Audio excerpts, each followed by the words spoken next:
She said that she hate me, I hate me too. I can always tell when you're lying, girl, you're see-through. All these miles away, yeah, I just wanna see you.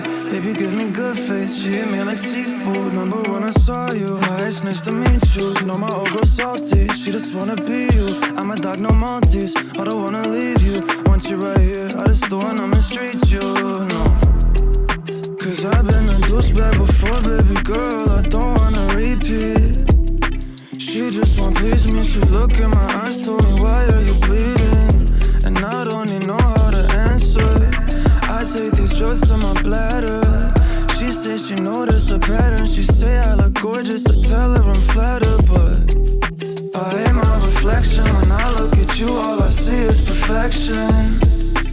I'm so depressed and I don't know the reason, just wanna feel better.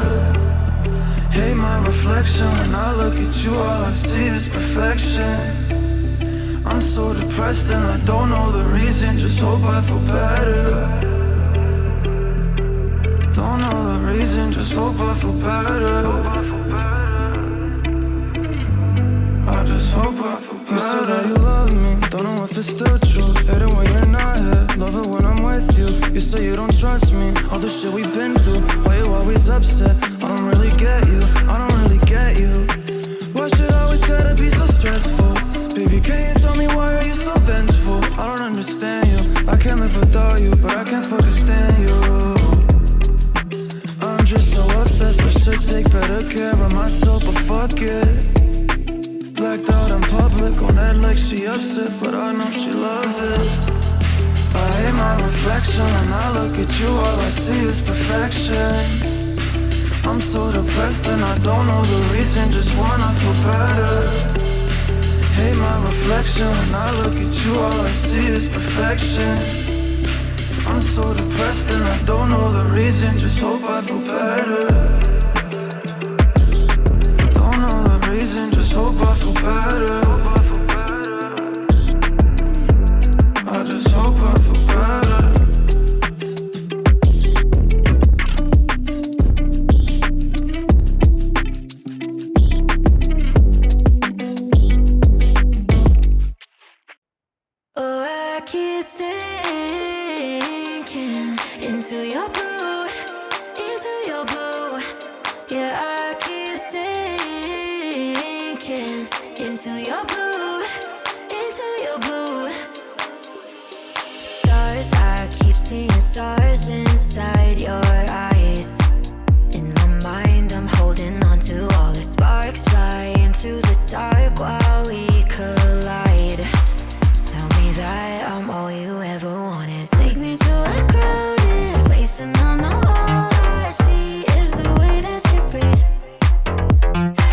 Hit me like a hurricane and I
Folks, welcome to your DAF Gaming League Summer Finals, and here we're going to bring you the best of the best straight out of Air Force Gaming for both Rocket League and Smash throughout our day. My name is Seymour. Alongside me is Kurt. We're going to be your entertainment to start off this morning. Kurt, how you doing today? Seymour, I'm doing great. I'm so excited for this to kick off the DAF Gaming League Finals.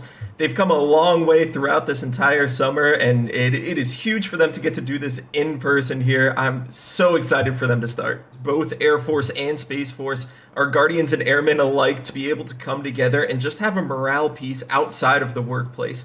To be able to connect with people, not just at your own base, but across the country is absolutely huge. And it's a great way to bring us all together to be able to have these opportunities and just to do the things that we love in playing video games, and having this opportunity is huge. It means the world to a lot of these folks. And I know for me, it means a lot as well. So I'm glad to be here and be a part of it and get to see everyone here to be able to compete and have fun and represent their forces.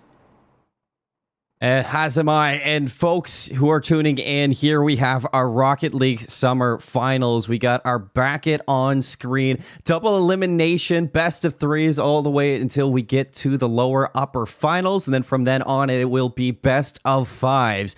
It looks like we're going to be starting off with Aviation Nation Red versus the Hartford Yard Goats. On the other side, we're going to be looking at Aviation Nation versus Scott's Tots. That's your NA versus EU match. And up top, we got NA versus NA to start us off. Have you seen anything from these two teams or from these four teams at all, Kurt? So a little bit. I mean, we got to see Hartford Yard Goats win it in the spring, and that was huge for them. They played incredibly well the entire time. Have even gotten to see a little bit of Scott's Tots play in the past. They've played in a couple of our past tournaments as well. But a little fun fact is MCC War Eagle on Aviation Nation, we actually run in a lot of similar circles. So we've been in Discord tournaments together in the past, and I know he brings a lot of skill, just like all of these players do. And so looking at Hartford here, again, coming back as the returning champs, and they're going to look to repeat. Yeah, here we have Tut, Ethan, Plum, your returning champions, as you said. And, you know, a little bit of a new face as well. Tut coming into the roster. I asked them how they're feeling. How are the vibes? And they said one thing. It's immaculate. And I'm loving this team. I'm loving the vibes that I get from them. I got to meet them out in ForceCon over in San Antonio, Texas. And the team, they were amazing. They played amazing. And I think they're going to be a danger on the screen right now. But let's go take a look at Aviation Nation Red now. Their opponents.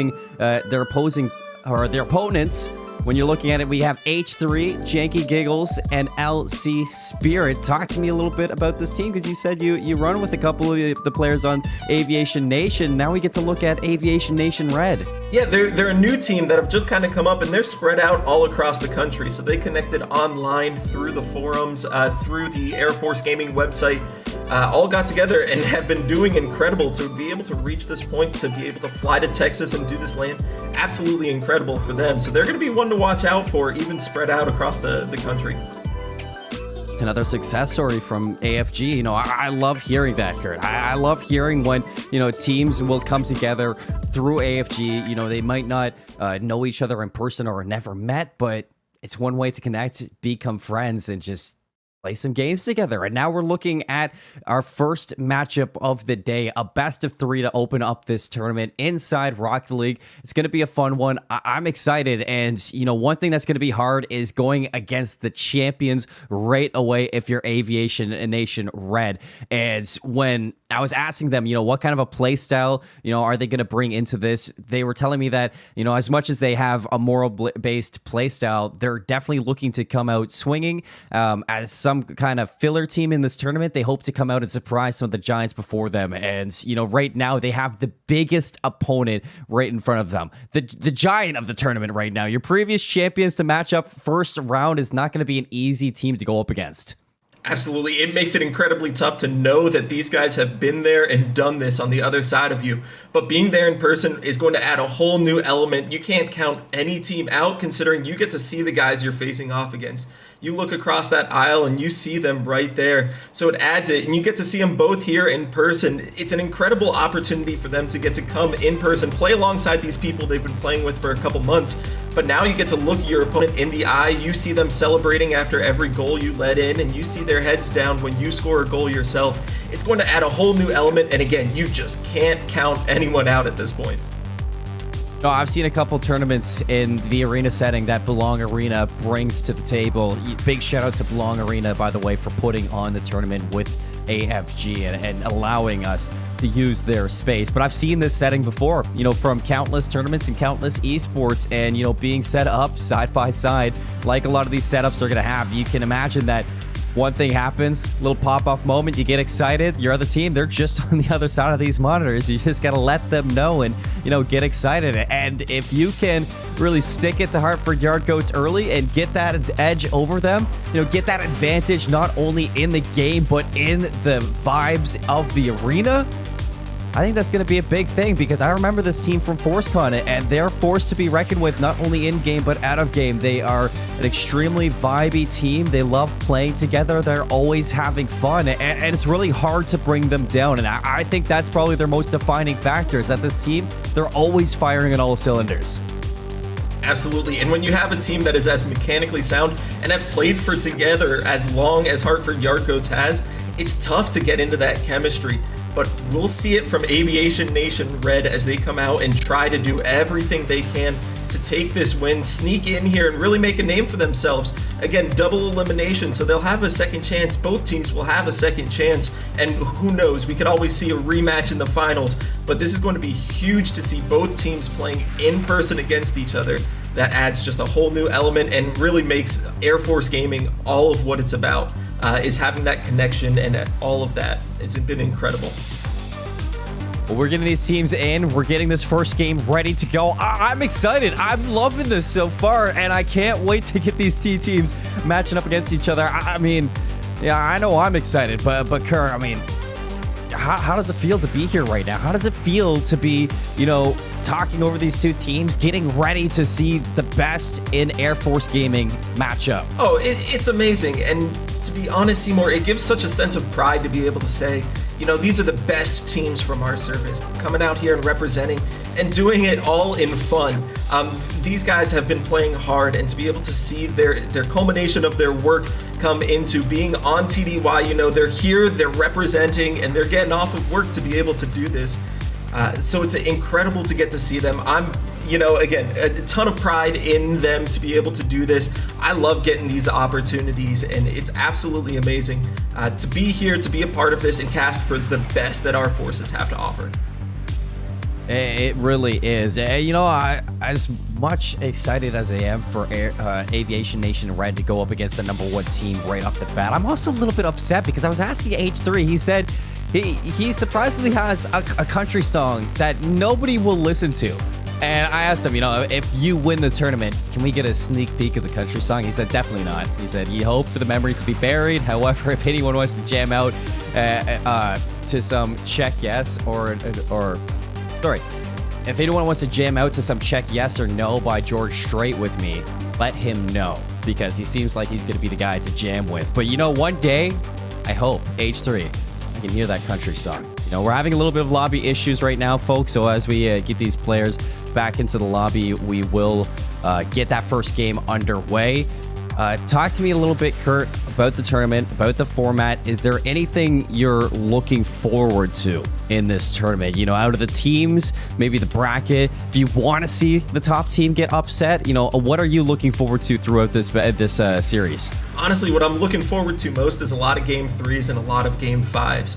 I always am a big fan of that underdog story, so maybe a team that drops down to the lower bracket early and makes that run all the way through. Would love to see a rematch in the finals of some teams. There's always that little bit of a chip on the shoulder for the team that's making it through the lower bracket. So anything that builds up a good story like that, an underdog story, a lower bracket story, I'm looking forward to it and hoping we get to see something like that here. I mean, who doesn't love an underdog story? I love it. I have to say, most of the teams that I root for when I'm watching esports, I'm going for the underdog, because there's no better story than an underdog story when it comes down to it. And if you yourself had to give maybe a little bit of pointers to a team trying to make that underdog story, what would you say to them to make that run? The biggest thing I would say for underdogs is to keep playing your game style. A lot of times you'll see teams that aren't quite as comfortable with each other trying to adapt to the other team's play style. Hartford Yard Goats is going to come in confident in what they know. They know that when they play well and play together, they're going to do great things. So for Aviation Nation, it's going to be stick to what you know, keep playing your game style, and make sure that you're not trying to get up to our Hartford Yard Goats level. Play what you know and keep comfortable with your teammates, and it's going to go a lot further than trying to change in the last minute there. No, that's the same exact conversation that I had with Aviation Nation, your second place North American team coming into the summer finals. I asked them, what didn't work in the qualifiers when you were going up against Hartford Yard Goats, and what was looking to change. And they said, they're trying to adapt their play style, or they were trying to adapt to the Hartford Yard Goats.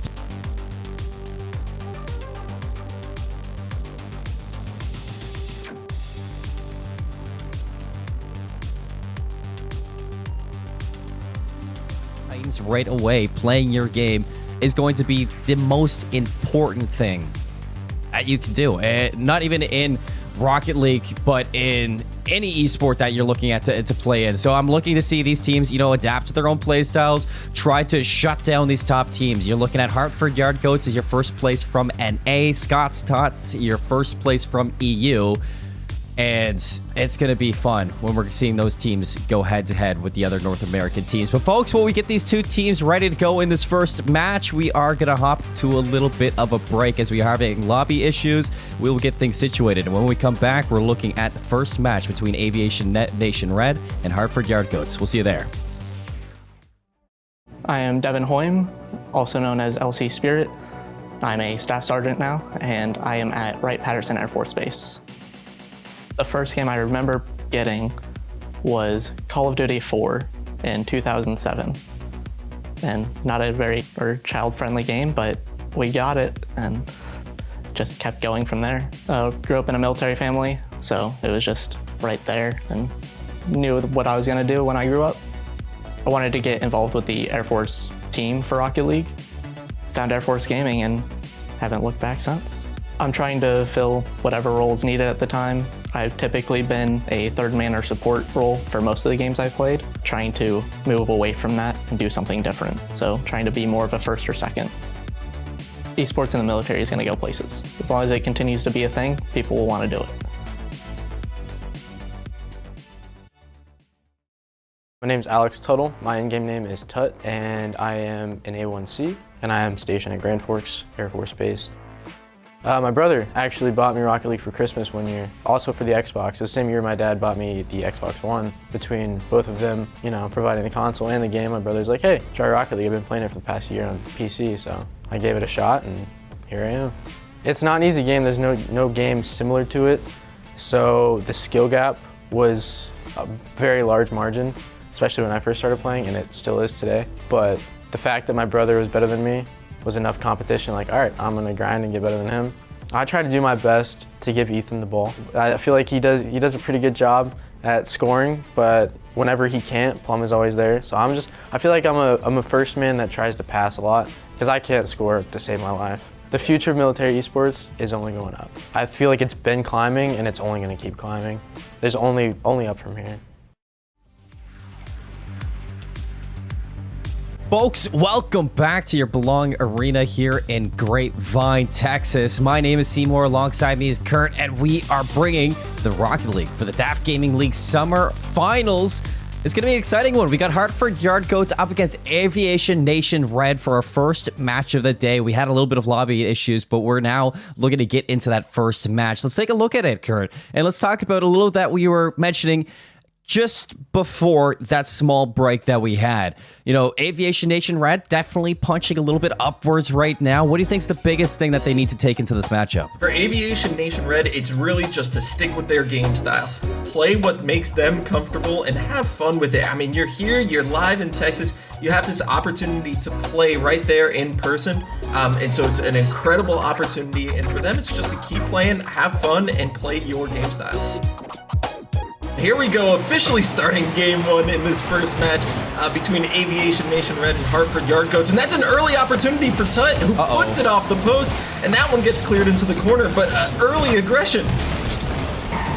Again, I mean, it's similar. It's almost deja vu from prior to the last reset. Ethan can't get contact off the wall. To go for a little bit of a collapse is Hartford Yard Goats as they cross it across the court, but not yet getting a shot on. Ethan steals the boost, looking to drain the gas from Aviation Nation Red slowly but surely, and that's an unfortunate miss from Plum, which could have set up a shot. At Hartford Yard Goats, they're just missing that little piece, and a clear all the way downfield. Tut has to get there in time, and he will. Yeah, Janky Jiggles was coming down that sideline. It looked like a beautiful pass, but he wasn't quite there. No! Plum forces the own goal against Aviation Nation Red as Hartford Yard Goats take a 1-0 lead. This guy was probably the best in ForceCon. Plum looking to lead his team again to a championship here for your DAF Gaming League Finals. And, I mean, Aviation Nation Red, it was dangerous right off the start. You saw the pressure, and it finally broke. Yeah, Plum was coming in there, and he had a mission as they're starting back up, 4:05 left. Hartford Yard Goats, again, keeping that aggression, but Aviation Nation keeping it in their half. That's a soft little shot that gets cleared away by Ethan off the backboard there as they're putting up a little bit of aggression from Aviation Nation at this point. Ethan gets contact in the second. It's a little high. Backboard will be saved by LC Spirit. Tut no longer. Oh, that one. Look at that. He gets the touch in the corner again. Up the nobody there for a second. Backboard clear. And Tut just gets the perfect toss over to Ethan. Janky Jiggles thought he might be able to clip it with his tire, but an excellent dunk there from Ethan with a great pass out of Tut. Yeah, and that's what you expect to see from Hartford Yard Goats. They've been playing together a lot, so they know where everyone is going to be at any given point in time, and they made that look beautiful as this kickoff goes a little bit in favor of Aviation Nation Red as they are 2 up on that shot, and it sneaks under it. Janky Jiggles the assist. LC Spirit gets the shot. Look at this toss. Janky Jiggles just off the bottom of his car. H3 for the follow-up too, and LC Spirit dunks it straight down. H3 was there. I don't know if he even got a touch or even a pinch with his teammate. Didn't look like it with what we saw to the stats, but what a way to answer back. A stylish goal from Aviation Nation Red to close that lead down to 1. Looking to now tie things up as H3 does get the clear. Tut will shut it down. Ethan gets the cross. Nobody answering from Hartford Yard Goats. It looks like Janky Jiggles will get a simple clear all the way back into the Hartford zone. LC Spirit, the shot, backboard, H3's up, shot on net, Tut clears it away. Yeah, and Hartford Yard Goats starting to look a little bit slow for maybe the first time we've ever seen them. Aviation Nation Red is playing their game style right now, and it's clear because they're looking comfortable. They're getting demos, and they're putting that ball off the backboard as much as they can, and Hartford Yard Goats are having a tough time clearing it out. It looks like they're struggling a little bit when it does come down to the answer that we've seen from Aviation Nation. Janky Jiggles will get a good touch on that for the clear. Second from H3, cleared down by Ethan. LC Spirit drops it down, still not done yet. Nice touch there, but not on target. It's Tut's turn now. He's going to cross it to his teammate, but an excellent break into that offense from Aviation Nation. They intercept the ball, looking to clear themselves, but Ethan he's so slippery when it comes down to the finesse is there, and Tut has the finisher. But it's all up to Ethan right there. The amount of finesse I saw from this player. Tut just had to shoot an open goal. Yeah, Ethan had 2 guys in that corner. He had to sneak it past, and he did just that, leaving an open net for Tut as one of Aviation Nation was just rushing back, couldn't quite get there, and they put themselves back up by 2 with 2:18 remaining in this game. Tut looking for the flipper set off the roof. Won't have the chance as HD intercepts it right off the back. No boost for Janky Jiggles. That won't stop him from centering the ball. H3 is looking to back him up, although all 3 players now forward from Hartford on the offense. Tut looking to get the shot on. 15 out of Janky Jiggles. No clear yet from Aviation Nation Red. H3 is going to have to dedicate some boost to get this going. The air dribble all the way down from court to court.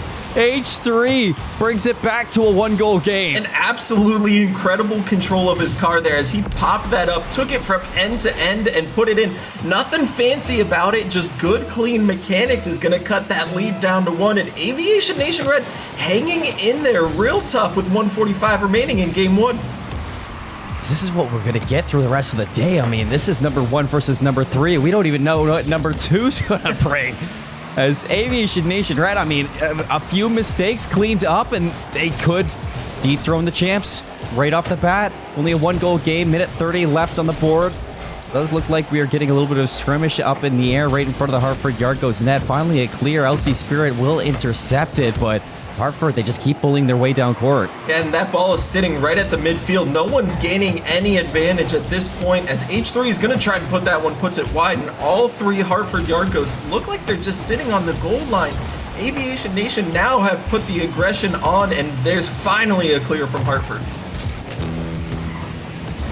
1 minute left to play. Hartford with a shot. Easy save from Aviation Nation Red, looking to get some momentum downfield to tie this up and hope to send it to overtime, as LC Spirit gonna get something going. Can't get it past Tot, and this is where things start getting a little bit dangerous. Now you're getting a little bit desperate if you're Aviation Nation Red. A shot from H3. Tot's gonna keep it in their zone, and no matter what they do, they just cannot get some offense down the other way. Yeah, and that ball sticking through. Oh, almost snuck one in there. Hartford Yard Goats are keeping the pressure up and are trying to put it away with 30 seconds left, but Aviation Nation Red needs to answer right now. 20 seconds left as that ball gets pinched away, finally gets to the midfield. They need something now if they want to stay alive in game 1. Can't get it out of half court. Ethan now with Tot. 11 seconds left. A demo from Janky. Tot, though, he's going to cut the corner, and he's going to send this way out of contention for Aviation Nation Red. 4-2 with 8 seconds left. I just don't think that's possible. And Tot, man, what a shot there. That was a snipe for the bottom corner. Yeah, Tut with that incredible ceiling shot with 8 seconds left, pretty much putting the dagger in it. But Aviation Nation Red gonna try and build a little bit of momentum here as they get that big counter floating up in front. H3, can he get it? Oh, 2 of them are up. 3, I can't even tell as that hits the ground. Hartford Yard Goats taking game number 1. I mean, what a game 1, too, to say it. I mean, that is a little heartbreaking if you're Aviation Nation Red. You brought everything to the field there, but I mean, luckily for yourself, you will have a little bit of bounce back going into game number 2. Hopefully, like I said, patch up a few of those mistakes, and that game 1 could have been yours. I think when it really boils down to things, it's that end game that I saw from Hartford Yard Goats. Is they were excellent at making sure that that ball never was cleared out of their zone or out of the opposing zone. Aviation Nation Red, they just couldn't get anything going towards the end of that game, and it's the rotations, the communication from Hartford Yard Goats was excellent to just keep on burning that clock and keep that 1-goal lead. Eventually, you saw Aviation Nation Red got a little bit desperate, stepped a little bit too far forward, and Tut, he punished it. Yeah, he absolutely did. But what I loved seeing from Aviation Nation Red, again, coming as the underdog, was they were just ready to play from the start. They went down early 1-0, but they didn't give up at any point. They kept clawing back into it. Game 2, hopefully they can start with the lead and maybe see a defensive side to them that we haven't seen yet. But Hartford Yard Goats just looked absolutely in control. Just like you said, the last 2 minutes of that game, it was all them from there on out. As we get underway with game number 2. We got a little glimpse of their cameras, too. I mean, this Hartford Yard Goats team, it's not a team to crack under pressure. You usually see them, smiling and having a fantastic time as their vibes are always immaculate. But, I mean, Aviation Nation Red definitely pushed them to the edge in that last game, and you can see everything is serious on screen. They mean business today. Yep, they are here to play and they are here to win, and so they're going to do whatever it takes at this point. This ball floating in the midfield. Oh, that's a big demo in the corner. Demo.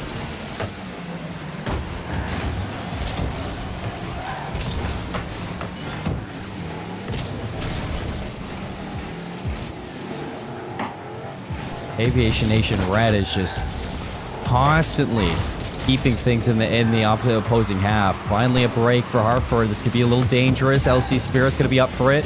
Shuts that one down in the midfield. A little bit of chip off the corner. H3 keeps it low. Carries it center. Pops it out. Excellent defense there from Hartford Yard Goats. It's Plum off the backboard to send it down to the half court now. This is exactly what you need from both teams. I mean, just constant aggression both ways. No mistakes so far. Finally across for Hartford. Center field. LC is going to be up again and clears it to the side. Yeah, and it seemed like in game one, pretty much all of the goals came off of overcommitting. And right now, both teams are doing a great job of making sure only one is going for that ball at any given point in time. Making sure that they stay communicating, they're not over-rotating. Demo for demo. And Aviation Nation controls the ball in the midfield, tries to pass it to H3, but that's still going into the corner. And again, just great rotations by both teams are making it so that there is not a lot of goal-scoring action. Oh, it's great communication. It's a heads up from Aviation Nation Red as well as, you know, it seems like Hartford Yard goes. The game plan is just demo in the second game, but Aviation Nation Red, they're not letting their mentality crack at all. They're just demoing them right back, keeping those numbers as even as could be. Center court pass, LC is going to be there. A demo as well from Aviation Nation. That's a little bit of pressure right off their shoulders. Still a shot on corner post. Plum scores. Finally breaks the ice in game number 2. 2 minutes and 49 seconds left, and we got ourselves a 1-goal lead for Hartford Yard Goats. Yeah, and it didn't even matter that was a 2v3 for a couple seconds there. Hartford Yard Goats saw the overcommit from Aviation Nation going for that demo, and it seemed like what worked in the first 2 minutes is that was a close to a pinch kickoff goal. Ended up hurting them as there was no one back at the end there. As that shot is quick, LC Spirit ties it right back up. Again, overcommitment from Hartford Yard Goats makes them come back down to a tie. On a little bit of an unfortunate touch there from Ethan to just pass it right to LC Spirit. You know, maybe, you know, off that kickoff pinch, they thought they were getting a little bit more than they asked for.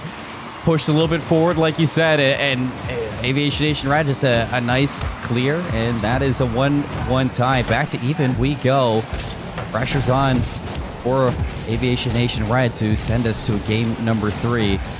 Have a chance to dethrone your Kings early here. H3 is going to get the demo, not before Tut clears it into the Aviation Nation zone. Plum, a little bit ugly to get control of that one, and it's going to allow now Aviation Nation to get that clear into the opposing zone. LC is going to barely miss that. You have to dedicate yourself now if you're Aviation Nation Red to patch that hole. On the backboard you go, and it's an excellent clear from Jakey Jiggles, and he's got a little bit of backup too. Yeah, and that big boom is hopefully going to buy Aviation Nation some time. The only downside with this is now Hartford's full on boost, and they are dangerous when they are set up, as they're showing it here, but that's a big stop in the midfield from Aviation Nation Red.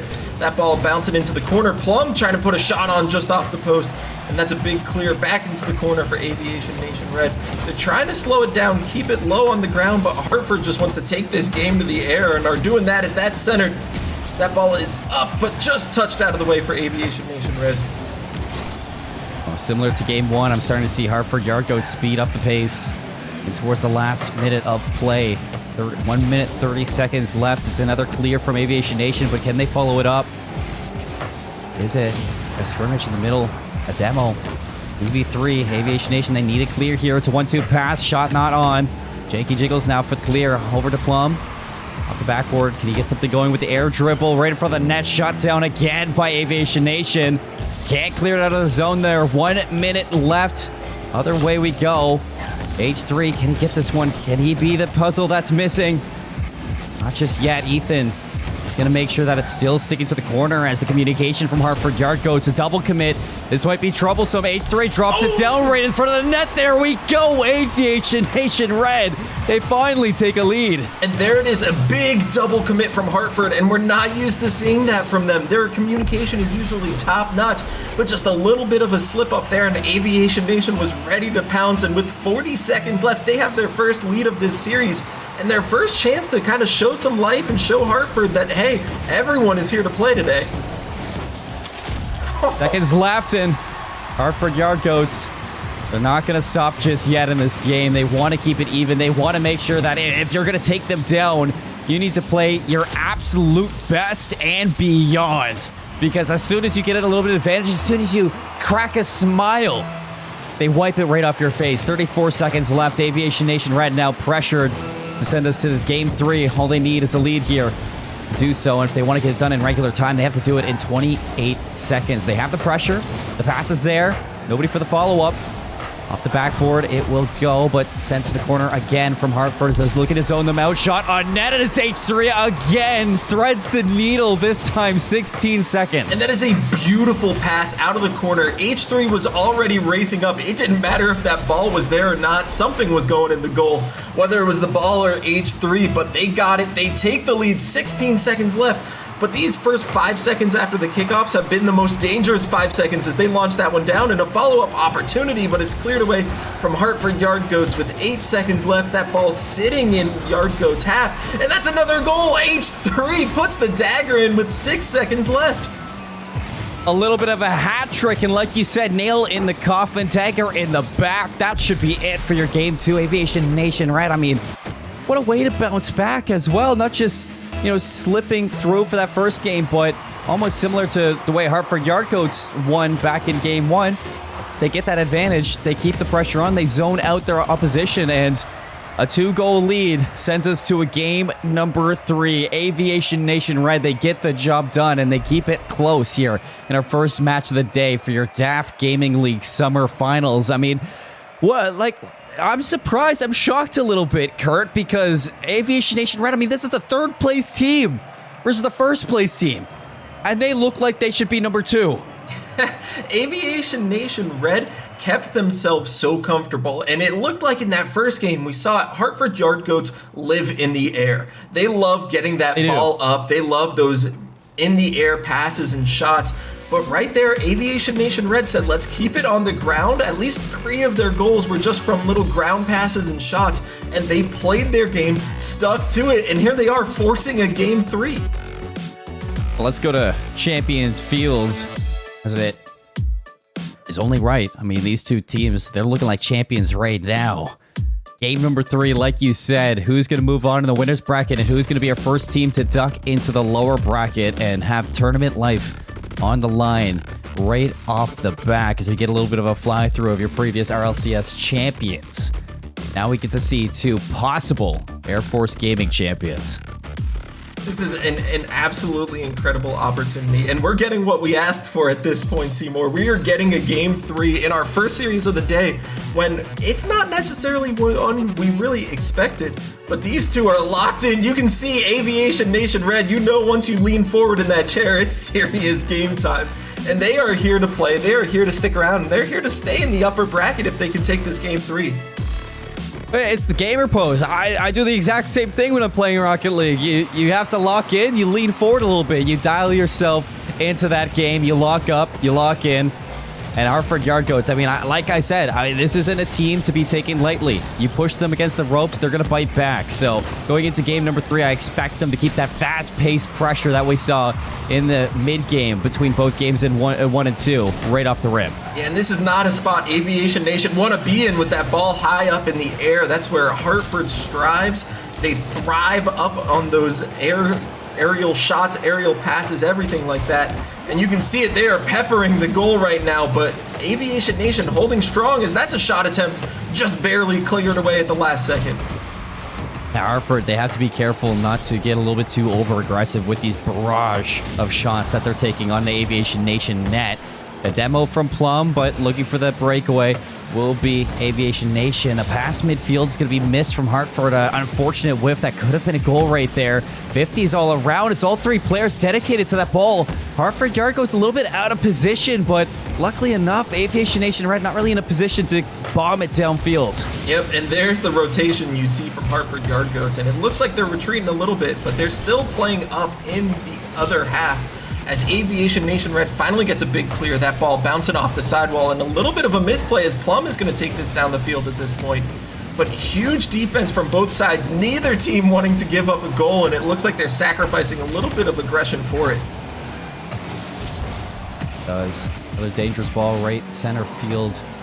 Aviation Nation, they get the break, but here comes Tut. Communication definitely on point here for Hartford. Can they get the goal that they're looking for? Won't be able to center it. A nice demo.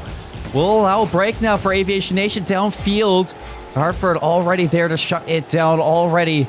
2 minutes into this one. And Aviation Nation, Hartford Yard Goats still tied 0 apiece.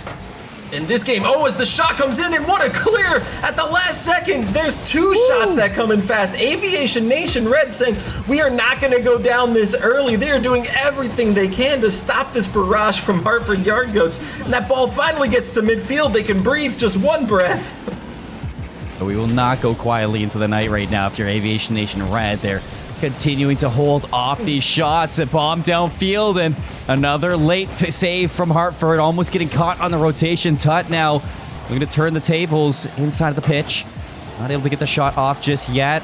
A little high off of that one. It's an easy clear from Aviation Nation from their net. Still stuck in the corner. Not a lot of boost across the team. Right down through the front of the net. And I mean, this is definitely everything off the table that you're getting. Aviation Nation Red, I mean, I don't understand how they keep on saving this. It's just, they're icing up right now. They are doing everything they can. They're throwing the kitchen sink, everything at this goal to make sure that it is not going in. And they're doing it with such little boost. Hartford Yard Goats, they have their rotation so down that they're eating up every ounce of boost on this field. Finally, that ball goes into the orange half, but this is when Hartford is some of their most dangerous when you give them time. Aviation Nation keeping up that pressure as that ball clears down from midfield. This is going to have to be a clear, and Janky gets it, and that ball is just sitting right there at the midfield for a long time at this point.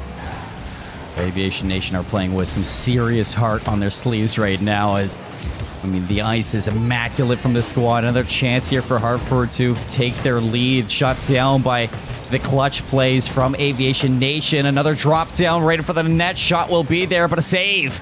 Aviation Nation downfield. Not able to get the shot off for themselves. Tut carrying the ball from post to post, corner to corner. Now Ethan looking for the clear, although this is a little bit different. Now Aviation Nation looks like they're finding their rhythm in front of the net. Hartford, do they have the same ice that their opposing team has? And it looks like they're able to clear too. Oh no, that's a dangerous demo as that ball gets downfield. But what we're seeing from Aviation Nation Red right now is a team that isn't afraid to challenge. It seemed like in game one, they were just waiting and trying to play goalie way too much. And at this point, they're going after the ball, and they get a chance as this goes downfield, touched away by Hartford Yard Goats. Under a minute left, and we are still seeing a 0-0 game. Only a 2v3 for that attack, though. A little bit less pressure for Hartford to deal with. Shot on in the corner. Ethan slips one through. Finally, only took us 4.5 minutes. Hartford, it seems like they never left the Aviation Nation zone, and it's going to pay off as that rotation, it's going to break. It's going to collapse at one point, and it seems like Ethan finally put that nail down. Yep, and that is one of the most dangerous things you can do there. What H3 was trying of taking it across your own net, and Hartford Yard Goats sat there waiting for it. Ethan knew exactly what was going on, but with 20 seconds left, Aviation Nation has a chance, and that ball is going down off the crossbar, and it's in! Aviation Nation, with 16 seconds left, ties it up in game 3.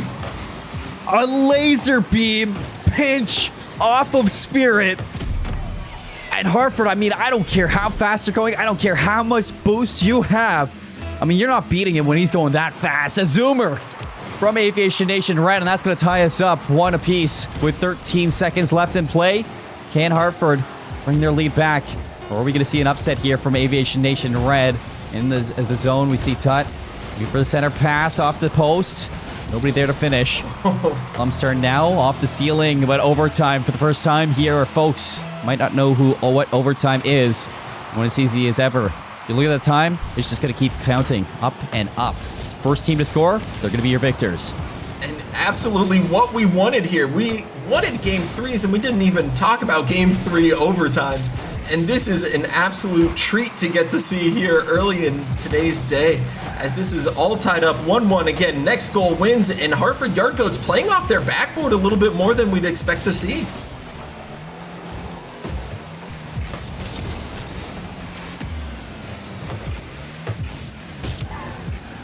Zone. Puts it up. That's a fly ball right in front of the net. A whiff could have costed it, but Aviation, it gets to live another day. Tut's turn now, dunks it down.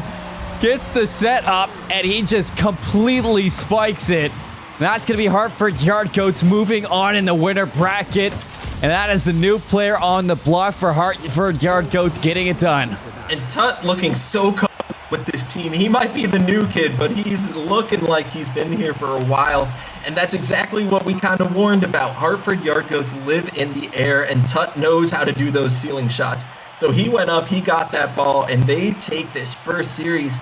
But Aviation Nation Red looked absolutely incredible. Taking the defending champions to a Game 3 and a Game 3 overtime nonetheless is amazing. And I wouldn't be surprised if they can come back and make a lower bracket run. No, I wouldn't be surprised either. I mean, this team definitely impressed me today.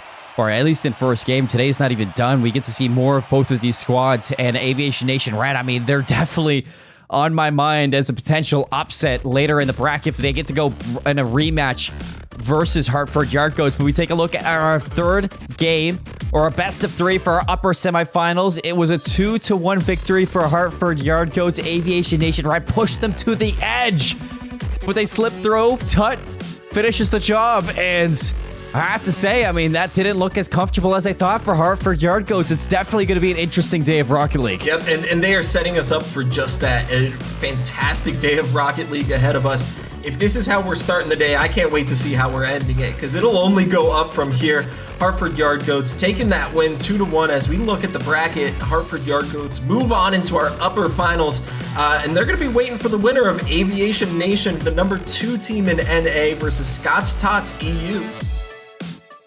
I'm just going to say, if that was Aviation Nation Red, I want to see what Aviation Nation are like. Like, come on, they looked fantastic. And if their name has any pretense for what we're going to see, I expect them to be just as good at aerials as we saw from Hartford Yard Goats. But Aviation Nation Red, unfortunately, with, I mean, that performance that they put up, they're going to be dropping to the lower bracket. They're going to play the loser of Aviation Nation versus Scott's Tot, as, you know, a chance maybe to play their sister team in Aviation Nation, or even take on the number 1 EU team. It's going to be interesting to see how it goes. It looks like we're looking to get an interview from one of these players from Hartford Yard Goats. But, I mean, talk to me a little bit about Hartford Yard Goats, because I think that we haven't really been able to talk enough about this team, or you and I haven't really spoke a lot about this team. With playing with the new player, Tut, he scores the finishing goal. How did they look in your eyes? And, you know, we're looking at some fun facts, and Tut never had a brain freeze.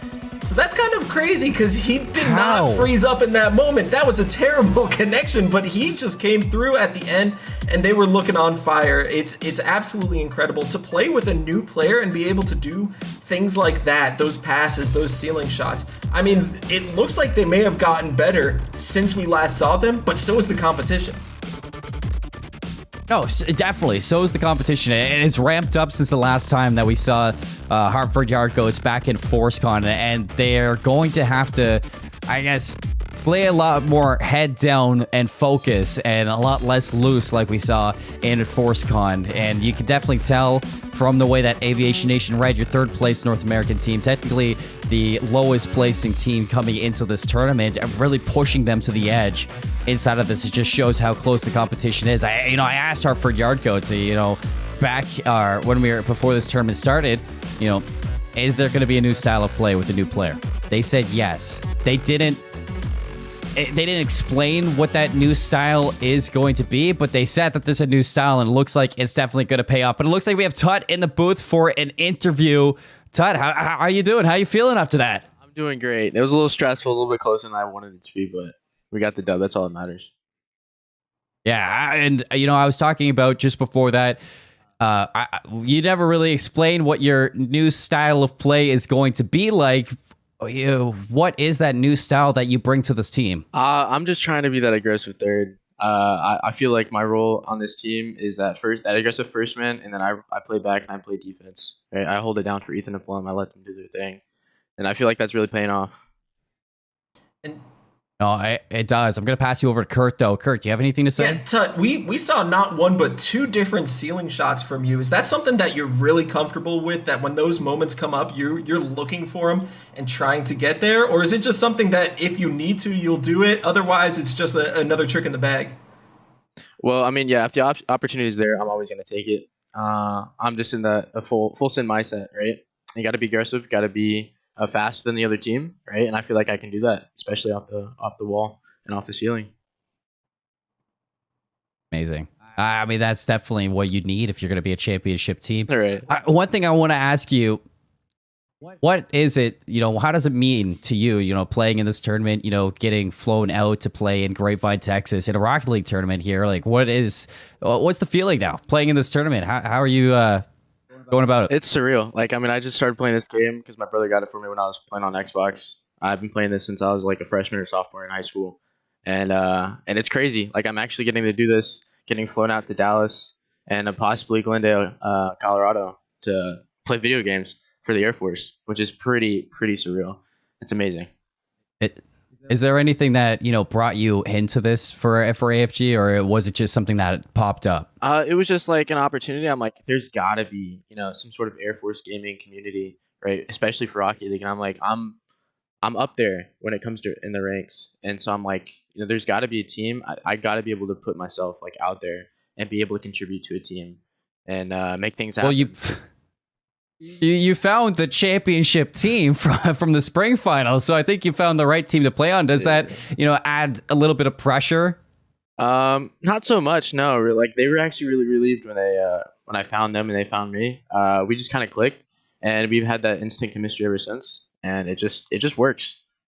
I contribute to the team, they contribute as well, and it's just like it's just a team effort. I mean, that's all you can ask for, just team effort from the squad. That's all from me, though. Kurt, do you have any last thoughts to ask? Just one. How does it feel to be able to connect with your few fellow Guardians and your fellow Airmen through this medium? What's it like to be able to find people that you're not stationed with and be able to play video games with them and get these opportunities? It's amazing. Like I've known Ethan, I've known Plum, I've known a bunch of other people in the community that are here. And I've just talked to them. I've been friends with them on Discord, just over the internet, right? And it's being able to come here and see them face to face and hang out with them. It's just like, it's amazing. I love it. Awesome. Well, thank you for coming on, Tut. I'm excited to see you play in your next game for that winners round 2. But I'm gonna let you guys talk, let you enjoy that victory. Thanks for coming on, and good luck in the rest of the tournament. Thank you for having me.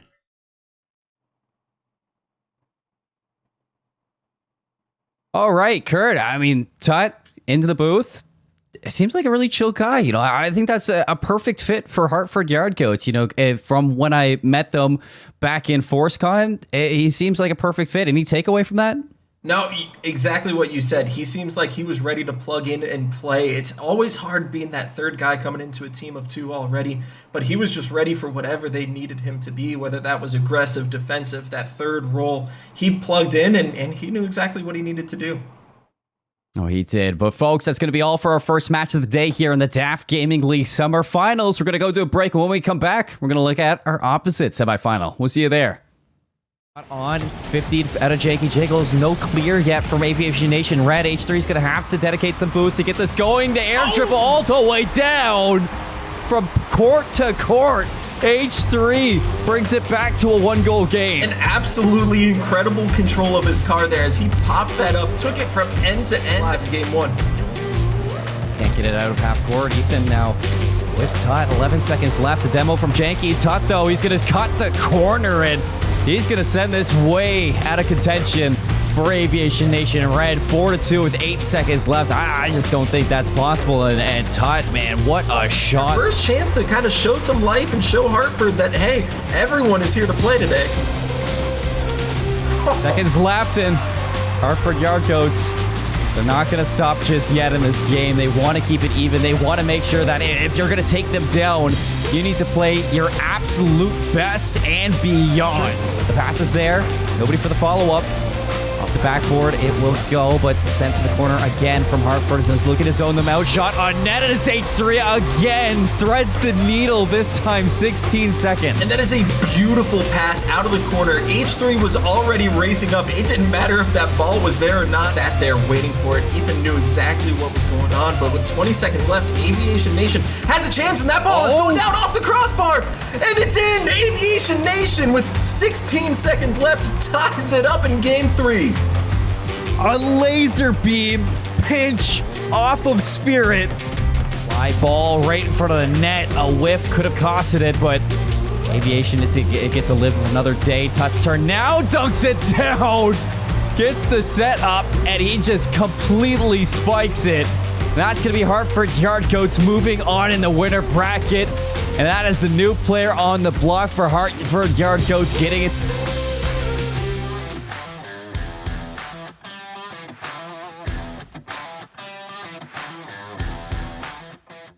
Hi, my name is Senior Airman Andrew Delphia, and I'm from Lackland Air Force Base.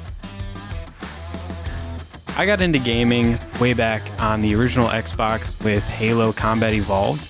Me and my brothers used to play it all the time. I loved going through the campaign on all the difficulties, playing multiplayer with them, and getting my butt kicked all the time by them was a great learning experience and one of my fondest memories growing up. So with AFG, I'm the Air Force Gaming Live Program Manager. So I handle the scheduling of the Air Force Gaming Twitch, as well as making sure that whoever's going to be streaming onto the Twitch is following all the rules, as well as helping them set up their stream, going through their audio settings, helping them with whatever hardware they have to make sure that they have the best experience and that our viewers have the best experience on the Air Force Gaming Twitch. My experience working with AFG in the community has been outstanding so far. I've been working with AFG since the summer of 2020, so I've spent a lot of time helping the community build up, running a lot of tournaments, and now being a part of the Air Force Gaming Live team. It's been outstanding so far. AFG has impacted me in a way that I can't even put into words. I've built friendships that are going to last for decades, and I've met some of the greatest people I have ever had the opportunity to meet through Air Force Gaming, and it's something that I will cherish forever. Definitely one of the best parts about joining the Air Force. I am Senior Airman Andrew Delphia, signing off.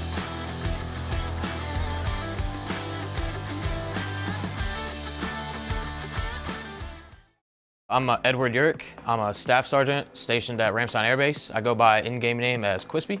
Started playing really young. Me and my brother growing up had an N64. Started gaming on the Game Boy really heavy, playing Pokemon, always driving around my mom's minivan. I remember sitting in the back, having, hold my thing out the window so I could get a light to see the screen. And when MW2 came out, Modern Warfare 2, oh, that was over for me. That was when the grind really started. I was introduced to Rocket League in 2015 by my friend in college. I just woke up at his house one morning and saw him playing it, and I was like, man, what game is that? I was like, that kind of looks dumb. That's not my kind of game, because I was still only a Call of Duty fiend. And then I eventually started playing it with him just for funsies, split screen, and then came out on Xbox, and that was kind of all she wrote, man. I put all my time into that game from then on. The future of military esports is 1000% going on the right direction. It started off as just people just gaming for fun, and to see that it's actually getting taken seriously, the fact that they're reaching out and getting support for, a new generation of people is amazing. Being at the forefront of it as someone like myself, it's weird to have to explain to people that that's what you're going TDY for. And, they've just been so supportive of it. It's been really cool to finally see it going in that right direction. My full name is Christopher Calloway McCluskey. My gamer tag is MCC War Eagle. My base is Ellsworth, South Dakota. You're hardly ever going to play the same game twice. You queue one game of competitive and you lose 5-1, and then you just go up against a completely different team with different play style. And this is actually my first season, or my first time ever doing esports for Air Force. My other players are awesome. My teammates awesome. I feel like I fit very well as a goaltender, but I can definitely make some plays with some teammates. So the future of military esports is looking pretty good. From what I can tell, this is still very, very early. I can only see it growing. I absolutely love the competitive aspect of Rocket League, and just this being a thing absolutely aids in that competitive feel.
Folks, welcome back to the DAF Gaming League Summer Finals. My name is Seymour. Joining me in the booth is going to be Haloran now for our second game of the day. We just saw Hartford Yard Goats go up against Aviation Nation Red, where Aviation Nation Red, they almost took down the top team, but they fall into the lower bracket. Hartford Yard Goats move on. I mean, Haloran, when I told you about that, was that surprising? It very much so was. I was kind of blown away because we saw how strong of a performance Hartford Yard Goats had at Air Force Con not too long, or Force Con not too long ago. So to see them in the first match of the day be, taken to the limit at the very end of game number 3, going down to the wire, I think that bodes incredibly well for the matches that we have lined up today. Oh, it does, definitely. I can't wait to see them potentially get a rematch later on if it does line up. But coming up next, we got our second upper semifinal best of 3, Scott's Tots versus Aviation Nation. Scott's Tots are EU representative, coming out from first place over across the pond, and Aviation Nation, the sister team of Aviation Nation Red, your second place North American team. But let's talk a little bit about Scott's Tots, Lauren, because, a team coming from EU, it's something that we had at ForceCon as well when we were talking to those teams, is they won't get a lot of practice before this tournament, before coming to America against these North American teams, because they're kind of a question mark. They are, we had a chance to see some of these players again at ForceCon show up and have a really strong performance. And after seeing how match number 1 went, I feel like both of the teams we're going to be watching here should feel pretty emboldened and like, hey, we can take this too. So I think them getting another shot at coming across the pond, as you said, and taking it to some of these top NA teams, I think they should be pretty enthused about what they can pull off coming up ahead. Yeah, I mean, if you go up against Hartford Yard Goats, it definitely has been shown that gods can bleed after that first match of the day. So I think if you're both of these teams, Scott's Toss and Aviation Nation, you're definitely looking to bring your best and look your best to go into that. But that brings us to Aviation Nation, the sister team for Aviation Nation Red. And second place from NA, I asked them, what didn't work when they were in their qualifiers against Hartford Yard Goats. And they were really talking about, and they emphasized how, they're trying to adapt to the Hartford Yard Goats play style. But all they need to do is play their own game, and they're very humble. I asked them if they are worried about their counterpart, Aviation Nation Red, and they said every team here can win this. They're no exception at all.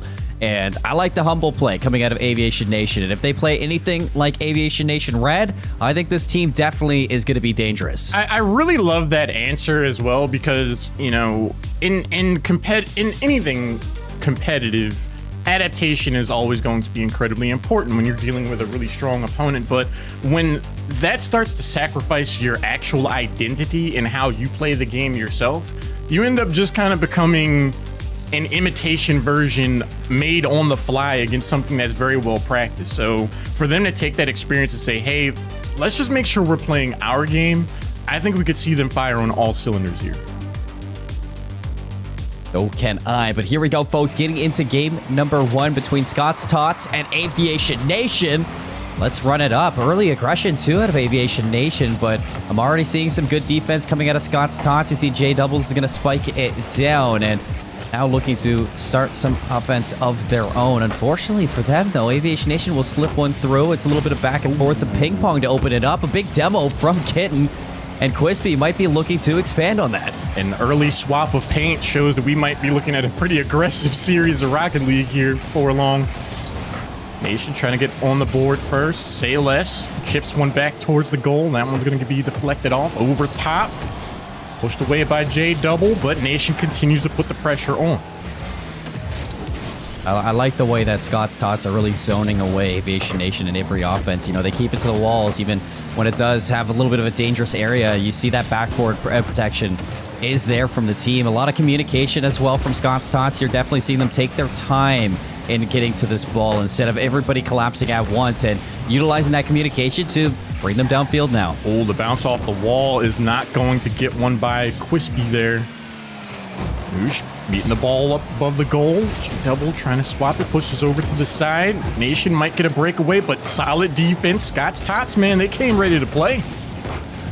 It did, but Aviation Nation Red, they spike it down. A chance. Quispy again. 11 boost. Won't be able to connect for a second touch off of that. It's going to be another boom downfield for Aviation Nation, looking to pick something up. And like I said, just a lot of ping-ponging going on in this game right now. Nobody really showing solid shots on net just yet. A lot of zoning from both squads, keeping it to the sides. And I need to start seeing a little bit of that connection. Like we're seeing some 1-2 passes maybe opening up the field, but not a lot of passing plays allowing shots on net just yet. It's been pretty much a scramble since the very beginning of the game. Both teams eager to take their turns.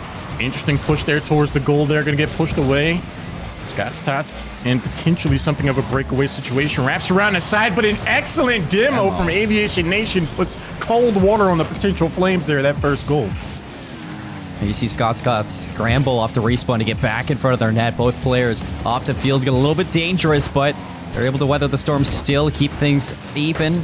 No score just yet, 0-0. Quispy's going to find demo into Noosh, but not able to follow up on that. As you can see, is MC War Eagle, or Mick War Eagle, looking to get a shot going for himself. J-doubles and double touch off the board, and there we go. Unanswered to open things up. A lot of back and forth, but as soon as you get a little flick here, J-doubles just beats out Say Less. It doesn't look like Say Less really read that it was going to bounce off the wall early, and a double touch to put it on target. I love the J-doubles pictures, just him with some shades on, because he definitely took matters into his own hands there. The lone person defending to stop the shot that would have been the first goal for Aviation Nation, and then runs it across field to get one on the board for his own team. J-doubles is showing up right now. Oh, an easy early answer back, though, from McWar Eagle. Look at this play. Douche. Off the sidewall, cuts it early. Say Less barely slips in front of the Scott's Tots player, and that just completely opens the net up for McWar Eagle to send it home. 2 minutes 11 on the board, 1-1, an early lead for for Scott's Tots. Immediately cut down. What an amazing problem for Noosh to have. It's like, oh, let me get out of the way of this easy shot here for my teammate. Tie things up. $1:55 left on game number 1. War Eagle cheekily pushes one across the goal. That's going to get boomed to the other side of the field. Quispy trying to set up goal number 2. War Eagle meets the ball in the air. Kitten keeping the ball in play. Sends it back to Quispy. This is probably the slowest we've seen game number 1 go so far. Uh-oh! No, but it's going to punish them a little bit, the slow play. I mean, it's smart. It looks good, but as soon as you start slowing things down, when Aviation Nation just want to push the gas and keep on firing it up, as soon as you start slowing things down, you can just see Aviation Nation just climb all over you. Flying high, man. Yeah, that reminds me of like an NBA player when they're kind of passing around at the top of the key and someone just steals the pass and everyone just stands there and watches the guy go to the other side and dunk the ball. It's like, all right, well, that's 2 points. It's all right. They're not missing that. Fair game at that point. Okay, my bad. I didn't mean to slow it down.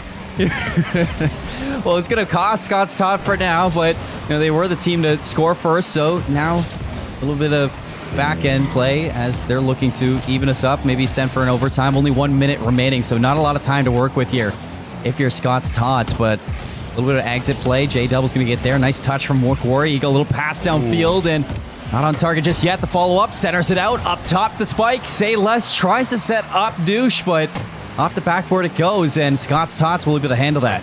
37 and less now here for Scott's Tots. Try to even things up, potentially see overtime. Right now, Aviation Nation just need to play exactly as they are, run out this clock. Let's see if they're going to be able to potentially get a third one on the goal here. J-Double's there to pinch the ball away from that nail finally being put in there.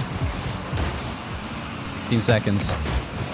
Needs to get something going if you're Scott's Tots, because this is the aggression from Aviation Nation, just burning that time. 8 seconds left. Last chance saloon right now for Scott's Tots to send us to overtime. Kitten's going to set one up. Quispy gets the connection, but intercepted from McWar Eagle. It's going to touch the ground, and Aviation Nation are your first game winners in the set. I really love what we saw out of both teams here, but obviously Aviation Nation just edged out a little bit further over their opponents to take game number 1.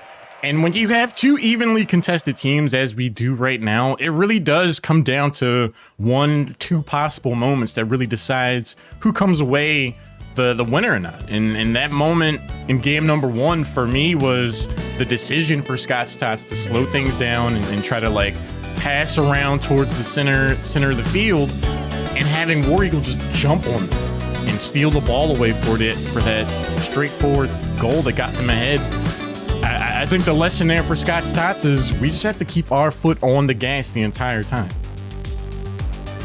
No, I liked what I saw there from Scott's Tots. I think that definitely the misplay comes from slowing things down. You could see the cogs turning in their heads and that they were trying to piece something together, but it took too long to get from X to Y, then to Z, to just piece together that attack. And, Aviation Nation, they saw their opportunity and they just cut corners to really take that lead and close it home at the end there. I mean, all they needed to do was burn the clock, and they did that pretty simply. So going into game number 2, if I'm looking at Scott's Tots, I'm really looking at them to get their communication on board, start talking a little bit quicker, and piecing things together a little bit faster.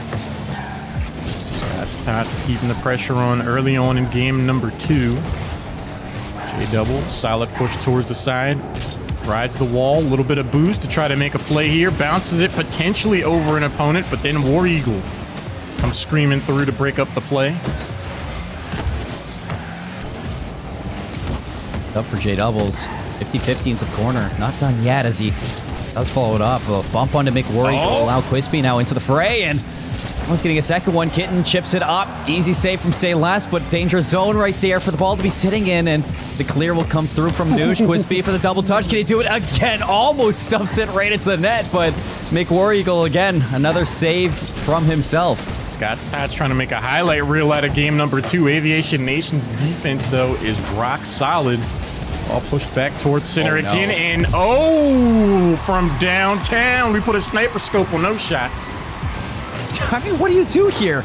Well, what do you do off of that play? It's an unfortunate touch in the 50-50, and if you're Aviation Nation, you just need to look at that, brush it off your shoulders. It is what it is. That is a very unfortunate goal to open up game number 2, but it's exactly what Scott's Tots need. Coming off of a game 1 loss, that is one way to boost your morale. Now, looking to bounce back here, Quispy has Kitten on the left, can't pass it over, no boost to work with, flicks it up in front of the net, dropped right down. Crucial moment there for game number 2. Crisis for the moment averted. J-Double looking to catch the ball. Kitten's there waiting also. I really feel like now, rather than later, is going to be the time for Aviation Nation to really put the pedal to the metal here, and the ball just grazes by, is not able to bounce in to tie things up. Heartbreaking moment for War Eagle. War Eagle picks it up, right off the touch from J-Doubles. Kitten really stretching the boost to get to that save. A second one as well. Quispy for the follow-up. Breakout strategy now for Scott's Toss. J-Double's going to pick it up off his teammate again, but in the mid-zone, Aviation Nation just able to pick things up from each other. Pass to Say Less, pops it up, not towards the net, so safe ball for Scott's Tots now to rotate out.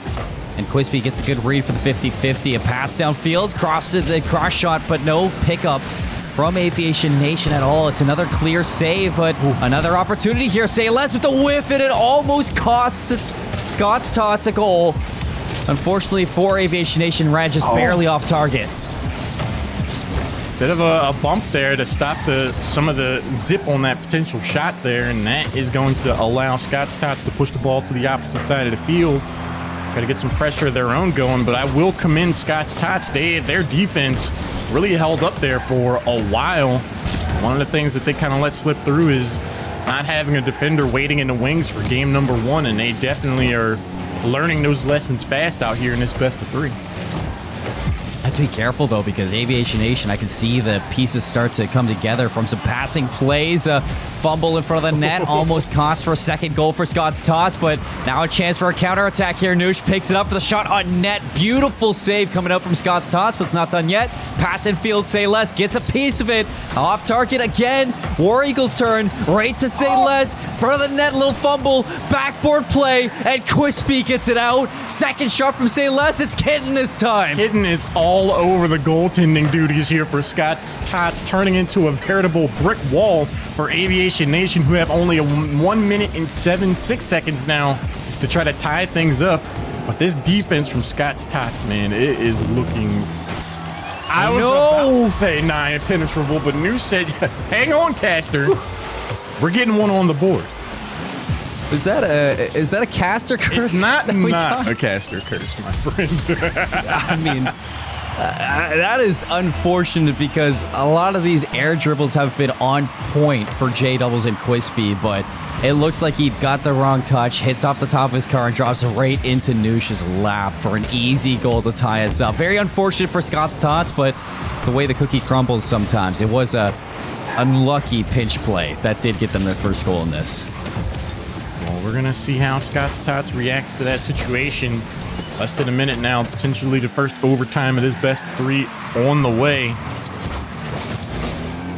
War Eagle rides the wall, sends the ball back towards the goal. Noosh not in a position, but ooh, nice little fake out there. J Doubles with the backup defense keeps this game even here for both of the teams. Kitten again with the defensive push. Ball goes just off the right side of the goal. That could have been a brow-raising moment for sure. Quispy with the nice touch in front of the net. Popped up, past boost, go for it, but Aviation Nation a little bit faster. 5 seconds left. A demo into Quispy. It's a 2v3 inside for Scott's Tots. J Doubles is going to get a touch. It's still alive up top before we go into overtime. Ball's not done just yet. Noosh looking for the last 0-second goal, but spiked down from Scott's Tots. They want to send it to overtime. Next goal, it could decide the match or Scott's Tots to send it to a game 3. I really love that tenacity, though, from Aviation Nation. Some teams just want to push the ball down and get ready for overtime, but they were like, we could probably take a shot here ourselves and just try to end it right now. But here we are into overtime. Early on, defensive side, Aviation Nation having a hold up. Quispy runs across, gets the boost. Plenty of boost in the tank here. Kitten moves forward as well. Pressure is on. Say less with the bump. Kitten for the intercept. Open. Chance there. McWarrigal barely recovers. Quispy gets the good touch. Keeps it to the corner. Dangerous ball for the net. And War Eagle with the whiff. You said it all right there. I mean, that was dangerous, but it's Quispy's turn now for the air dribble from post to post, court to court, almost finding the back of the net. But again, a save from McWarrigal. He has been dominant inside of that net. Now let's see if he can turn this around to end the game here. Chips it up. Kitten's going to be there. There's the follow-up. Not there just yet. Kitten's going to pick it up. Tries to take it downfield. Shut down by Say Less. In the corner we go. Quispy's going to be here. We know how good he is with the air dribbles. He's looking to now carry it out of their zone, and he bullies it forward. I get why they call themselves War Eagle, man. They hang out in the sky. Say the very least. Good chip shot towards the goal. Could be a nice setup here. Slight bump across the center. Gonna get broken up there. Scott's Tots defense is sound. Quispy getting challenged by War Eagle. Ball pushed away. Back towards center. Noosh wraps around. Picks up the boost as well. Tries to go high.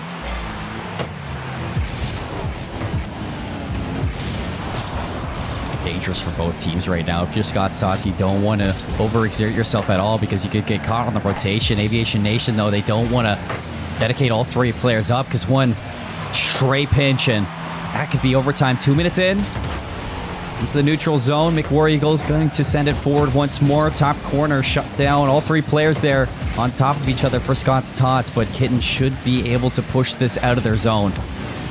Good squeeze there by Kitten, getting the ball just past the defender, and a good shot on goal gets just broken up. Say Less saving the game. Free ball towards the center, push it to corner. Noosh bumped back, low on boost, so not in a great position to make the play, and doesn't pick up the boost there. Quispy should be able to wrap the ball, but War Eagle putting the pressure on, comes screaming through yet again. Kitten with a bounce back return, almost wakes up Say Less, but another solid defensive effort there keeps overtime going. J Doubles. Kitten has the relentless pressure. It's Quispy's turn, but it's Say Less. He has been nothing but good. Dangerous ball for J Doubles. Looks like he wants to carry it off the backboard. Bumped out of play. Gonna be Kitten now to dedicate themselves. J Doubles gonna get a piece of it. Get the second one as well. Centers it out, but Less spikes it up. Redirect. Back and forth again. Similar to the start of this game, but Chance for Scott's Tots. Shot on net for J Doubles. A slow one. Easy save from McWar Eagle. Couple players caught on top of each other. Quispy's turned off the backboard. Who's there? It's going to be in net. No, it was a shot from Kitten. Say less. There to save it once more. This is a tight overtime. The response from Aviation Nation is outright heroic there after that demo. I was like, down a player. This could spell the end and could be on the way to game number 3, but the defense holds. And now the ball's on the opposite side of the field. Scott Stotts is taking their turn. And defense, the clear shot across. Sayles not able to move up to get a good shot off in time. Next one by Nooch is going to get deflected off to the corner. Quispy challenging Sayles up there. Kitten wants to ride the sky too. Noosh gets the ball back, though. Another heroic save there. Quispy keeping overtime going past the 4-minute mark. Yeah, we're almost up to a second game in game 2. Almost 10 minutes on the board. J Doubles, 30 boost. Can he cut it forward? Pops it up, but another great defensive play there from Aviation Nation to keep it away from their net. Downfield, J Doubles on the backboard. Can he get the breakout play going? He's going to whip it on the second one. It's easy to pick up from McWar Eagle to drop it down. Sayles' turn.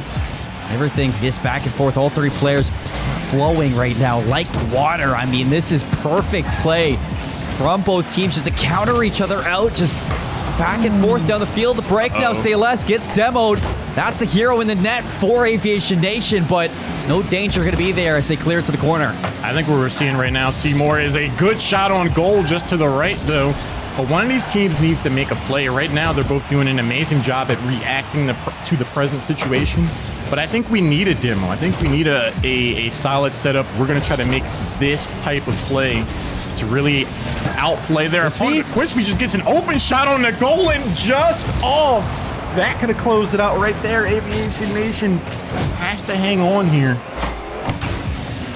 Well, it's not done yet. 2v3 for a moment. War Eagle is going to have to get its play.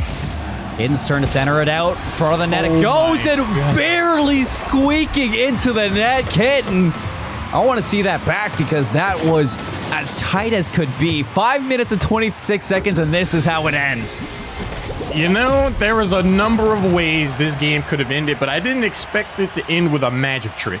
Just a regular Houdini of a chip off the hood. Yeah. Oh, let's just pinch one towards the goal, and they're not going to be ready for it. After so much back and forth action, to see them pop off like that, you know that was a hotly contested game.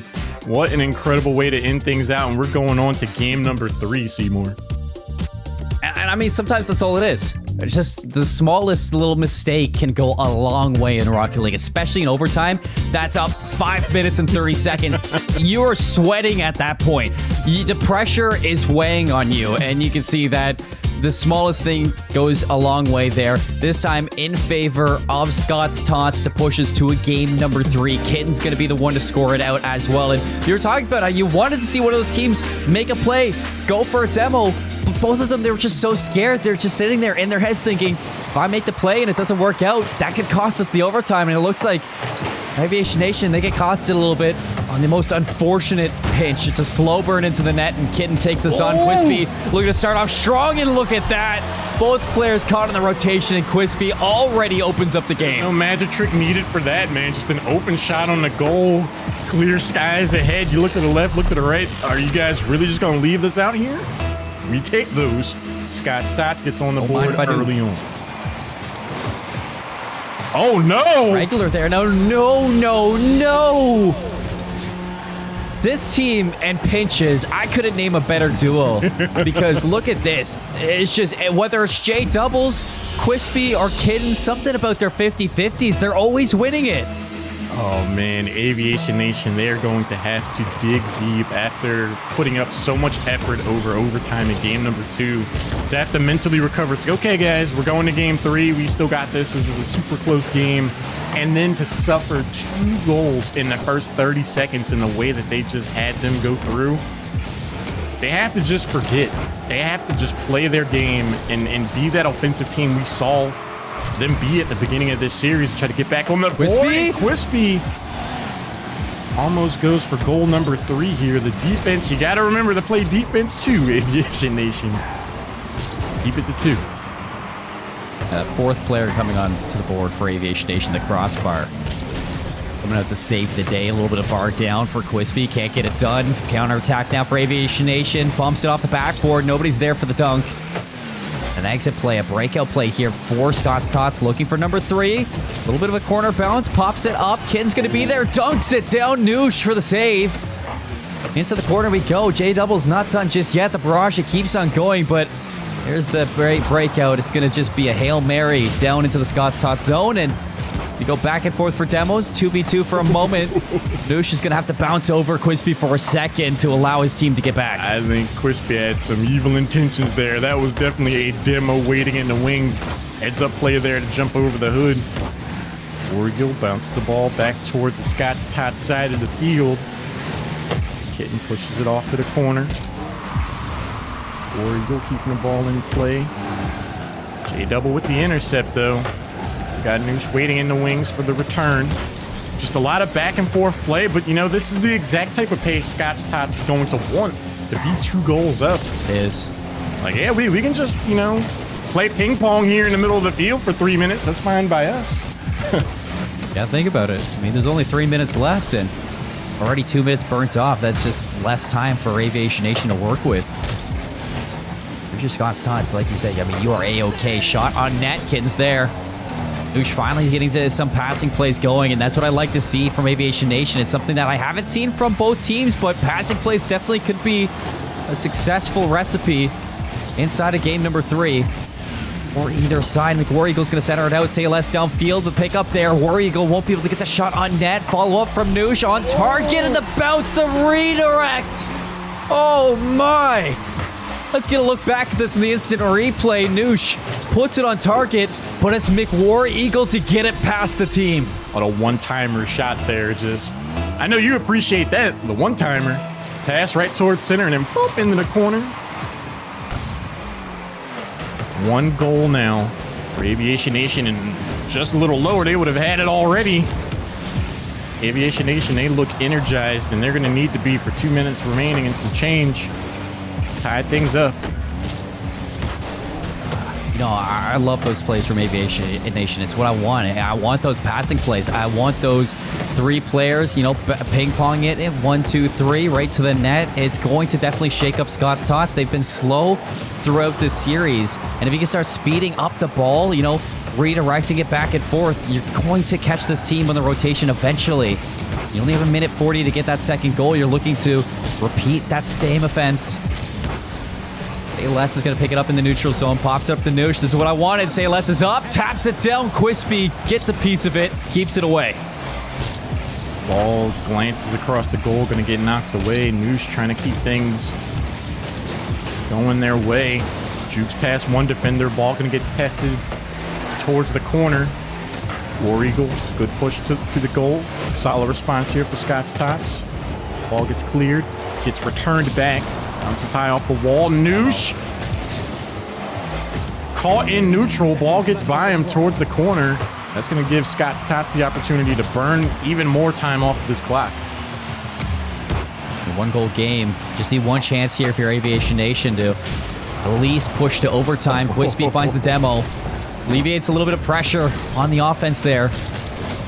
Noosh looking for the second one. Kitten's going to have to push for the ball. Barely gets a piece of it. Pinches it downfield again. 37 seconds. Open net. J-Double centers it out. Looks for the pass. Nobody's there. War Eagle now to carry it out of his zone. 30 seconds is announced into the game. This is it here and now. You're looking at Aviation Nation to get this one down. Center shot there. Quispy from the roof. Double commit from Scott's Tots. Leaves them a little bit open. Nobody going to take a shot here from Aviation Nation. Now 15 seconds left to Lauren. And then there's the goal when you need them most. War Eagle comes through. Team effort, tying things up. We are looking at overtime for game number 3. Aviation Nation, they are not done yet. Oh, not done whatever. And what did I say? Scott's Tots, they get over aggressive. They commit a little bit too much. And it's the passing play from Aviation Nation. Again, that ties it up. 5 seconds left. Last chance to end this in regular time. Quispy's going to look to keep it alive, but McWar Eagle takes it to the ground. Another overtime between these two teams, and there's anything I know between them is they love their overtimes to be drawn out. If you're Aviation Nation, you're looking to end this one early because the better it goes, the longer this one's drawn out, the better you get from Scott's Tots. A chance shut down by Kitten. Keeping it out of their zone just yet. A little pass up from Noosh. 50-50 from Kitten. Keeps it into the neutral zone for now. An unfortunate bump onto McWar Eagle is going to shut down the offense for Aviation Nation. Quisby looking to get something going for Scott's Tots, but can't get past the defenders. Double commit there from Aviation Nation, not going to get punished. Good push back towards the goal, and War Eagle is going to go ahead and bring it home for Aviation Nation. Closing out game number 3 in explosive fashion. The offensive pressure was real. Those passing plays are dangerous, Albert. Every single time I see them from Aviation Nation, just Scott's Tots aren't ready for the read. And I saw it in the player cams. You guys probably saw it too. I mean, that team was excited when they won. I mean, that game was anything but exciting as they were neck and neck throughout the whole series. I mean, a 5-minute 30 overtime. We didn't get that in the second overtime we got, but Aviation Nation, they wanted to end it early on with a hat trick from McWar Eagle. Aviation Nation move on to play Hartford Yard Goats. Saw the stats at the end there. Three shots from War Eagle, 3 goals. But I would also point out that each goal had an assist. And that to me is the definition of teamwork. One of the things that really stuck out to me when we talked to a couple members of Scott's Tots from ForceCon is their perspective on the difference between NA playstyle and EU playstyle.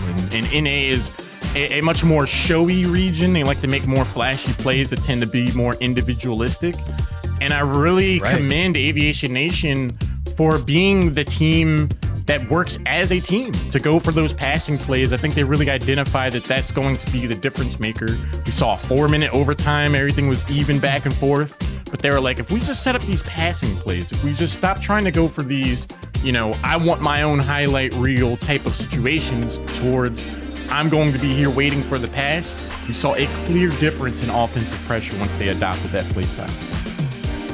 It's just like you said, you stop looking for those pop-off Reddit plays, those pop-off social, highlight plays, and you started to see things piece together for Aviation Nation when they play the teamwork, they find the dream work. That's all I can say for Aviation Nation is they finally snuck around Scott's Tots at the end there, and as soon as they got into a rhythm, the pace of play just couldn't be matched from Scott's Tots there. And now you look at the bracket, and like I said, Aviation Nation now moving on to play Hartford Yard Goats, who get North America versus North America again. And Scott's Tots, your EU representatives, they dropped down to play a dangerous Aviation Nation red team who pushed Hartford Yard Goats to the edge in that game number 1 that we saw. So Aviation Nation looking to get a little bit of revenge on their sister team against that number 1 team out of North America, and they're looking poised to make it happen. Aviation Nation and Aviation Nation Red both are just, they have to be pumped up. I know the performance that Aviation Nation Red had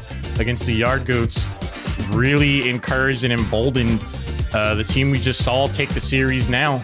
So to see them kind of feed off of each other, as hyped as Aviation Nation Red had to be coming off of their series, to see their teammates also show up and have a great performance, the Tots are going to have their work cut out for them on the lower side of the bracket. They are. Because it's the exact same with Aviation Nation Red as the amount of pressure, the aerial pressure for sure that we saw from Aviation Nation Red. I mean, that is definitely going to be hard to counteract, but it does look like we have an interview on the board for us for Aviation Nation. And when we talk to him, I mean, I just want to ask. I mean, McWar Eagle, what was it in that last game? I mean, a hat trick to finish it out. Yes, sir. What? You look possessed on the pitch. You look possessed on the pitch. What brought that out of you? Honestly, the EU guys shook me up a little bit in the beginning. They definitely came to play. They're a good team, and it came here to prove it. But I had my wonderful teammates out here giving me absolute phenomenal passes, and I was just there to finish it. I'm glad that you mentioned the passes, Airman First Class. It looked to be like an explicit strategy you guys adopted, particularly for game number 3. Going into that final game, did you guys actually go for a shift towards more of a passing game, or is that something that was just happening organically? Yes, sir. So we usually do passing. We were just a little fumbly in the beginning with not a lot of playtime before this tournament, but I was constantly reminding them we need to get passes going because we've talked a lot, and that's how we beat a lot of teams is just moving the ball around as a unit. It just works phenomenally. As we saw. It did work, and I'm glad that you brought up the playtime. I was going to ask, how did your team come together, and what do things look like for you guys when you're playing outside of a tournament setting? So honestly, it's gonna sound a little weird, but I just popped up as a free agent, and they're like, "Hey, do you want to play with us?" And I was like, "Okay, I'm down." so that's how we met, and playing for just casually doing. We play some casual matches to warm up, and then we play some competitive to get the sweat flowing a little bit. Love that. I'd say you guys definitely came together really well as a team. The last question I have for you guys is, you saw Aviation Nation Red have such an incredible performance for the first match of the day. Did that power you guys up any? And what would you say to Aviation Nation Red for their next coming up match? I wish Aviation Nation Red all luck because they are our org's counterparts. So we very much love to see them succeed in any point, and I'm pretty sure they feel the same way. But yeah, I wish them the best of luck, and they definitely did power us up a little bit with that performance in that first series. Like they absolutely brought it to Hartford. It was good. Awesome, man. It was good. And now you guys got to bring it to Hartford now. Absolutely. Yeah, you guys got them up next. It's going to be a fantastic game. I cannot wait to see how that match moves on. But I mean, that's going to be it for us on the desk. Thank you for joining us. Absolutely. Big War Eagle. And best of luck for the rest of the tournament. Thank you. And you guys have fun casting. I'm pretty sure it's an absolute blast on that side. You guys make it the blast that it is, man. These games have been a lot of fun to cast. Thank you. No problem. Thank you. He is good. He is good. Well, he is good. he is good to get things going against Hartford Yard Goats in the next series. I mean, you talk about this team, just looks like they're here to have fun and show up, and that's what I'd like to see, in a tournament like this. A lot of times, things might get a little bit lost in the competition when everything that we're here to do is to have fun and to showcase, the skills between these two players. It's not always about the competition. A lot of these players, I'm glad that they're here to just have fun. At the end of the day, it's all love. I mean, the Department Air Force Gaming League obviously is just an amazing opportunity to make new friends while they serve the country and just have people to game with. So to have a venue like this to be able to compete and have fun together is always an amazing thing. It's something that draws me to this every opportunity that I get to see these incredible games. Speaking of, we're going to have another one coming up after our short break. It's going to be the Scott's Tots EU team again taking on Aviation Nation Red, who had such a great performance against the Hartford Yard Goats. Plenty of action ahead. Don't go anywhere. We'll be right back. Follow up on that, as you see, is MC War Eagle, or Mick War Eagle, looking to get a shot going for himself. J-Doubles, a double touch off the board, and there we go! Unanswered to open things up. A lot of back and forth, but as soon as you get a little flick here, J-Doubles just beats out Say Less. This is probably the slowest we've seen game number one go so far. Uh-oh! No, but it's going to punish them a little bit, the slow play. I mean, it's smart. It looks good, but as soon as you start slowing things down, when Aviation Nation just want to push the gas and now to try to tie things up, but this defense from Scott's Tots, man, it is looking. I was about to say nigh impenetrable, but New said, "Hang on, Caster. We're getting one on the board." Is that a caster curse? It's not a caster curse, my friend. It's not done yet. 2v3 for a moment. War Eagle is going to have to get its play. Aiden's turn to center it out. Front of the net it goes, and barely squeaking into the net. Kitten.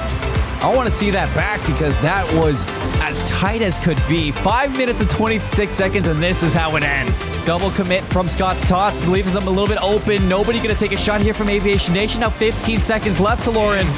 And then there's the goal when you need them most. War Eagle comes through. Team effort, tying things up. We are looking at overtime for game number 3. Aviation Nation, they are not done yet. Quispy looking to get something going for Scott's Tots, but can't get past the defenders. Double commit there from Aviation Nation, not going to get punished. Good push back towards the goal, and War Eagle is going to go ahead and bring it home for Aviation Nation. Closing out game number 3 in explosive fashion. The offensive pressure was real.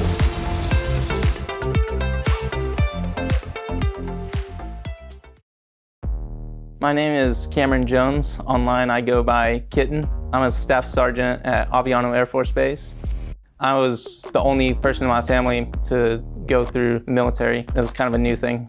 I spent a lot of my childhood playing video games. The first game I ever played, I'm pretty sure, was Pokemon Fire Red. And then I really moved onto Xbox when I started playing Halo 3. And I mean, from there, it just kept progressing until eventually I was introduced to Rocket League. I never really played a game competitively until I picked up Rocket League. I don't know what it is, I just enjoy playing it. I've met a lot of people through the Air Force gaming. A lot of people from my base play, and even if they're not super competitive like I am, we still have a pretty good time in like custom games and stuff like that. I think the future of military esports is going where it needs to go. I think it's getting bigger, it's getting more publicity. I think it's doing pretty good. I'm Senior Airman Joseph Simpson. I'm stationed over at Camp Darby in Italy, and my endgame name is J Doubles. When Rocket League came out in 2015, I was at a frat house with one of my buddies. They had a PlayStation and they were playing it, and it just looked like something I would love because I used to play FIFA and I used to play racing games, so it was just the perfect mix of those two. And so I really have a hard time understanding why Cameron Kitten said he's a defender. He's definitely the striker, and I'm certainly the defender. Kitten's a phenomenal striker. Got to give him credit, he's humble, but I would say I'm the defender typically. I'm a little more sitting back. I say, you go, you go, you go, and I send them forward, they do their thing, and I just kind of trail as third man, I would say. I think it's amazing. So many people when they PCS, when they change bases, they don't have any friends aside from their hometown friends. So it gives them that bond that they don't immediately have at a new base, and I think people are finally waking up and seeing how big of an effect gaming has on all the airmen across the Air Force and just the armed forces. So I think it's going in the right direction. It's really amazing.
I'm Major Chris Walsh, stationed at Pope Army Airfield in conjunction with Fort Bragg in North Carolina.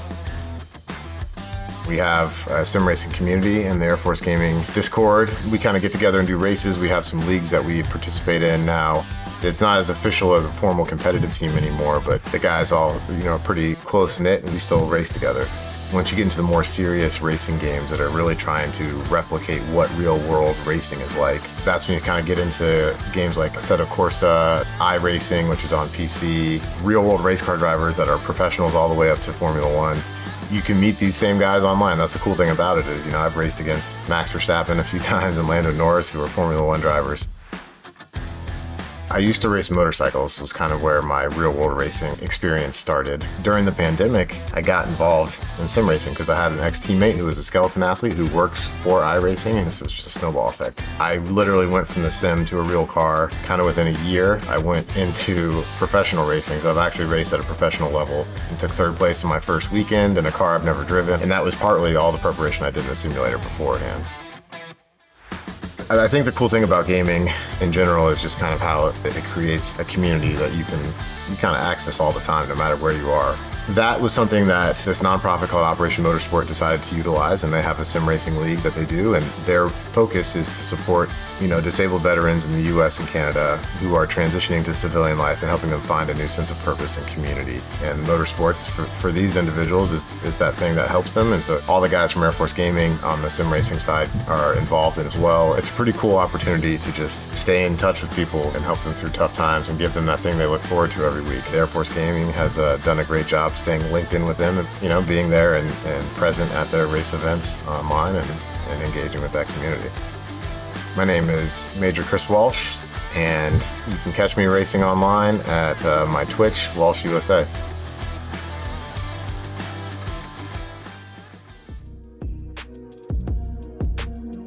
The action continues to heat up here at the Department Air Force Gaming League Finals. Everyone's pumped up. We have had two incredible matches so far, and the next one is going to be our first trip to the lower side of the bracket. One team will be eliminated. My name is Haloran, joined here by Kurt. Man, these two matches that we've had so far have been insane to watch.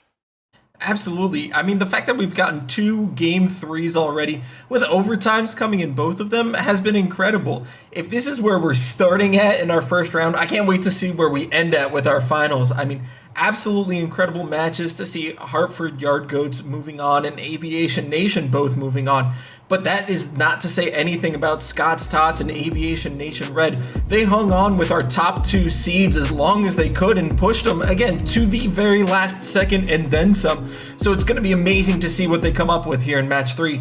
The stories that have developed so far today, man, have just been crazy. Aviation Nation Red, like you said, taking Hartford Yard Goats to the absolute wire, going into overtime against what a lot of people would regard as like one of the top teams here today. I would feel very excited to go into this. I would want my run back. I would be charged up. And I think both of these teams are. Scott's Tots, we just saw an incredible performance out of them as well. So as far as, hoping for good games, this is as good as we could possibly ask for between these two teams.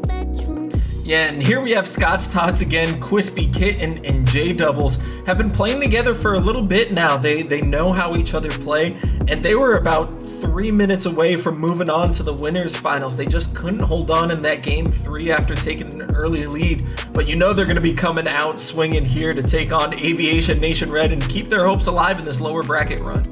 Their performance was definitely commendable, and I think one of the big lessons that they could take away from that last series is just be ready for the pass. The passing game was incredible from Aviation Nation, and I'm sure their red counterparts are going to be able to do just as well. This team, like we were talking about, has to feel so ready for this upcoming match to come out of the gate as they did with the performance that they had. They have to feel like this tournament could be theirs if they continue to play at that level. Yeah, Aviation Nation Red having come in, kind of known as the lower team to Aviation Nation who went on to our winners finals. They're trying to make a name for themselves just as Aviation Nation Red, separate from Aviation Nation. And they did that in that first series, pushing Hartford Yard Goats to the brink. Both of these teams absolutely incredible and can't wait to see what they bring in this lower bracket. High-powered octane offense going up against stalwart defense. EU versus NA. Scott's Tots still warmed up off of their last match. I am sure Aviation Nation Red are going to be more than ready for game number 1 as we jump into it here. Early action out of the gate, going high. Push towards the blue corner. Scott's Tots, Quispy wraps the corner. Tries to get the ball over Aviation Nation Red, who says not so much. The battle continues here in the corner of Scott's Tots. And that was something we saw in that first series with Aviation Nation Red. It seemed like they just didn't quite know how to get the ball out of the corner. Scott's Tots here coming up and playing in the air. They want that ball up high. Aviation Nation wants that ball down low. So it'll be really a battle of where can they get that ball and how can they mount their offensive attacks. It creates a really interesting paradox, because if you want the ball low against a team that's trying to go high, that means you have to kind of go higher than them to spike the ball down. So it's going to be a really interesting challenge here for these teams in terms of a clash of wills. Absolutely. As that ball has been bouncing there for a little bit. Again, you see it, Aviation Nation doesn't want to go up for that. They want to stay on the ground. They want to control it. Quispy with a nice pass around the corner and no one there to take it from Scott's Tots. I really do like the play there, but hold on. Goal number 1, a bit of a question mark. I'm looking at the cameras for Scott's Tots. They're like, wait, what? And chip off the demo. An interesting first goal here. Yeah, it just seemed like Scott's Tots wasn't ready. Maybe a little miscommunication making him think there was another guy behind him, but you know, the little chip to a demo does it. Aviation Nation Red taking an early lead, and they get another chance here. Is that one cleared away at the goal line by Kitten? Kitten and mere pixels alone prevent goal number 2 here for the first game. Scott's Tots rallying and recovering from an interesting first goal. Quispy bounces the ball towards J Double. All 3 members of Aviation Nation Red there ready to put up the wall. Gets that shot on target. Kitten tries to bounce it over. Jiggles, deflects the play. Push away from the goal. J Doubles tries to recover. Spirit gets the clear over top, though. Could be goal number 2 waiting here, Kurt. Yeah, and again, I hate to keep going back to it, but it's that corner. If that corner or that ball is stuck in the corner in the blue half, Aviation Nation Red just doesn't seem comfortable to clear it out as that ball gets cleared away by Quispy. And again, there it is in the corner. Let's see if they can do something with it here. Kitten pushes it back down the field, buying Scott's Tots a lot of time to pick up boost and maybe even pick up a rotation with aggression. I think we saw some of the mindset that, and hang on, Jiggles is going to come away with goal number 2. A regular Houdini in their own right. Magic tricks. Came in. We don't expect them to be in the air, but he's showing off his little air dribbles there for Aviation Nation Red to get it to midfield. I was going to say there was a moment where H3 was playing back about 30 seconds ago where he could have potentially come up the knock in a goal. Oh, hang on. H3's like, no, I can come up too. I can come up too, actually. He heard you and said, I can score goals of my own, but that's just a triple commit. Unfortunate for Scott's Tots. I do not need to play back at all. Keep the batteries in that lamp charged up, because I will be lighting it up more often than not. 3 quick goals at the halfway mark here of game number 1. Aviation Nation Red, they are definitely feeling themselves after their impressive first match of the day. Yeah, and Scott's Tots maybe still reeling a little bit, maybe a bit of a hangover effect from that first series, those overtimes and everything. Just aren't looking the same as that ball bounces into the corner. H3 is going to try and read it out. Gets a pinch with LC Spirit, but ball goes straight into the corner and Quispy grabs it for control. Bounce off the side, H3 takes it over to the opposite side. Ball gets shipped towards center. Quispy trying to go to the opposite side of the field for a change. J Doubles running down the ball. Pushes it off the corner and has a pretty clear shot here. Unless Spirit comes through and makes the play needed for the team and is able to do exactly that. Yeah, Kitten was chasing down Spirit on that goal line, trying to get him, but unfortunately nothing doing. So that ball sits in the corner. Kitten now tries to play it out. H3 controls it down that sideline, picks up the full boost. Big 50 as that ball is up in the air and both players miss it as Quispy tries to control it past Aviation Nation Red, but a nice little touch puts J-Dubs with the ball right at midfield. What an interesting mix of hard commits and soft touches to get around defenders. At the end of it, though, H3 gets the demo on Kitten. B pushes the ball down. Janky jiggles, though. Gets the intercept. Kitten tries to push it over top of Spirit, but H3 is there for the backup, keep the ball on the blue side of the field for that moment. Oh, and a nice little 50. Quispy takes it there, but that ball going against the backboard. Kitten's gonna have to clear it away. Nice pass to Quispy, who tries to pass it down to Kitten, but nothing doing, and Spirit misses an almost wide open goal there. You hate to see it. The lead stays at 3 with 35 seconds remaining. J-Doubles was there for the defense, but they're going to need to do more than just prevent goal number 4 here as the final seconds ebb away here for game number 1. Might be a little too late for Scott's Tots, and they might have to start thinking about game number 2. Yeah, with 20 seconds left, they're going to need just about a miracle. 15 seconds now to be able to pull it off. And if you're Scott's Tots at this point, you're saying, can we get a consolation goal? Can we go into game number 2 with a little bit of momentum? Doesn't look like they're going to get their request granted here as the final second ticks away. And the ball hits the ground. Game number 1 goes over to Aviation Nation Red. And what an interesting mental challenge here for Scott's Tots, that to have such a back and forth, double overtime, best of 3 against Aviation Nation, where there was so much standard back and forth play. To have this series start out in such an interesting way it's got to be tough, because like you're trying to build that momentum, right? You're trying to reset and say like, okay, that series is behind us. We're playing well. Let's just keep doing what we're doing. And then you have these absolute curveballs, figuratively and literally, rack up goals against you at the beginning. You just have to reset from even that. Yeah, and I think, to be honest, it's one of the first times we've seen real dominance from beginning to end of a game. Aviation Red just looked like they were in control. They got the 3 quick goals, and then they said, all we have to do now is play a little bit of defense, and did just that. So it was kind of shocking to see a team go up that big and hold the lead. But if anyone is going to be able to fight back, Scott's Tots has the challenge. They've flown here from another continent entirely, and they're saying, we don't want to go out in this first round just like this. And they're going to be trying to fight back, maybe changing a little bit of tactics going into game 2. But they're definitely going to be doing something different. Getting into game number 2, this is going to be a best of 5, so we do have more opportunities for both teams to change things back in their favor or to maintain the lead that they afford themselves. And right out of the gate, we almost see a goal. Scott's Tots, they came out ready to play for game 2, Kurt.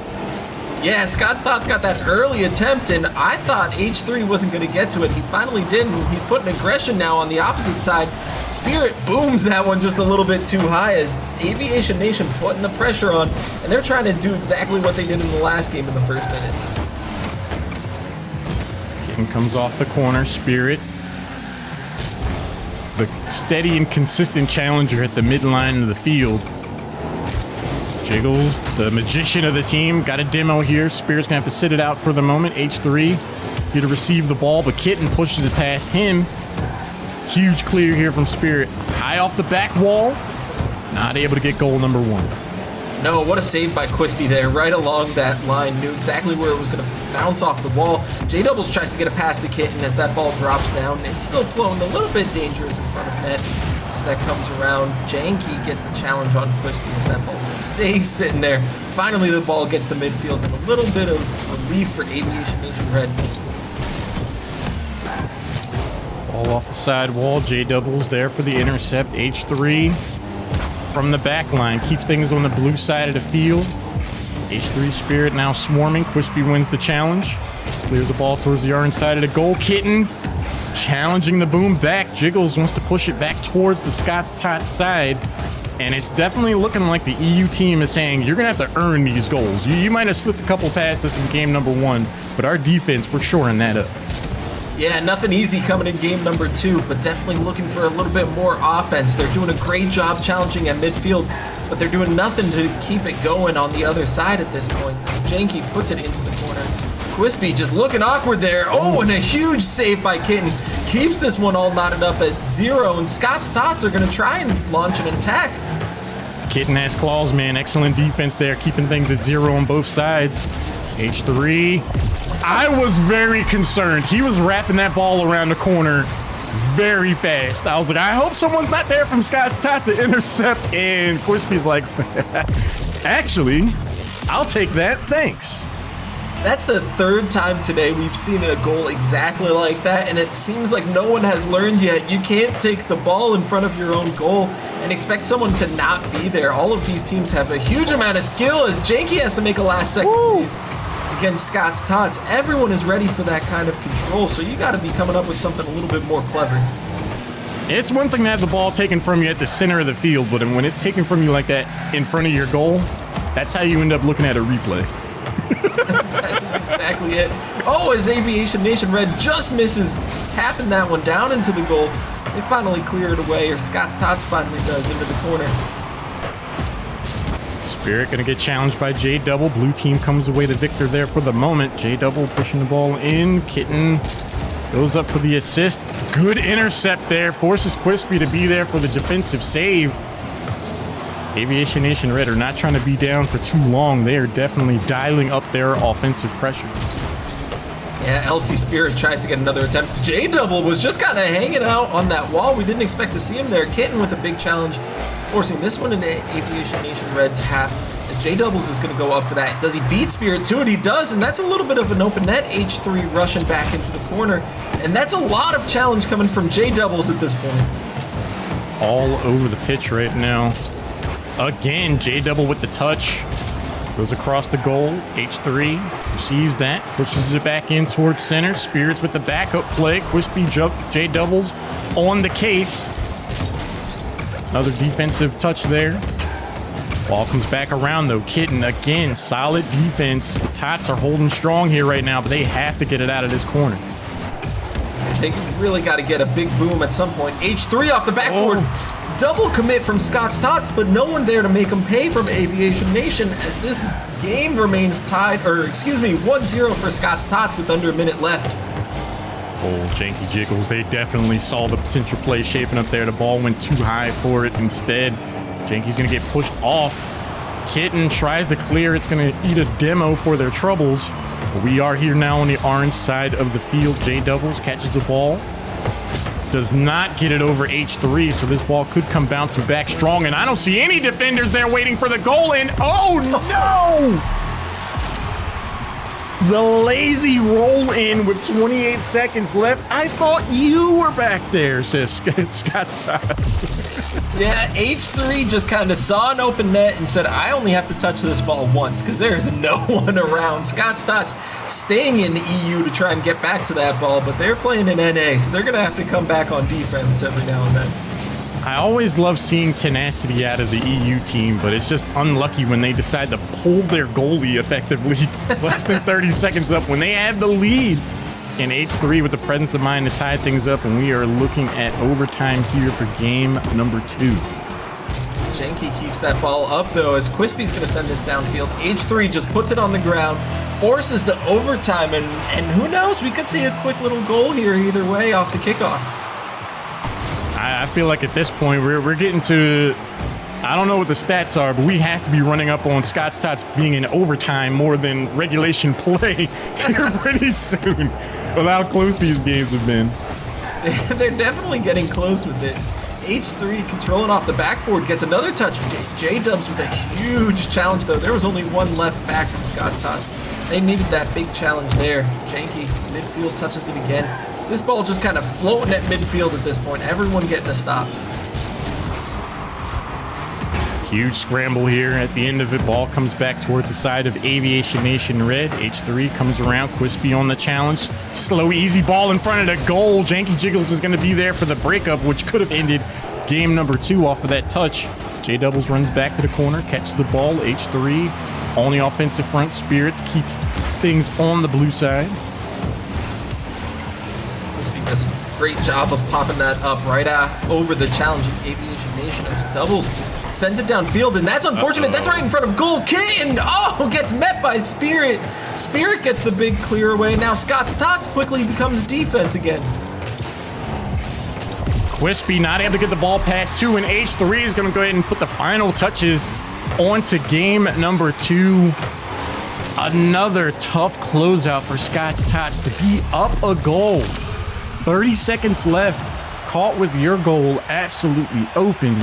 Forces out overtime, and just the offensive pressure, the onslaught from Aviation Nation Red just proves to be too much for what has otherwise been very strong defense. And now Scott's Tots, their back is to the wall. They are one game away from potential elimination here. Yeah, Scott's Tots just not quite looking like the team we saw in the last match against Aviation Nation. They're just showing up. They've shown a little bit slow. I don't know if fatigue has started to come in. They're playing in their what will be sixth game in a row at this point. You gotta hope that they regroup at this point and say, hey, you know, we flew all this way. We don't want to go out this early. Let's just play our game. Let's just have some fun and let Aviation Red come to our game style. Because it seems like they're trying to adjust, and they're adjusting to a team that they don't need to adjust to. I think it comes down to the NA-EU playstyle mentality and their differences.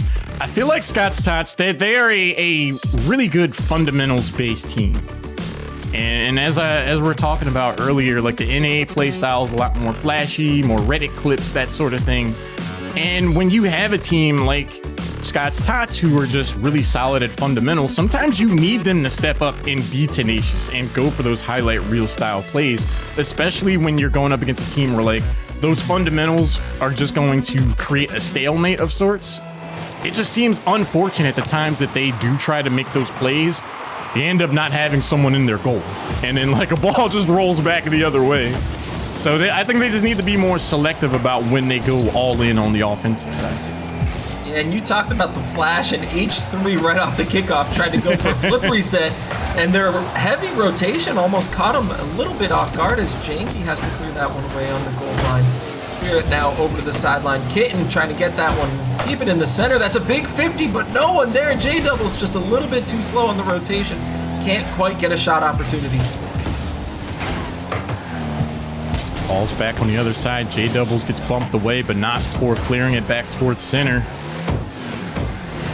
Wispy catches the ball this go-around, pushes it to the corner. Spirit waiting in the wings. Kitten wants their turn at the ball. H3 on the defensive side, ready for that. Spirit pushes it up to Janky Jiggles. Off the back wall, not able to get anything going off of that afterwards. J-Double clearing the ball back, but we are seeing a lot of back and forth play right now, Kurt. Yeah, neither team is keeping the ball close to them, and it's providing for a lot of opportunity for the defense to challenge. Each team is just pushing it a little bit too far out in front, giving the other team the opportunity to clear, the opportunity to carry whatever they need to. That's a big pinch that's going to go over the heads of everyone on Aviation Nation. Corner. Kitten challenges that one. That's dropping down, but cleared away by H3. Wispy just misses the touch, which could have been a pretty interesting setup there, but the ball kind of left unattended for there for a little while before being cleared away. J-Doubles at the right place at the right time, but H3 is like, can you be there twice? No. Goal number one. Yeah, and it was almost like we were just talking about it. No one is either controlling it or booming the ball. It seems like everyone's indecisive on what they want to do with it. And J-Doubles tried to get the clear, but couldn't quite get a touch. Went off his wheels a little bit, and that dropped right in front of goal for Aviation Nation Red to take advantage of it. It's just all about controlling at this point, and neither team seems to really want to keep the ball in control. Yeah, Scott's Tots, they seem to be really solid in that immediate moment, but when their opponents start to think one or two steps ahead, it's like, all right, you guys can stop this shot, but if we just send H3 in right afterwards, are you guys ready for that next play? And it just seems like Scott's Tots have been a little sluggish in anticipating the moves of their opponents. And H3 trying to play a mind game in the corner said, hey, we already have the lead, you come get the ball.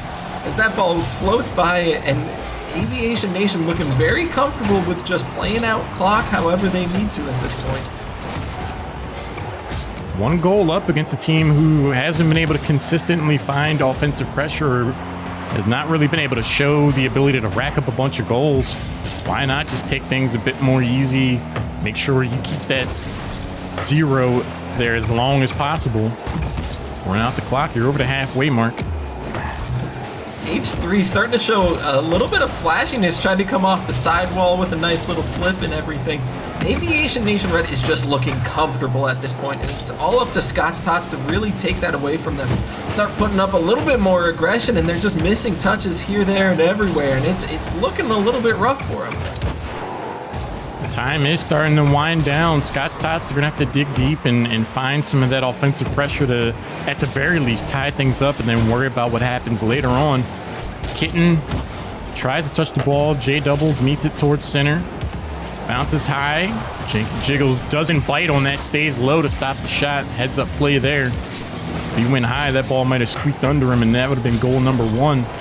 So the defense is holding up here for Aviation Nation Red. Yeah, J Doubles now at midfield, tries to get a pass play off the backboard. Oh, crossbar down, and there is Janky there to clear it away, and they're putting up a little bit of pressure. Now H3 pops that one up, and Spirit Smart comes in from behind everyone to clear it away, and Aviation Nation escapes some pretty dangerous attacks. 1 minute left. Scott's Tots facing elimination here. They need 1 goal to tie things up and potentially see overtime, and then another to force out game number 4. Demo starting things up. Quispy pushing the ball away on the defensive side now. Kitten tries to get things to the other side. Spear keeps it on the offensive front and chases their own ball to get the goal there, and that could spell the end of Scott's Tots' run here in the lower semifinal. Yep, and the other 2 Scott's Tots there, J Doubles and Quispy, just going for those boosts in the corner. Thought they would have a little bit of time, and a huge 50 from Aviation Nation Red kept that ball in front. 40 seconds now. Scott's Tots are going to have to do a lot of aggression to be able to stay alive, not just in this game or in this series, but in this whole tournament. Almost gets a goal there, but they only have 27 seconds now. It is do or die time, and a ball bounces in. J Doubles said, okay, that's 1, guys. 24 seconds. We've seen some chip shots go their way. We've seen a lot of shenanigans here in the closing seconds of these games. Do not count the Tots out just yet. Huge heads-up play from Quispy there. Saw that that ball was going slow, but it was going to be on, so he goes and takes out the goalie as another kickoff opportunity. Almost starts to a big attack. Aviation Nation Red now is going to have to put the defense on. That ball at midfield up. Kitten puts it away. H3 is there, and they're just keeping that ball over to the sidewall because that's not where the goal is. They can do whatever they want over there. Aviation Nation Red had done such an incredible job of just keeping the ball away from their opponents, and that was about to be a goal in and of itself. Aviation Nation Red are able to do it. They eliminate Scott's Tots 3-0 in incredible fashion. An offensive and defensive display, just managing the clock well, controlling the ball when they needed to, knowing when was the time to strike, when was the time to hang back and just play defensively, and they just put on a show. And they won that 3-0 in convincing fashion. Yeah, and let me tell you, if I'm Hartford Yard Goats or Aviation Nation, the losers of that match is going to have to face Aviation Nation Red. I'm not going to be taking this team for granted. They looked good, they looked dominant, and they looked like they were ready to make a statement. They really do. Scott's Tots, they put up a heck of a fight over the course of the 2 matches that we saw them perform in. It was just a bit of unfortunate circumstances. It seems like any time they were trying to press the ball and play up as a team overall, it just came back to bite them. They're like right at the end. The moment they started to okay, we can play up, we can push the ball forward, they get the ball swiped off their hood, and then no one's there to play back. So the ball just gets chased down and knocked into the goal for the easy 2-0 lead. And two goals in 30 seconds when it's been a struggle to get 2 over the course of 10 minutes. That's a big challenge. They got halfway there, but just weren't able to clutch it out in time. Aviation Nation Red will move on, and then they will face the loser of Hartford Yard Goats, potentially the rematch, or their counterparts in Aviation Nation.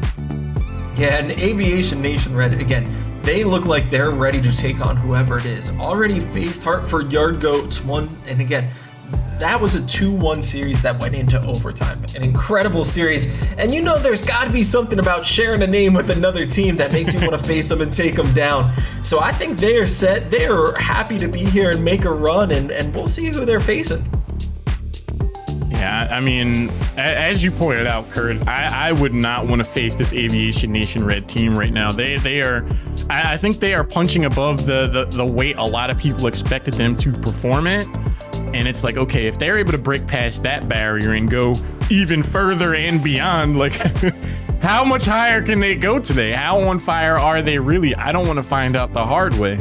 So I think none of these teams can feel comfortable in their overall positions right now, because anyone going to that lower bracket could spell the end, because Aviation Nation Red, they are looking like sharks right now. Yeah, and we really want to highlight the fact that Scott's Tots was not an easy team to beat, and they made it look easy. 3-0. They took Aviation Nation 2-1 originally, and they are not an easy team to face. So Aviation Nation Red doing a great job, and I think we have Janky Jiggles joining us here for an interview. Janky, how did that series feel? Did you guys feel comfortable the whole time? What clicked between now and the first match you had? It's just more of paying attention to our roles and playing that role. We've all got an identity on that team and a overall picture of what we want accomplished, and we were able to get it done. Get it done, you were. At the beginning of game number 1, there were a few goals that just kind of squeaked in there at the very beginning. Now, it was hard for me personally to discern what happened on some of them, even from the replay. Were those crafted plays, or were those just happy accidents where you were just like, we'll take those at the beginning? I mean, we're trying to move like water out there. We're trying to let it flow. Like I said, we got that game plan for each game, and we're trying to make that game plan happen, but we're going to do whatever we got to do in between to get that dub. And that's just how it played out. It went smooth. We played really good. So did the other team.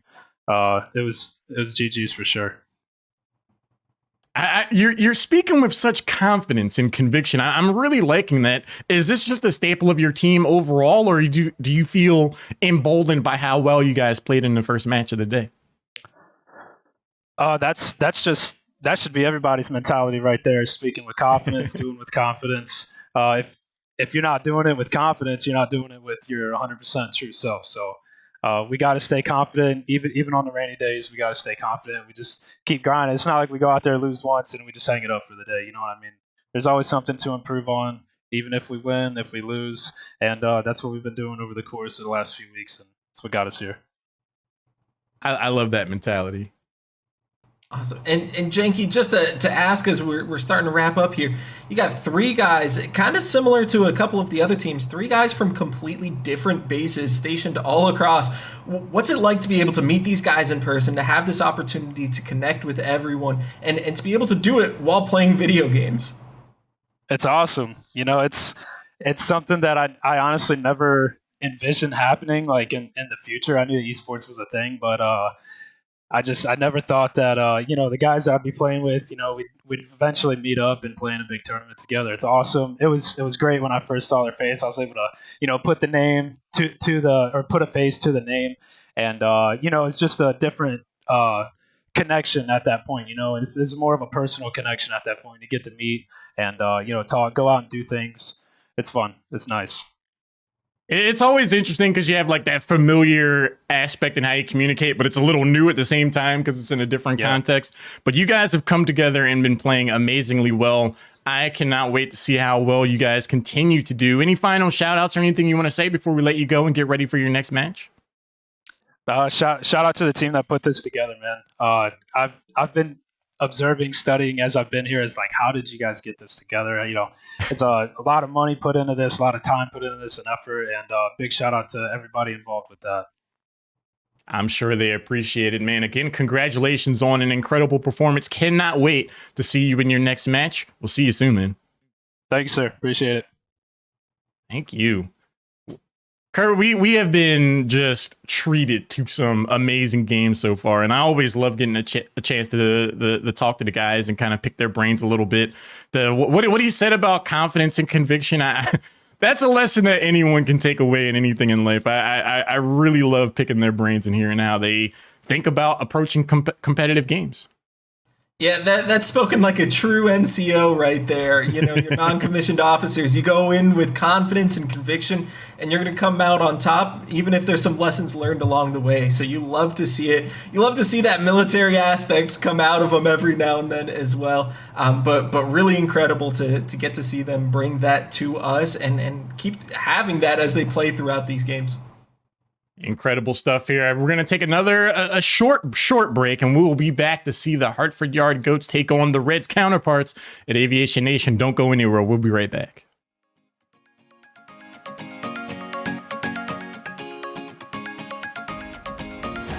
We saw some of the mindset that, and hang on, Jiggles is going to come away with goal number 2, a regular Houdini in their own right. Magic tricks. Came in. We don't expect them to be in the air, but he's showing off his little air dribbles there and launch an attack. Kitten ass claws, man. Excellent defense there, keeping things at 0 on both sides. H3. I was very concerned. He was wrapping that ball around the corner very fast. I was like, I hope someone's not there from Scott's Tots to intercept. And Crispy's like, actually. By Spirit. Spirit gets the big clear away. Now Scott's Tots quickly becomes defense again. Quispy not able to get the ball past 2, and H3 is going to go ahead and put the final touches onto game number 2. Another tough closeout for Scott's Tots to be up a goal overtime, and then another to force out game number 4. Demo starting things up. Quispy pushing the ball away on the defensive side now. Kitten tries to get things to the other side. Spirit keeps it on the offensive front and chases their own ball to get the goal there. And that could spell the end of Scott's Tots' run here in the lower semifinal. My name's Brandon Wolverton. My gamer tag is Say Less. I'm an A1C stationed in Gulfport at the Gulfport CRTC. I got into Rocket League whenever it first went free to play on PlayStation back in 2015, and I've been playing it on and off just when I can. The thing I like most about Rocket League is how difficult it is to master. I still don't think there's people who have reached the skill ceiling of it. My experience with AFG so far is that they've been extremely accommodating to everybody, trying to get as much community involved as they can. Yeah, my current team and our first tournament was the qualifier for this upcoming event. I would say my role on the team is more of like the second man waiting on a pass. I think the future of esports in the military is constantly growing. More and more people are getting involved, including myself. I think it's going to be a good thing for the community. I'm Ethan DeFrance. My in-game name is Ethan. My rank, I'm a Specialist 4, and I'm from Buckley Space Force Base. So our team dynamic, I feel like I'm kind of the glue, and I kind of just let them do what they want, and then I try and fill whatever spaces they leave, so try to be the middle guy. I think it's been really cool, and I feel like I'm really lucky that I get to go on like military orders and then go play video games. Not a lot of people get to do that. It's fun, so can't complain. When I first joined AFG, it was a lot smaller, and now it feels like a lot more people are knowing each other and playing with each other. My favorite part is probably like going to the actual competitions, and then hopefully if you beat people, you get to talk a little bit of smack to the other branches after, so that's probably the most fun part. We've been chilling by the ocean. I told them my way, what can I say? Ooh, I got them looking at me sideways. I can't take no days off, they know I can't. Lately I've been in a different mind state, and I got them tripping. I've been making hits, I don't got no time for misses. Shawty wanna ring, yeah, she tryna be a missus. I've been so ahead, I don't think y'all really get it. They been taking L's, they can't see how I've been winning. And I got a drip, so they see me making waves. They don't even see how many chances I done gave. I've been working hard, dog, I think I need a raise. Said I couldn't do it, but I told my girl to pipe down. Need it right now. Lately I've been going till the lights out. Got my face up and my eyes down. Shawty, now you know what this is like now. Now I got a big drop top and I'm rolling. And I told my girl I'ma be up till the morning. Feeling like I'm 2-3 cause you know I'm zoning. Shawty got a wave, we been chilling by the ocean. Now I got a big drop top and I'm rolling. And I told my girl I'ma be up till the morning. Feeling like I'm 2-3 cause you know I'm zoning. Shawty got a wave, we been chilling by the ocean. Yeah, I've been buying 40 once I heard the 36s. I can tell 100 stacks by many plays up from my dealer, I get commission. Walking, I got my bitches on display like exhibition. If a Wi-Fi connected, ain't the first time. $250,000 in the Hermes, hurt my shoulder. In Dubai, got my base, got my turn tide off. Moving in a motorcade, in the bourbon riding solo. Yeah, solitaire stones look like breath mints. Yeah, you rock fake jewelry, I need an EpiPen. That bitch fucking with a shrimp, she pescatarian. She wanna come fuck with a boss, she ate every inch. Yeah. Need it right now. Lately I've been going till the lights out. Got my face up and my eyes down. Shorty, now you know what this is like now.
Hi, my name is Staff Sergeant Darren Richards and I'm stationed at Ramstein Air Base, Germany.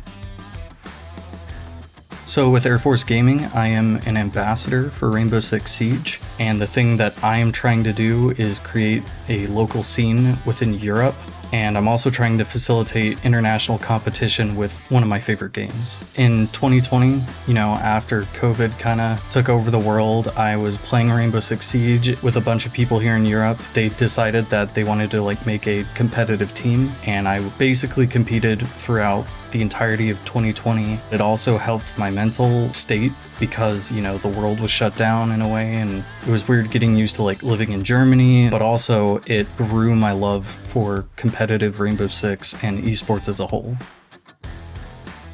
For Rainbow Six Siege, I just hosted a 5v5 tournament last month in January. I'm hoping that through word of mouth and, the network of AFG, we get more and more people interested in it, both in Europe and worldwide. I do want to create an international Rainbow Six Siege scene within Air Force Gaming. This upcoming summer, specifically on June 4th, I will be doing my 3rd annual charity stream. This is going to be a 24-hour charity stream where I raise money for Mermaids, and Mermaids is a UK organization that helps raise money for transgender and gender diverse teenagers and young adults, as well as reach out to their families and loved ones to give them education and proper treatment. Things like Air Force Gaming allows people from different ranks and locations to still have that sense of constant community. That's something that you can't replace. I am Staff Sergeant Darren Richards. Thank you for watching, and please tune in to my 24-hour charity stream on June 4th.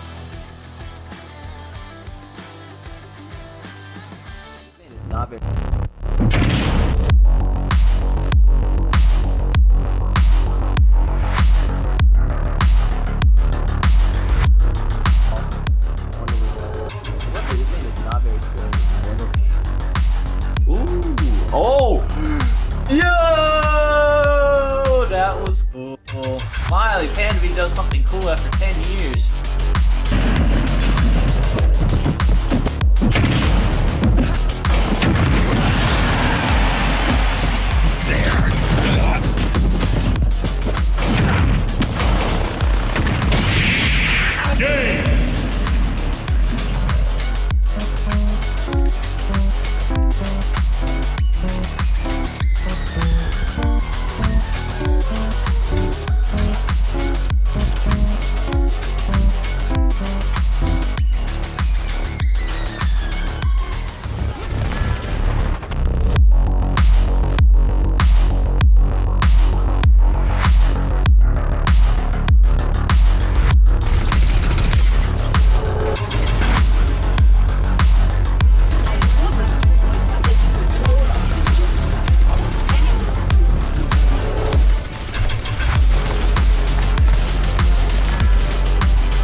Push B, push B. Captain B. I got shot from right side street. -3, -3. Lower red. 2 out. Okay, no Right eye. here. He's upstairs. Minus. Give me the last one. Give me the last one. Where's the last one?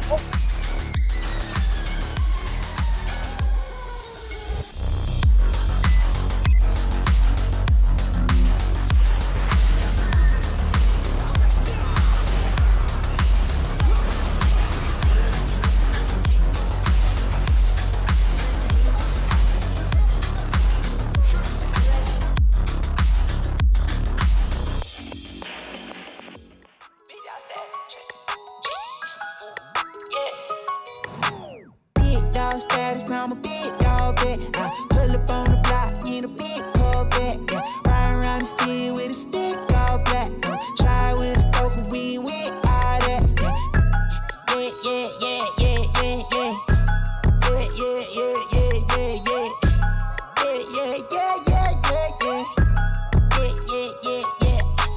Made $1 million and I can't go back. Got a lot of jewelry on me, man, you can't hold that. 12 asking better, tell him that I ain't so crack. Know your money long when your people can't afford that. I'm ballin', yeah. My mama told me that did my calling. I keep that stick, I don't do no brawling. Open out the doors and let them all in here. Yeah, they all in here. Ooh, big dog. We come out the pound, so we big dog. Heavy paddock, gonna break my wrist off. I'm young out of rocket, about to lead dog. 3, 2, 1, I got big dog status, I'm a big dog vet. I pull up on the block in a big Corvette. Yeah, riding around the city with a stick all black. Try with a stroke, but we ain't with all that. Yeah, big dog status, I'm a big dog vet. I pull up on the block in a big Corvette. Yeah, riding around the city with a stick all black. Try with a stroke, but we ain't with all that. Yeah.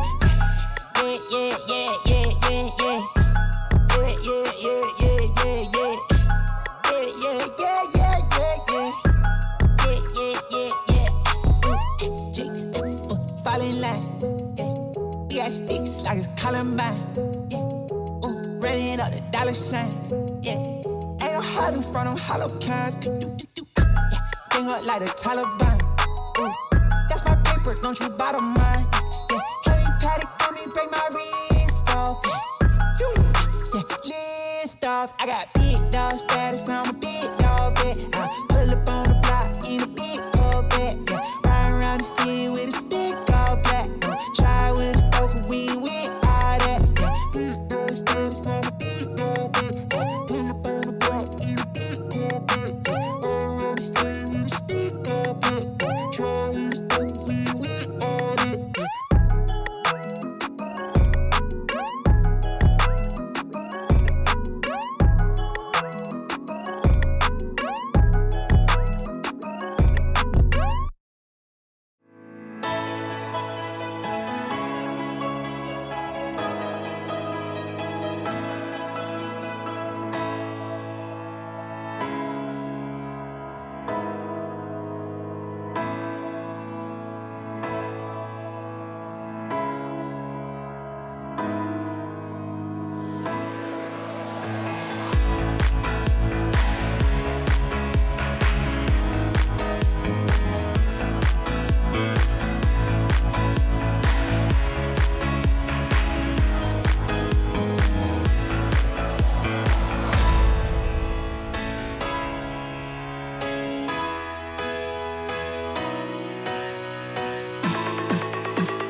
we are back with the last 3 teams for your DAF Gaming League Summer Finals. Welcome back to the tournament. We are playing at the Belong Arena in Grapevine, Texas. Big shout out to Belong Arena, by the way, for putting this all on. It looks like a blast in person. A lot of players laughing it on, you know, a lot of people spectating, watching, and having a great time over there. So big shout out to Belong Arena for helping put this one on. But like I said, we're down to the top 3 teams now in our summer finals. My name is Seymour. Alongside me is Kurt. And Kurt, I mean, how are you feeling after the last game? Oh man, I'm feeling ready to see Aviation Nation and Hartford Yard Goats square off, that's for sure.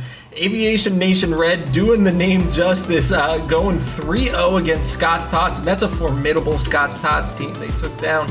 And now they're just waiting for the loser of this matchup here.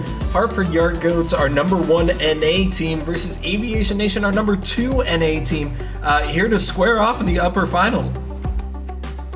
Yeah, it's going to be a great one. You and I got to see Aviation Nation Red push Hartford Yard Goats all the way to the edge back in our first match of the day. Now, Hartford Yard Goats, your returning spring 2022 champions who are looking to go back-to-back, are now looking to bounce back in their second match. They barely scraped by in their first match of the day, now going up against Aviation Nation. How are you feeling like these two are going to fare up against each other? I think it's going to be a ton of fun to watch. Both of these teams are super high speed, love being in the air. Aviation Nation, you see here, Say Less, War Eagle, and Noosh. They would love to take it to you and bring their play style to you. They love being in the air. They have mechanics that are just absolutely insane and are ready to push it to the limit against Hartford Yard Goats, who are largely the same. Both of these teams have the same play style, it feels like. And so it's going to be a lot of high-flying action, that's for sure. No, I talked, you know, and I talked to them, and they said that we're trying to adapt to the Hartford Yard Goats play style when they played them last. They just need to play their game. I'm definitely looking at this passing plays to repeat now against Hartford Yard Goats, who we just saw on screen. Your returning 2022 champions. We got to talk to Tut, you know, the returning or the new player on the block for this team, and he said that he felt like he fits in like a glove to this team, and they played like it as well. As soon as they started to click, as soon as things started to, you know, find a rhythm for Hartford Yard Goats, they were dangerous. They looked like they were the returning champions, and, you know, Tut being on this roster, it's only added a little bit more oomph to the squad, a little bit more finesse and style to them. I feel like his presence on the pitch has definitely been noted. Yeah, I mean, we saw a couple ceiling shots from him that you just don't expect at this level, especially because you don't expect them to have it in their bag and be that quick to go. And he was ready, he was tooled up and all set for that, and Tut is looking like that perfect third man for this Hartford Yard Goats team. Well, starting off strong with a little bit of a demo, almost finding the center field as well. Take it back down, but Tut already on the rotation. He's going to carry it back into the Aviation Nation's half. It's going to be pinched off the corner. Ethan drops it down into the neutral edge already. Both teams starting to pick up on a little bit of a quick pace, but Aviation Nation, if you remember them back in their game against Scott's Tot earlier, it's that rotation, it's that quick pacing that always catches them off guard on the rotation, and you can see it again happening here for Hartford Yard Goats, who just kept on pressuring them. And who else but Tut? When we talked to him earlier, he's the self-declared third man of the team, ready to push up with aggression whenever he needs to, and that's exactly what he did there, waiting back for his team. They finally got an opening, and he took the shot and puts them up early with 4:19 remaining in game 1. Expect that barrage to continue for Hartford Yard Goats. Tut pops it up. Ethan centers it down. Tut for the nice tap. It's going to drop down right in front of Plum, but it's only a demo to take out of that if you are Hartford. Aviation Nation do escape, and it's enough time for that respawn to come back on board. 4 minutes left, as that first goal only took 1 minute to cement Hartford Yard Goats into the lead. Now looking to do it again. Yes, Tut just continuing that challenge at an open net here. He tries to pass it to Plum, but a huge challenge from Noosh sends it over to the sideline and stops this Hartford Yard Goats attack that was looking oh so aggressive. Oh, so aggressive, and it's not done yet. 50-50 is going to center it out. Tut beats War Eagle to the ball. He's fast one right now. Ethan's going to get the 50. That stops it. War Eagle looking to break out, but Aviation Nation struggling for that breakout. Ethan's going to steal the boost right from War Eagle. Rotation suddenly in shambles now for Aviation Nation. Has to get back to the net. War Eagle will be there. Only 30 boost in the tank. Passing play set up, but it's intercepted again from Hartford. Yeah, Aviation Nation is trying to set up some pass plays, but Hartford Yard Goats is a little bit faster than Scott's Tots, who they faced earlier.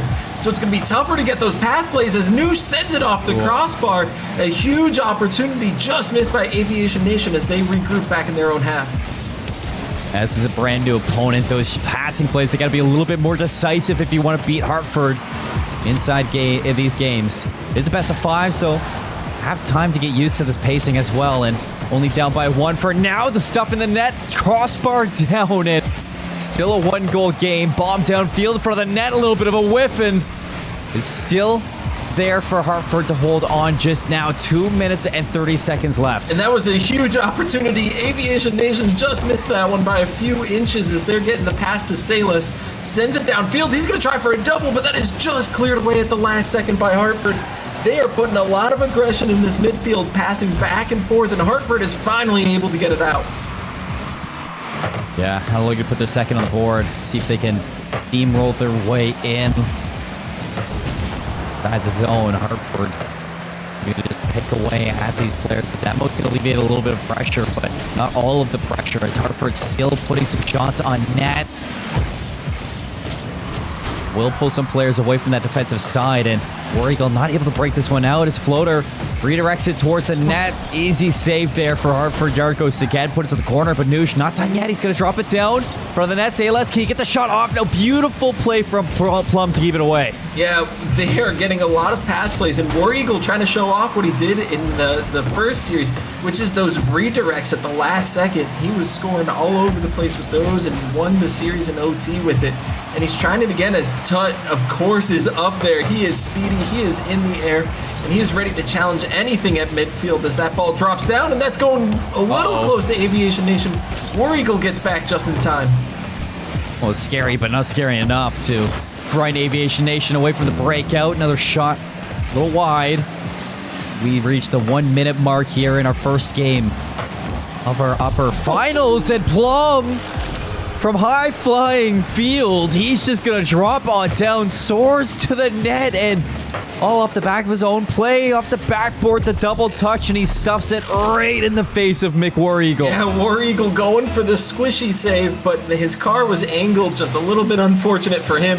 Very fortunate for Plum as he gets a beautiful, clean double touch to score that one. And 45 seconds left, Hartford Yard Goats up 2, gonna need something quick from Aviation Nation. Quick indeed, only 40 seconds to make it happen. You can start to see a little bit of desperation in their plays. Noosh starting to pick up with that pacing, and rotation from that pacing is just keeping a couple of these routes open for breakouts from Hartford, and to tighten up that strategy if you are gonna pass in the gameplay. Passing play out back. Salas takes the shot. Easy save from Tut. Round number 2. War Eagle on target again. This time it's Plum. Center field it goes. Ethan beats out Salas. Crosses over to the nation's zone, and 10 seconds remaining for this game number 1 as the time ticks down. You can start to see that Hartford Yard goes comfortable in this first game of the series. They're going to be taking it 2-0 as the ball drops, and they're going to go up 1-0 in the series. Yeah, Hartford Yard Goats coming out strong during that series. And just as we were talking about Tut at the start being that third man, scored that first goal. Plum with the clean double touch. They were looking comfortable. It was definitely a more advanced and more progressed team than we even saw earlier with Hartford Yard Goats. They're looking like they're starting to feel at home in Texas. Yeah, and that's going to take us to the Aquadome up next. And game number 2, I have to see a couple of things change for Aviation Nation. It's not a best of 3, it's a best of 5. So there's a little bit of comfort room to change up your strategy, start, reacting a little bit to the playstyle of Hartford Yard Goats. One thing that, we keep on noting is how they don't want to adapt to the style of play from Hartford Yard Goats, but it almost seems like you have to adapt to that playstyle because you want to get those passing plays, but Aviation Nation is a little bit slower and those passing plays keep on getting intercepted. So going into the rest of the series, I'd like to see Aviation Nation pick up the pace a little bit, be a little bit more decisive on their passing plays so that, they got the quick execution, take a few more shots, and start putting Hartford Yard Goats on a little bit of pressure. Yeah, it almost feels like their third man has to be playing up in front of the goal instead of at midfield. You want to see them take a little bit more aggression. They were doing well sitting back, but when you make one mistake sitting back, it's an open net opportunity. So we really want to see them moving up, playing aggressive, and go for those redirect goals that they were using in their first series of the day. Will take us to the Aqua Dome. We're swimming with the fishes for game number 2. Already off hard and strong is going to be Aviation Nation looking for the front of the net, seeing if they can kick off this little bit of a bounce back in game 2 with a goal. Sayles is going to drop it down immediately, though. Hartford Yard Goats on the counterattack. Noosh has to watch out for the demo, and he does that pretty well, actually. Bounces over the one, gets the ball past the second, and now War Eagle looking for that pass, flicks it front. Shot on target. Who's there? No one. What a goal from Noosh. War Eagle sets it up. Everyone was waiting for that pass, and he delayed it just enough that Hartford Yard Goats set it on a silver platter for Noosh, who puts it in, and they take their first lead of this series 1-0. All you need sometimes is a little bit of a lead to pat yourself on the back and start getting into the groove, start feeling the vibes in Rocket League. And Aviation Nation, definitely they need that after a 2-0 loss in game 1. They finally get themselves on the board, looking for a second downfield. War Eagle tries to beat up the defender, but can't get there in time. And now, on the fast counterattack, Plum flicks it forward, a little bit off target. Demo in front of the net. Sayles is out of play, but even so, it looks like the recovery from Aviation Nation still there in the corner. As that ball now pops up, and Aviation Nation finally gets it and clears it away, buying themselves a little bit of time. As they are up, Hartford Yard Goats taking it downfield, and that's exactly it. There's a ton of aggression coming out from Hartford Yard Goats. They don't want to just settle. Just pulling the pieces away. Another demo. This time, Sayles is going to be on the respawn block. And Tut, we're going to work up for the pass.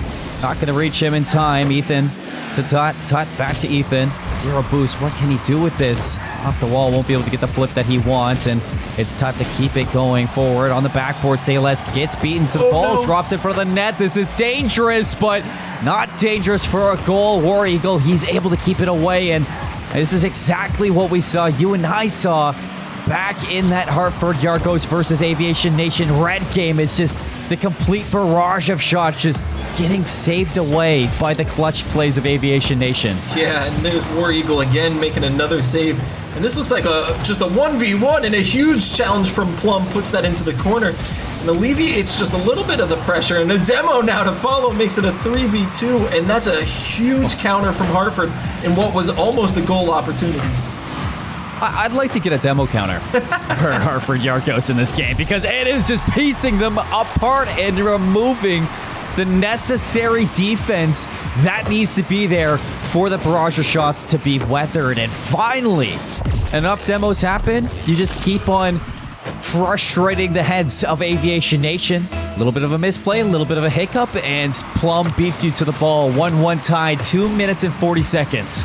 Yeah, as Aviation Nation tries to challenge this one in midfield, but Plum is just having his way with the team. War Eagle puts it in front of the goal. A little bit dangerous. We've seen a few people suffer from that. 1v1, he's going to go. He tries to big brain him, but there is Tut with the save. Just a huge challenge. Challenges early and doesn't give War Eagle the space. Not at all. War Eagle from the net, right to Noosh. Where was Hartford? Plum takes the bad pass out right into War Eagle. Tut.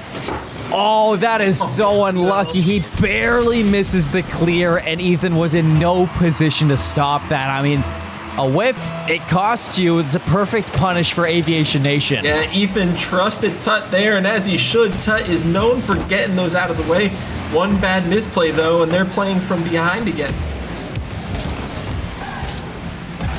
This is where Aviation Nation wants to be in game number 2. A lot better this time as they've started to, pick up the pace, find the necessary changes to take a lead over Hartford Yard Goats. We didn't get to see this style of play inside game number 1, but that decisiveness, it's here, and, the reactions to punish. A little bit of mistake goes a long way when it comes to Hartford Yard Goats. You need to find that opening, and they've been taking it in strides. 2-1, looking for number 3 downfield. The ball is going to be stopped by Ethan. Tut gets a demo, and a little bit of pressure off their necks. Yeah, Noosh sends that one downfield. That's a big clear from Plum as that ball drops down. War Eagle with a shot opportunity. Saved away by Plum, who passes it to Ethan. Ethan now taking it up off the sidewall with 1:15 remaining. He tries to air dribble it down, runs out of boost. Big challenge by Say Less, sends it back into the midfield. Is it? 1 minute left.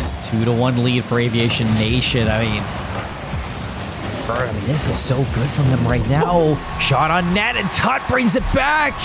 It looked good, but a little bit of lapse of judgment here, and Tut passes it to himself. A little bit of setup. I mean, you can't read that bit of bounce. It looks like Aviation Nation, they were reading that the ball was going to climb the wall, but it bounces right back into Tut, and he's got himself an open net. And Aviation Nation looked like they were trying to give Hartford a little bit of a taste of their own medicine with the demos, but the instant demo karma came through as Tut scored it, to tie it up. But with 45 seconds remaining, this is a huge opportunity for Hartford, and War Eagle has to touch it into the corner now. This is dangerous for a nation as they need to get this ball out. 38 seconds. You don't want Hartford to score here because you might be kissing this game number 2 goodbye. Noosh forced up. Shot to the corner. But gets saved on. Pressure continuing to pile on for Aviation Nation. It sees War Eagle, gets the double tap to the wall. Beats out Ethan. Plum threads the needle. Looking for the front of the net. Gets there in time. Open net. Tut again. 2 goals in game number 2, and this is what I was afraid of. 13 seconds left. Hartford Yard Goats take the lead. And Noosh just got left all alone. There was a double commit from Sayless and War Eagle on that sideline. Noosh got stuck there, and he was just an unfortunate situation there.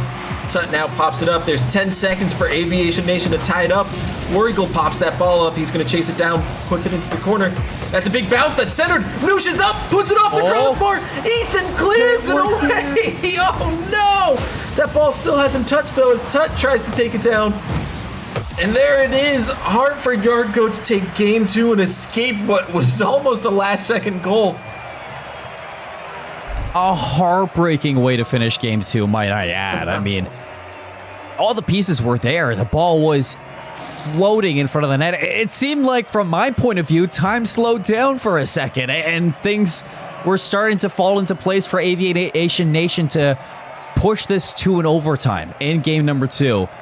It's just unfortunate that I don't know what happened. A little bit of spark in the comms, maybe a little bit of pick up in the pacing. It seemed like Hartford Yard Goats started to pick up on the changes that Aviation Nation were bringing into this game number 2. And as the game went on, I mean, those demos, the continual 50s that we were getting out of Hartford Yard Goats, it piles on, Kurt.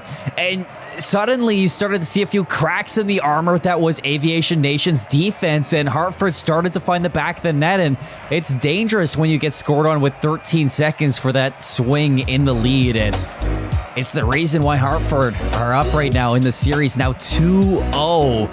It's got to be a reverse sweep if you want to take down the champs. Yeah, and Hartford just outpaced Aviation Nation in that game. It looked like Aviation Nation had it, but Hartford outshot them 10-7, and they were just keeping the pressure on. And you got to figure, when you're putting that much pressure on, something's bound to crack at some point. So here we are moving into game 3. Hartford Yard Goats, again, trying to secure that sweep and move on into the grand finals. But Aviation Nation want that payback from earlier this season. And here we are getting into game number 3. Back into the Aqua Dome for repeat. Aviation Nation, can they start off strong again? Noosh carries it away, actually just completely carries that ball around. Open net for a moment. Sayless takes the shot, and all 3 players were there for Hartford, but nobody knew who was going to pick it up. And this all came from Sayless coming in, and Noosh I think they were a little bit scared Noosh was going to get that redirect. It's how they won their first series, so you have to be ready for it. And they just snuck it in. Sayles takes the goal, and they start with an early lead. Talks it again. Aviation Nation always known to start strong, but about how you finish, not how you start right now. And still with 4 minutes and 30 seconds, we got a lot of Rocket League to play here in game number 3. Now looking to fight back. Hartford Yard goes with the heavy clear. And to back him up, War Eagle picks up into the neutral zone. Can he get the double touch? No, Tut's there to clear it away. The pressure's not done yet. Sayles looking for the center net. He will find it, but Ethan's going to carry it away for now, and Hartford on the counterattack. It's all about finding those players in the midfield right now, and that's what Hartford is trying to do, as that's a huge shot opportunity. Sayles able to get the save, and Plum has to get this last-minute touch. But both teams just trying to find that other player at midfield to get the passing play set up, and a quick reset from Plum, but they put it just wide. What an amazing opportunity for Hartford. We don't see that every day here in the DAF Gaming League Finals, but I was about to get a little scary from Ethan. On target, War Eagle. Tut here to take it back down. Flips it in front of the net. Popped up. Who's there? War Eagle gets it away in time, and Sayles now on a breakaway.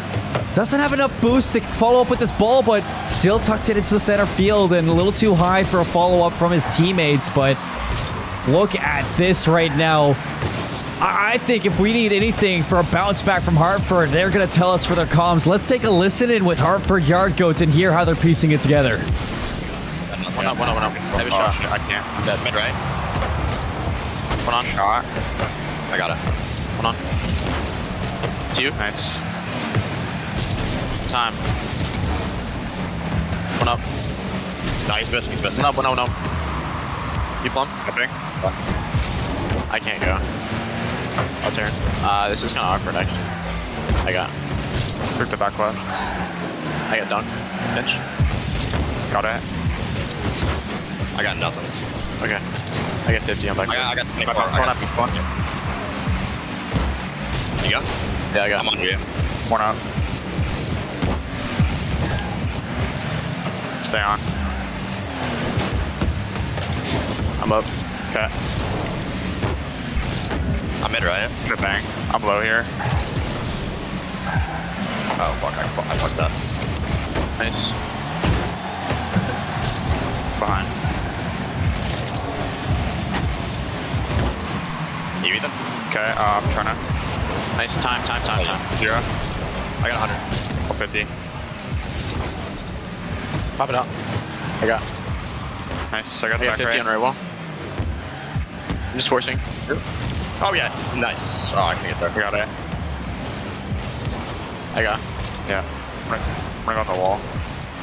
No double. One to beat. Keep it in. I got 12. Pick in the mid. Had to beat. Play. Yeah, I'm 3rd. Force for me. I got. Nobody up. One up. I'm new up. I can't. He bumped me. Try it. Bump one. Keep it in. Keep it in. Nice. Can you go again? Nobody up. Close. I'm not gonna commit. Oh. 0. Give me the rotate. I can't. I'll go. Right, left. I'm trying to get past the stand. Can you? 12 here, yeah. Let's go! Let's go, dude. Let's go. Fuck 50. Hey, lock in. What a goal from Tut that we got to tie us up with a minute left. I mean, the only thing I have to say about those comms is I'm really impressed. Nobody on that team are stepping over each other in the communication. It is so clear, concise. You can hear that they have a game plan and they're patient enough to wait. Yeah, they are communicating. They're keeping the comms clean as well. No one's complaining. No one, if they make a mistake, is talking too much. Sayles, though, with the immediate counter, 42 seconds, Aviation Nation is trying to take game number 3 and stay alive. Oh, it doesn't matter how patient you are or how much you wait for it. It seems like Sayles wants to take it into his own hands to pick up the pace for Aviation Nation. I mean, it sounded good for Hartford Yard Goats. I was seeing, a little bit of small talk that was impressing me that, talking about when things are awkward, you can see that players were setting up for a little bit of help. for their teammates, but I mean, in that moment that we saw from Aviation Nation, we might not have heard it in the comms, but it seemed like a little bit of panic. Yeah, no one got back there, and there's another opportunity for Aviation Nation as they are really trying to keep the pressure on, a little bit different than what they did in game number 2. They're keeping the pressure all the way through, and with 10 seconds left, all they have to do is keep it in Hartford's half, and maybe even take a goal as War Eagle puts it away, and that's gotta be the dagger. The assist from Noosh, and they are up 3-1, 6 seconds left. Oh, that's got to be a game 4 around the corner, and I'm loving what we're getting finally out of Aviation Nation. They look so comfortable on the pitch. They look like they're finally directing the pace of play, and every single time they're in Hartford Yard Goat zone, which is happening a lot more now than we saw at the start of the series. Every single time I see that happen, they're always looking for their teammates, which is almost kind of rotating out Hartford Yard Goats away from those saving positions, and it's leading them to what is now a game 3 victory to send us to a game number 4. Yeah, Aviation Nation, we talked about it. It seemed like they were just not playing fast enough in those first couple of games. And instead of sitting back and playing defensive the entire game and waiting for it to come to them, they went after it themselves. And especially at the end there, once they got that 2-goal lead, they were not giving it up. And they weren't giving it up by sitting back on defense. They made sure their offensive rotations were crisp. They made sure every ball was challenged. And it really didn't get past that first row of boost pads for the last 30 seconds of the game. No, and a lot of the time, it was falling into place, those last couple of goals for Aviation Nation. I saw Hartford on their side when they were kind of following up for the save. The last goal, a double come in front of the net. You can see things get a little bit stressful for Hartford Yard Goats, and the stress does show in the score at the end with a late game goal cementing that game 3 victory.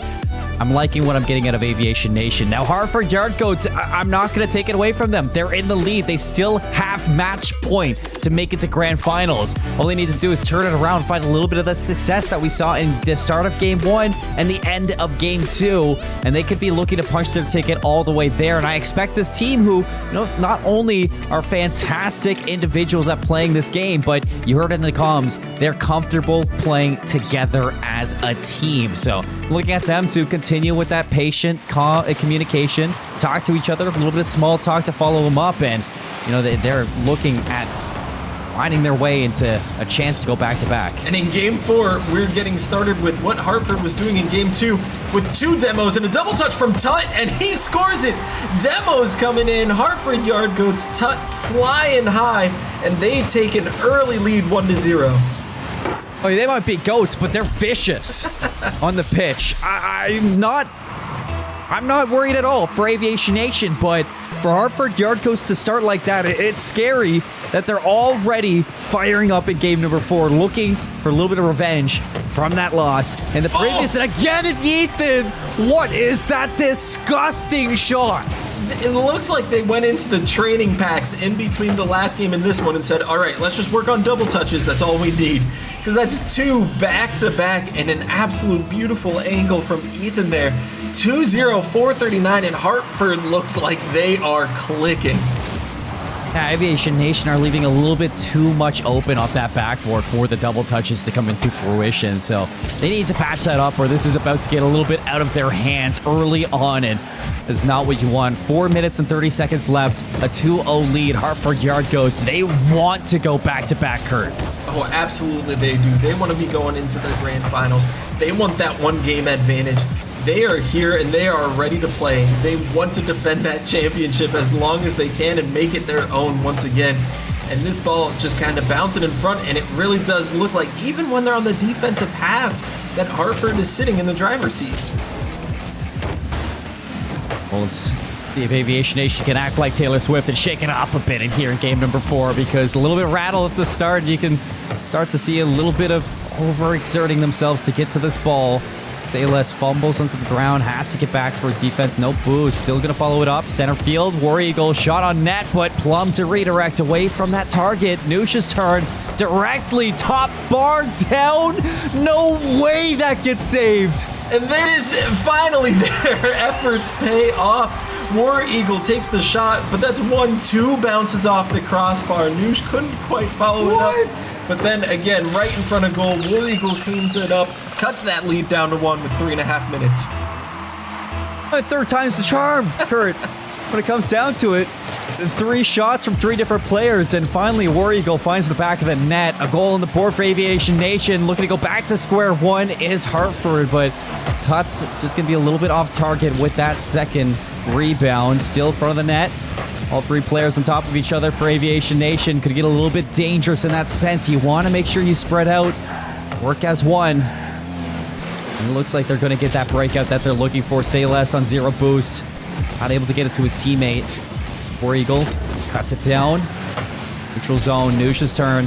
On the wall, can he get the follow-up here? War Eagle trying to get to the front of the net. Actually beats out Tut. Loses out on his life for now, but there's a chance for Aviation Nation. And Sayles just wasn't quite there on that pass across the front line. Ethan now taps it down. Tut passes it down the field.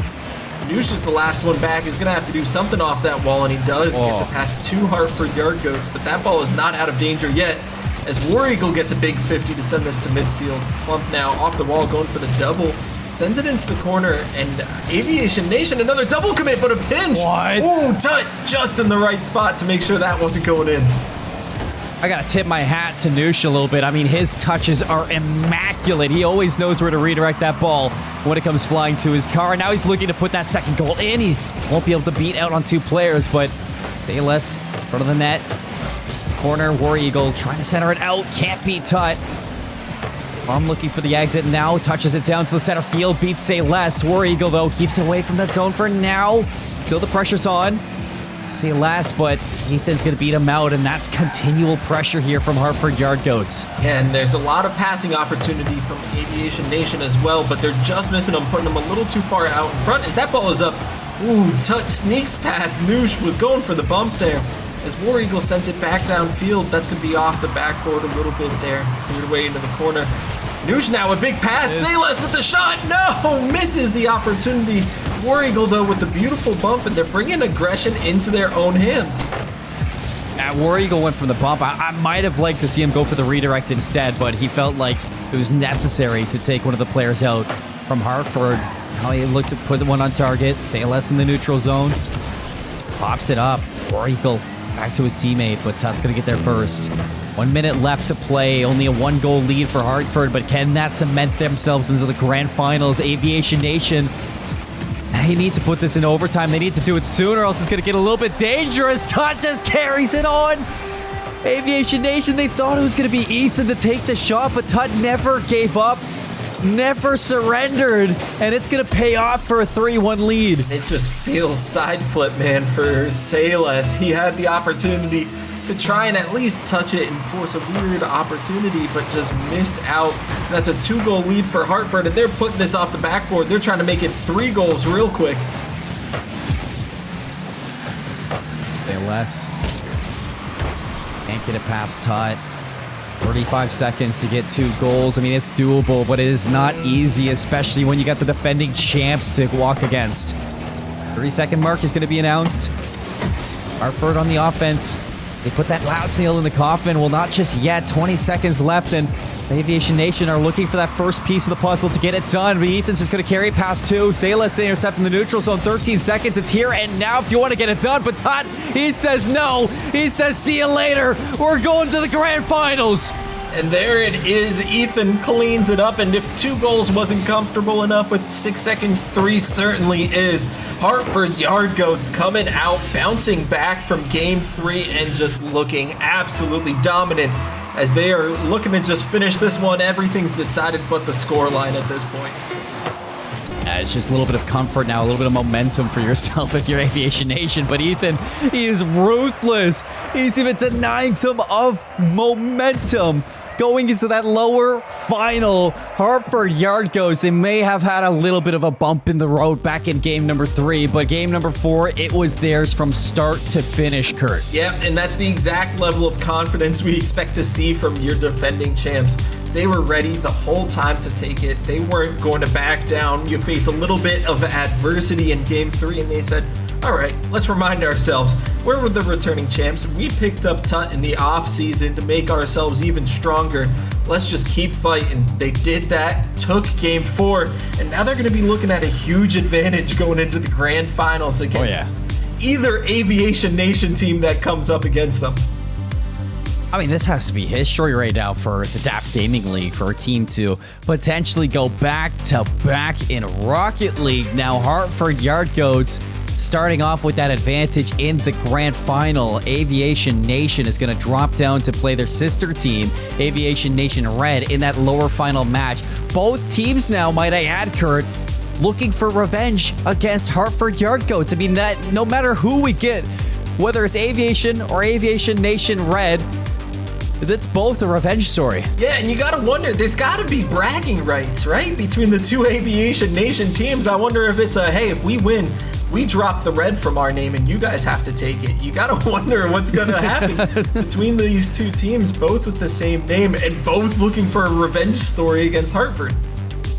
A little bit of promotion maybe to come with it, and that's definitely going to add to the banter, I'm sure, throughout that organization. But if I have to say, going into that lower final, I am ecstatic to see what's going to happen between these two teams, because both are looking fantastic today in their play. I mean, Aviation Nation, they pushed Hartford Yard Goats earlier in our first match of the day. Or sorry, Aviation Nation Red pushed Hartford Yard Goats all the way to a game 3 in that best of 3, and Aviation Nation just, they were continually forcing Hartford Yard Goats to play at their absolute fastest and best pace.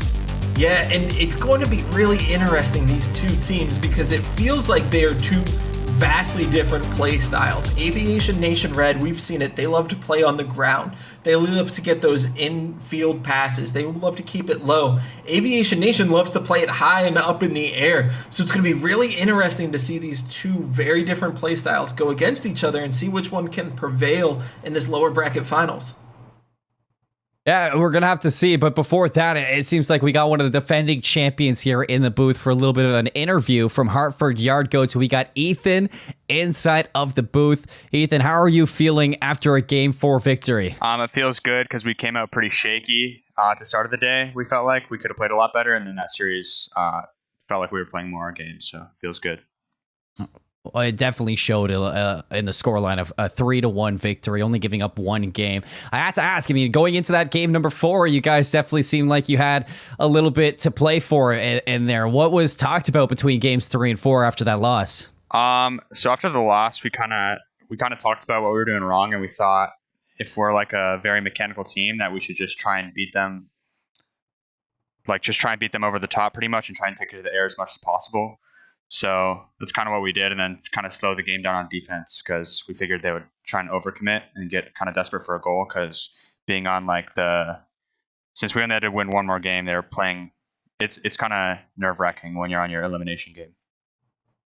Oh, no, it truly is. And you say you kind of took it to the air. You guys brought it to the air. I mean, you started off with both 2 double touches right off the backboard. I mean, that is dominance to start it off. But I'm going to pass you over to Kurt now because I'm sure he's got a couple things to pick you on. Absolutely. Ethan, you guys are going and you're about to play for back-to-back championships. What is the difference you feel between the level of competition last season versus this season? Have you seen other teams step it up, or does it seem like everyone's kind of still playing on the same field?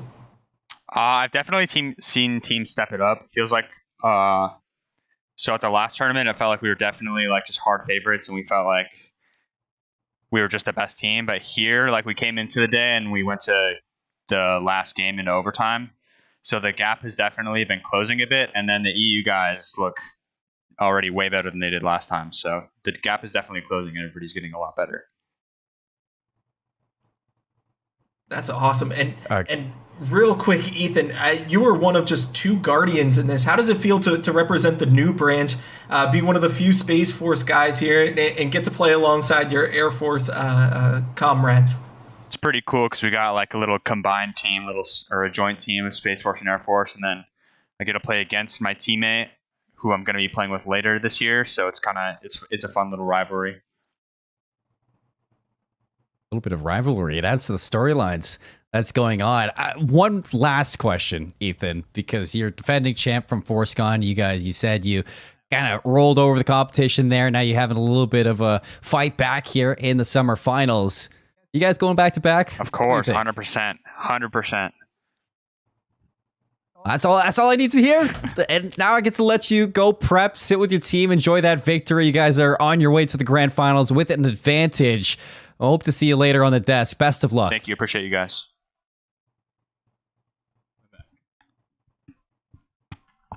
Kurt, we had ourselves one of the defending champions from ForceCon in the booth talking about, a couple things, from the past, things that had to change going into today. What was the biggest takeaway you're going to bring from Ethan right there?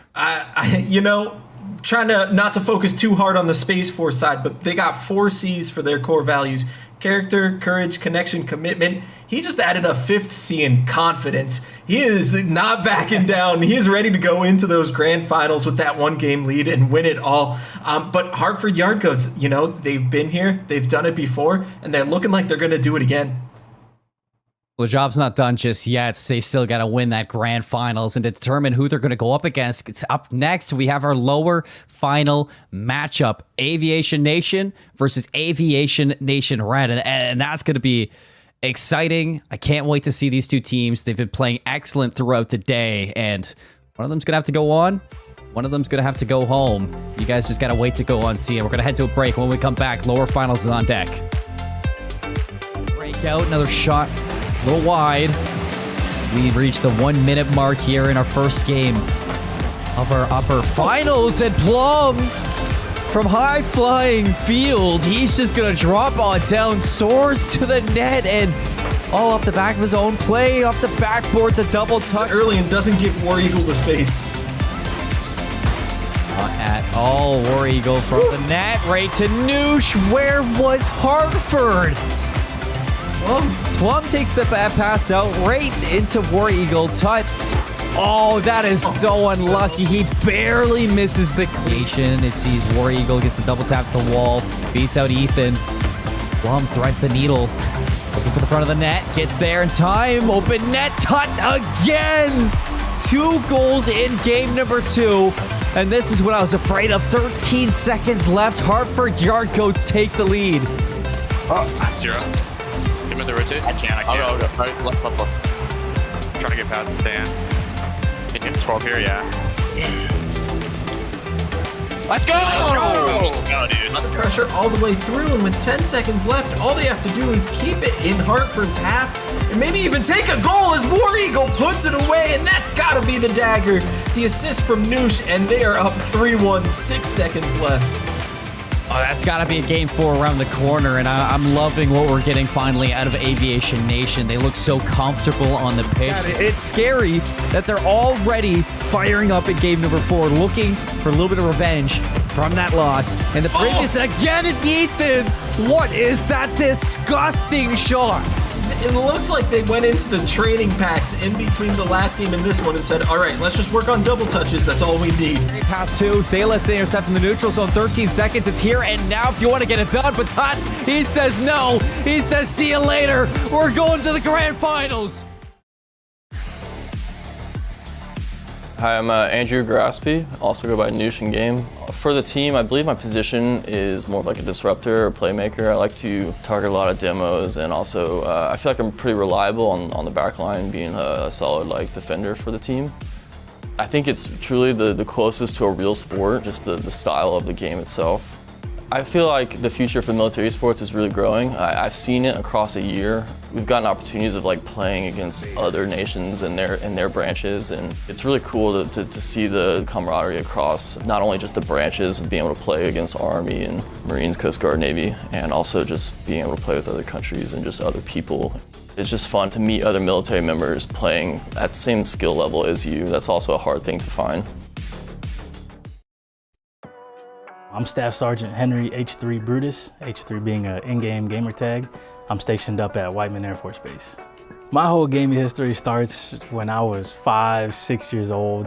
Just nonstop, always gaming. A buddy of mine was like, hey, there's this cool soccer game where you're a rocket car and you can fly in the air and stuff. Immediately fell in love with it. Definitely feel like I'm more of a striker by personality. However, on this team, I definitely want to take a new role to it. I would definitely want to be a support player. I have 2 absolutely nutty teammates, and when those 2 click on themselves and I like just kind of let them shine, they do wonders. So future military esports is limitless.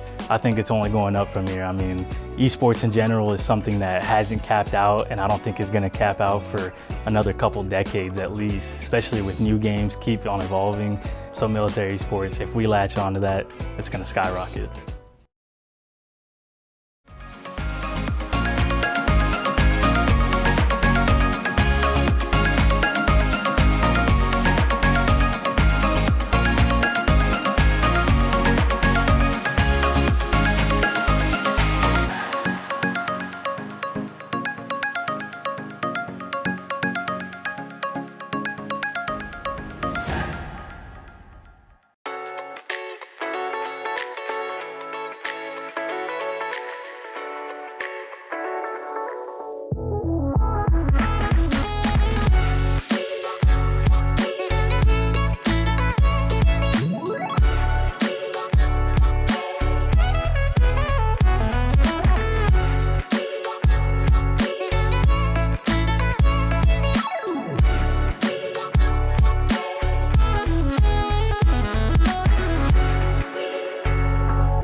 Today has been a day of statements, and after game 4 of that last series, I do feel like Hartford Yard Goat said, allow us to reintroduce ourselves. That kind of confident play is exactly what we wanted to see here today at the DAF Gaming League Summer Finals. And Kurt, man, we have had some incredible performances so far. We absolutely have, and Hartford Yard Goats are looking like the defending champions right now, that's for sure. But Aviation Nation Red and Aviation Nation are looking for a little bit of revenge. Both dropped down to the lower bracket from your Hartford Yard Goats, and so they're going to be facing off a little bit of bragging rights for team name, it seems like, but also looking to take on the defending champs and a chance to upset them and be your 2022 DAF Gaming League champions. There are so many twists and turns to the narrative of how this bracket is played out. To see both Aviation Nation Red and Aviation Nation Red, I'm even confusing the names myself. To see both of these teams, these sister teams, go up against each other here in the lower finals, you know both of these teams have run up against each other in practice nonstop. So in terms of knowing your opponent, I feel like we're going to see plays that in a vacuum do not make sense in terms of like, oh, we can push up here, we can move over here, because they know each other so well that you have to go off the wall and go outside of the box to come up with plays to beat out an opponent that you know so well. Yeah, and the two teams have two very different play styles from what we've seen so far. Aviation Nation likes to keep that ball in the air. They go for a lot of redirects. They're playing in the midfield a lot. Aviation Nation Red, they kept it on the ground. They stay low. They make sure their mechanics are clean. And it's going to be just two very different play styles we see coming out of them. So it'll be interesting to see if one counters the other better and vice versa. So really looking forward to seeing two different play styles, but two teams ready to play for it all. I think one thing that is consistent between both of their play styles is that they are both prone to playing quite scrappy. They are not afraid to demo. They are not afraid to play up. They are not afraid to go for the all-in play. In particular, War Eagle, we saw time and time again when their team needed a goal, they were not afraid at all to step up and just bring it home for the team. I think we could see some high-level play there, but on the other side, Aviation Nation Red, this team across the board, H3 in particular, I've been a real fan of seeing what they've come up with on both sides of the pitch. Either game-saving saves or game-ending plays. He's a threat on both sides. I'm really looking forward to seeing these two teams scrap. Yeah, and H3 is one that kind of goes against his own team's play style a little bit, but in the best way possible. He's the one that when you're expecting it to be on the ground, he's carrying it in the air, and he's the one that if you're putting it up, he's bringing it down. He does a great job of all of those things. Aviation Nation Red took their last series in a sweep against Scott's Tots. Aviation Nation beat Scott's Tots 2-1 earlier, so common opponent that Aviation Nation Red did a little bit better against. But we'll see how they play against each other here. Sometimes you want that wild card addition to your team, just someone to kind of break you out of the mold you might find yourself in. But here in the early parts of game number one, a scrap as I had hoped for. Noose is going to push the ball over to the easy goals just yet here, they say. You're going to have to earn those.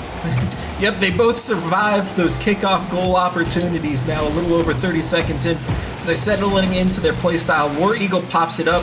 And it looks like a little bit of a miscommunication. Double commit from Aviation Nation Red. And you're going to want to see them tighten that up, make sure their comms are staying clean, but making sure that they're having that good time and communicating as nice as possible. Spirit pushes the ball up towards top and comes away with a couple of demos for their trouble. And that is Spirit is going to go ahead and put the first goal on their back. Two demos, bounce off the wall, hits the goal as well. H3 there for the assist too, but what a play and what a statement to start off game number one. And the only reason War Eagle didn't get demoed as well was because he was in the air and Spirit was on the ground, but Spirit was out for blood, took two names and then the goal, and you love to see it. Aviation Nation Red playing aggressive, and a huge opportunity. H3 just puts it into the corner though. Good Lord, a quick exchange of insurance information. That's goal number one. Nation Red looking good right now. CLS pushes forward. Goes up the corner. Has War Eagle there to help. Play towards the center. Noosh wants to take their turn. Two players from Red swarm in to push that off to the side. CLS gets a demo. We can do that too. And that's a great pass to War Eagle, stopped by Janky Jiggles. And that's a missed opportunity midfield. Spirit takes the open net, and that is a 2-0 lead for Aviation Nation Red. What a play, what an opportunity found there by Spirit. Open goal, don't mind if I do. kicks his feet up on the coffee table to the tune of 2 goals now over Aviation Nation. Yeah, and we saw a couple people miss open nets like that earlier, so apparently it's not as easy as it looks, but he made it look a heck of a lot easier than we thought. Oh no! Speaking of, H3 is going to go ahead and put number 3 on the board here. Another open goal opportunity. The rotation game has to be tightened up here for the team in blue right now because Aviation Nation Red, they are punishing every open window they find. And they're not doing it flashy. They're just taking the goals that they need to have. And it's been huge for them. They're putting the ball away. They're taking the easy shots, and they're just doing what they need to. And another dunk against War Eagle as Noosh is going to have to play that one. Hopefully gets another touch. Cleared away by Janky Jiggles on the wrong side of the field, though. He's got the clear, guys. Like, oh, actually, we didn't need... But they're going to go ahead and try to bring it back. H3 does not swipe the ball off the hood. Is in position for a potential setup for goal number 4. Say less and crew say no. So far, they're just keeping it 3-0. And Aviation Nation Red, we haven't seen this kind of style from them yet, and they're just playing confident. It looks like they're almost, warming up, trying their new plays out that they haven't done before, and you love to see it. They're coming off of backboards. They're getting those demos, stuff we haven't seen before, and another quick opportunity has to be turned away by Noosh. Just clean, decisive shots here we're seeing from Aviation Nation Red. That time, Noosh was there to stop it, but you got to expect more opportunities like that to come up the way Red's been playing. Noosh goes up the wall, pushes towards War Eagle. Sayless will be able to round it out, however. War Eagle just misses the touch they were looking for. No goal opportunity there. The rest of the team swarms in. Spirit, who has been an absolute menace over the course of game number 1, looks for their next goal. 2 players on the side of Aviation Nation. Stop that from happening. And Spirit now going up the sidewall, and they are looking for some pretty creative pass plays at this point as that ball trickles in front of their net. Cleared away by Aviation Nation, but Aviation Nation Red happy to play a little bit more aggressive than we normally see because they've got that 3-goal cushion at this point. If they give up 1, it's no sweat off their back. They're trying to make it 4, though. Noosh tries the long-range shot, just going to be off to the right. Jiggles tries to pick it up. Say less. Pushes it to the other side. And basically, with a minute left, 3 goals up, you can start experimenting. Well, let's try to do a little jazz here. Do a little uncoordinated, just find our freestyle moment. Because they have definitely earned themselves a moment of comfort here for the last bits. Game number 1. Yeah, all they need is the boost at this point because Aviation Nation is not doing much with the ball. They're missing a lot of their connections on passes right there as well. Spirit clears it over the sideline. War Eagle's probably going to take a shot, but doesn't even put it on net. Spirit clears it away pretty easily. That ball trickles in front of goal, and nothing doing on these soft attempts and shots off the post. Good chip shot attempt there by Noosh, but again, the defense has been solid. Just seems like Aviation Nation hasn't been able to find those follow-up opportunities. They'll get one good shot, and then it immediately gets pushed off to the side and then bounce back to the other side of the pitch. They need to find a way to keep their offense up and consistent to pose a constant threat to find the opening they need. Yeah, all that's left, again, here is the scoreline at this point as 0 seconds waiting for that ball to touch ground. Aviation Nation Red takes game number 1 in demanding fashion. It has been a day of statements, my friend, and I think there was quite a big statement made here over the course of game number 1. It just seemed like after those first couple of demos that set up goal number 1, Aviation Nation never really quite got settled in. They just seemed rattled from then on, and Aviation Nation Red were just content with continuing that pressure, keeping their rotations up, getting the follow-up shots that they need. It never really seemed like Aviation Nation, the blue team, was able to get much going. They would get 1 or 2 shots here and there, but sooner or later they just had to fall back. And I think they need to just find some of that confidence that they exhibited earlier on, start making some plays themselves. Maybe they need to go for some demos. Yeah, Aviation Nation just still looking at maybe shell-shocked from their last series. They just didn't look quite the same as the game 3 in the last series, that's for sure. But you know they're going to come out swinging as that's an opportunity, and Noosh, holy, tucks that one in and off the crossbar. There we go. That's the opening we wanted if we're cheering for the blue team. Noosh, it's the finishing touches on that to secure an 8-second goal going into game number 2. What a way to answer back. Yeah, and it may have been a little bit of an unfortunate touch from Aviation Nation Red. Might have just had a hint of own goal there, but Noosh still putting that one away. As War Eagle tries to get an air dribble. Jiggles pushes one past, but we do see War Eagle there to receive. One towards center, air dribble to the right of the goal. Noosh, say less, not able to follow up. H3 pushing it back towards the blue side. And speaking of potential own goals, that could have been an oof up to the medium-large size. Yeah, that would have been an impressive one at that, too. It would have been quite the angle. But Aviation Nation now launching a counter, and he's bumping him off the backboard. H3, the assist, Janky Jiggles puts that one in, and that is pure bully ball right there from H3, making sure Salas has nothing to do with it. H3 got more than an assist there. That was just straight up mean. Sets up goal number 1 for Aviation Nation Red. You thought you were making the play. H3 said not so much. Always a threat.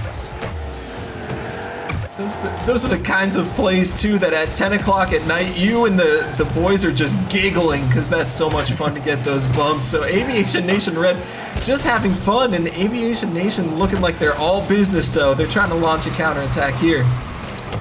Aviation Nation had any questions about how this game was going to be. Is it going to be like that? That is certainly a statement made there by H3. Yeah, it's going to be like that.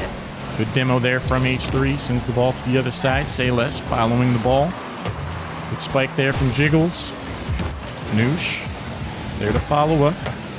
Ball's flying high here for a little bit. Janky wants to go up and join it. No boost here from Sayles. Gets the push. Ball goes across the goal. A spectacular demo. War Eagle explodes in the air. It's not 4th of July anymore. It's fireworks. No.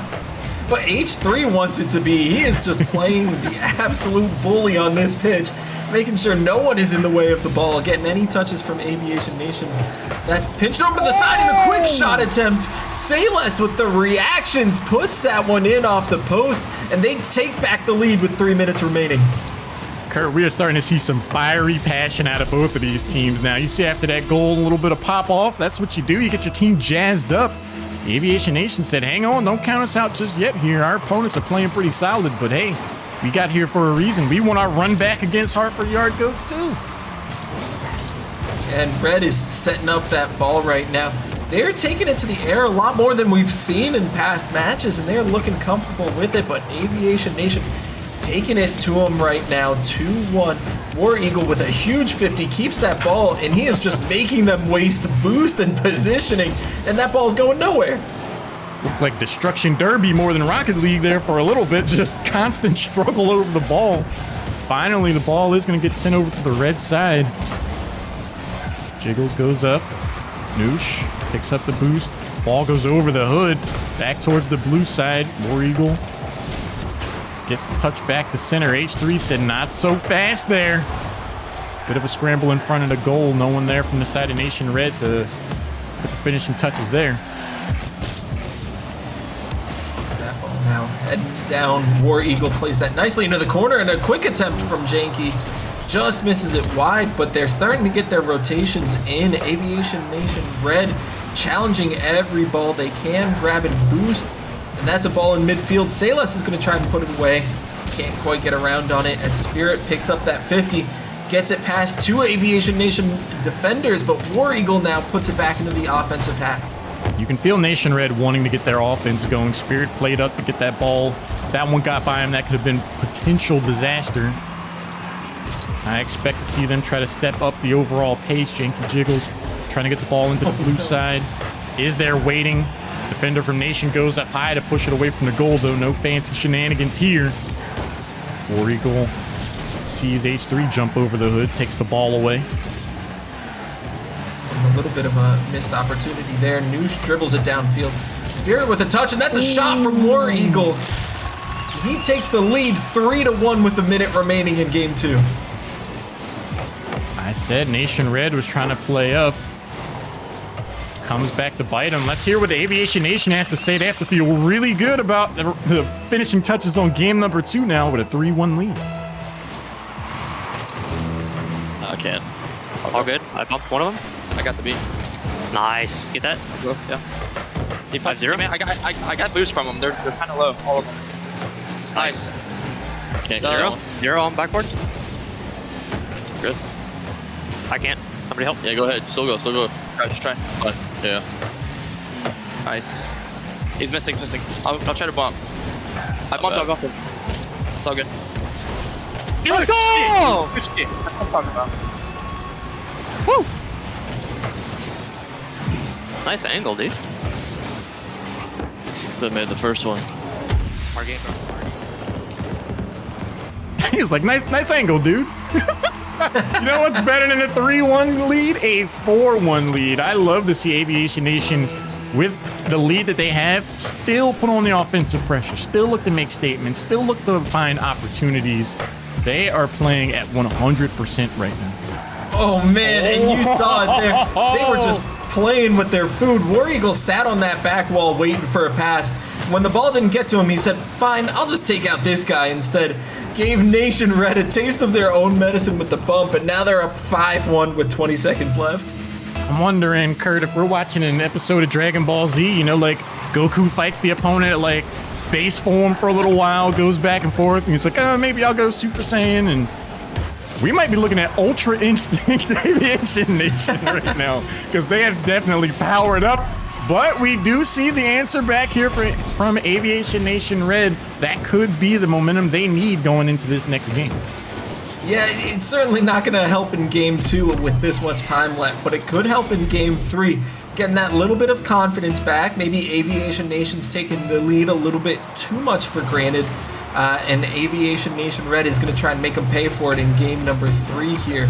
But as that ball touches down, Aviation Nation ties up this series 1-1, and it's been 2 dominant games for the most part. It really has. And for Aviation Nation Red, I really like that they were able to score that goal at the end. Is it going to change the results of this game? No. But something that we've seen time and time again is that some of the most important seconds of a match, especially a best of 5, happen between the games. So if you get that last goal at the end and you're like, all right, this is the opportunity, this is the opening that we saw, let's build on that, let's expand, we could see Aviation Nation Red really make some adjustments and have a strong performance for game number 3. Yeah, and Noosh with the hat trick, you don't expect it from him. You see War Eagle and Sayless getting those pass plays between them a lot, but Noosh really sitting as the catalyst that time, putting 3 goals in the back of the net. And if all 3 of them are starting to heat up after that game number 2, Aviation Nation Red is going to have to do something to counter, whether that's keep that ball down or start throwing demos back of their own. They're really going to have to change just something here to make sure game 3 doesn't go the same way. That is a great observation. When you have a team where normally you see one player kind of have the lion's share of the shots on goal and goals ultimately, but then every now and again you have another player step up and pop off, that creates quite the interesting discussion in terms of like, all right, who do we try to focus on defensively? Who do we try to shut down? Hartford Yard Goats, no matter who wins this series, they're going to have their hands full in grand finals. Yeah, Hartford Yard Goats are super thankful for that extra game lead right now. You can tell because they are going to need it. Both of these teams coming out swinging. And just because they're winning big and losing big doesn't mean these games aren't close. And to be able to go between game 1 and game 2, have that huge disparity, I'm excited for games 3, 4, and probably 5 because they are just going to keep swinging at each other. We are looking at game 5 at the very least. I think a more accurate thing is I'm looking forward to game 5 overtime, the way these 2 teams are playing, because I would not be at all surprised to see it. Huge performance there from Aviation Nation in game number 2.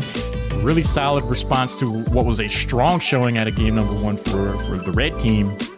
But game number 3, curious to see who gets that first goal. We've seen some explosiveness out of the gate. 8 seconds in, goal gets scored, open net somewhere in the first 30 seconds. A lot of those opening moments have been some of the most crucial for all the matches today. So I think if there's a time to stay on your toes, it's going to be right at the beginning here of game number 3. Yeah, those first 10 seconds, it's the same as when you go into overtime when you start a match. Those first 10 seconds are sometimes some of the most volatile because you don't want to give up a kickoff goal, but you also want to get a kickoff goal of your own. So you're going to see a lot of teams either push super aggressively or hang back super defensively right at the start. So these first 10 seconds could spell a lot for what Game 3 has in store. Say Less was able to get the ball quite decisively out of the gate, but no early shenanigans just yet anyway, as we see Noosh bounce the ball off the back. H3 says, I see you over there, Say Less. No thanks on the early goal, but War Eagle keeps the pressure on. This is what we wanted to see out of Aviation Nation, that continued constant offensive pressure. Yes, H3 gets a shot, almost sneaks it past Say Less. If LC Spirit was able to connect there, we would have seen a quick lead from Aviation Nation Red, but instead, that ball bounces all the way down into the red half and pinches back to the blue half. Just a lot of ping pong going to start this game, and a big demo, open net opportunity, but no one there to shoot the ball as everyone is just jumping around. H3 is like, oh, I gotta get the goal too. I just set everything up with that demo. But Aviation Nation was able to recover in time. Thankfully so for them, and War Eagle comes screaming back to the other side. Goal number 1 picked up in the first minute. Blue takes the lead. He does not miss those, and as soon as it came off of Janky Jiggle's car, he knew exactly where he was going with that ball, putting it in that lower left corner, scoring and giving him that lead. Just an unfortunate touch from Janky Jiggles and a quick kickoff opportunity. H3 ties it up, and again, those first 10 seconds after your kickoff are sometimes the most dangerous. H3 said, oh, I got to do it this time? Fine by me. Got the demo to set up goal number 1 last time, doesn't come away with it this next go around. He's like, all right, this next touch, I'm seeing my own replay. Hang tight. He's gonna just take matters into his own hands, and he's up with the ball again. He's the one that goes a little bit, goes for a flip reset, but that quick challenge from Noosh doesn't let it happen. War Eagle clears away the shot opportunity. Janky Jiggles pops it up, 3:45 remaining, all tied up, ball at midfield. Going through, and a big challenge puts it into the corner. Good defense here by Spirit so far. Pressure is on though. Ball crosses the goal. Spooky moment for sure for Aviation Nation Red, but Spirit gets the ball to the other side. Good follow-up touch there from H3 and the demo. Janky Jiggles wants to get on the board and does exactly that. 2-1 lead for Aviation Nation Red after a 3-person play. Everyone got involved there. And did you see who got that demo in the corner? Oh, of course. It was H3 getting the demo, getting the assist. He's coming out with as much aggression as you can possibly imagine to start this game. H3 is proving to be quite the paradox for Aviation Nation. I feel like he's his most dangerous when he doesn't have the ball. As H3 goes, so does the rest of the team at this point. And they are just looking in control, but a lot of aggression from Aviation Nation after this kickoff as they're trying to answer back. H3, solid bump off the back wall. Say Less sends it over towards Spirit, who goes up, gets the touch, pushes it down into the corner, and is still there on the wall to keep the pressure up. H3 challenged by Noosh. Noosh gets it past, but Spirit's is there to receive. Say Less comes up. A lot of rotations going on here, Kurt. Yeah, they are playing clean, and this ball is going back and forth. But what I'm loving seeing is not just first opportunities, but second and third opportunities. Both teams keeping up as much offensive pressure as they can to be able to attack the net as Janky Jiggles tries to set up a pass, and that's right in front of goal, cleared away by Noosh. And both teams, again, just keeping up as much pressure as possible. Off the crossbar from H3, and Aviation Nation Red might have a counter against them. Just high. I mean, H3 really put some pizzazz on that shot. That came in fast. Fortunately enough for Aviation Nation, that went off the crossbar, but otherwise, that was a goal waiting. 2 minutes left now here in game number 3. Janky Jiggles moving up. Ball goes across. H3 again. Hello? Oh my. And H3, not only does he get the goal, he set that up. He sent it downfield to Spirit. Spirit played it off the sidewall for him and puts it in the back of the net. 3-1 Aviation Nation Red, and H3 is looking strong at this point. What a way to see the lines of code. I mean, H3 was boosting up ready for that shot way before that play materialized on the surface. So to just have that presence of mind to see where the play is breaking down, whether it's communication or whether it's foresight, H3 is coming up big right now for Aviation Nation Red. Salas now takes it downfield, tries to get a pass, but no one from Aviation Nation Red there. They're playing defensive, which when you're down 2, you got to switch. You've got to be on the aggressive side because nothing's going to stop you from scoring goals except for yourself right now. Or H3 demoing you. We just saw him get That's another true. demo. It's hard There's to two things participate when stopping you are it. off the field. That is very fair as that pass attempt misses there in the midfield. And that ball's popped up. H3 tries to put it on off the ceiling. The slowest shot of the day almost goes in, but saved by War Eagle. Almost got the slow-mo. Pressure still on. H3 is not done yet. Looking for another one. Aviation Nation cools that one off a little bit. Noosh off the back wall. Janky Jiggles here for the clear. War Eagle, some boost still left in the tank. Chasing down the ball. H3 pushes the ball back towards center. Spooky moment. Spirit across the way. Good defense there by War Eagle. War Eagle took that one nice and calm, just played the ball, knew he didn't have to clear it, and took control for a little bit there as they get a pass attempt, and that shot goes in. Off of the demo, too. Salas with the beautiful pass to War Eagle, who just sends it downfield. He pays for it, but, you know, that one's from the grave. He gets the goal. Oh, man, I am being so reminded of basketball right now because that was a hard foul right at the center, but the shot still on target. We take those. Aviation Nation showing some clutch capabilities. 15 seconds left. Can they tie things up here, or will it be Aviation Nation Red going up in its best of 5? As Noosh sends that one towards the backboard, H3 gets it past War Eagle, and that's huge as they take it downfield and score! H3 does it all himself and says, no, game 2 is going to us if I have to make it happen myself. Someone might need to check on H3. Like, are you out? He's playing like he's upset. He's playing fired up Rocket League right now. I love to see it. Few seconds left here. If there was any hope of Aviation Nation to tie things up, that last goal definitely put the end to that.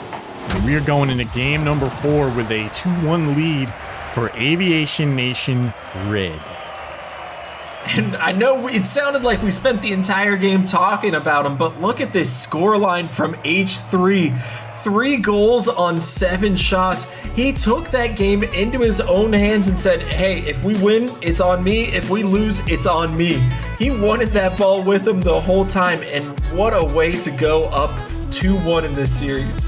He alone had more shots than the opposing team combined. By a good margin. Closer to double. That is ridiculous. H3 was all over that field, and if you counted up demos too, I'm sure he had the lead there. That guy was a menace all of game 3. He was.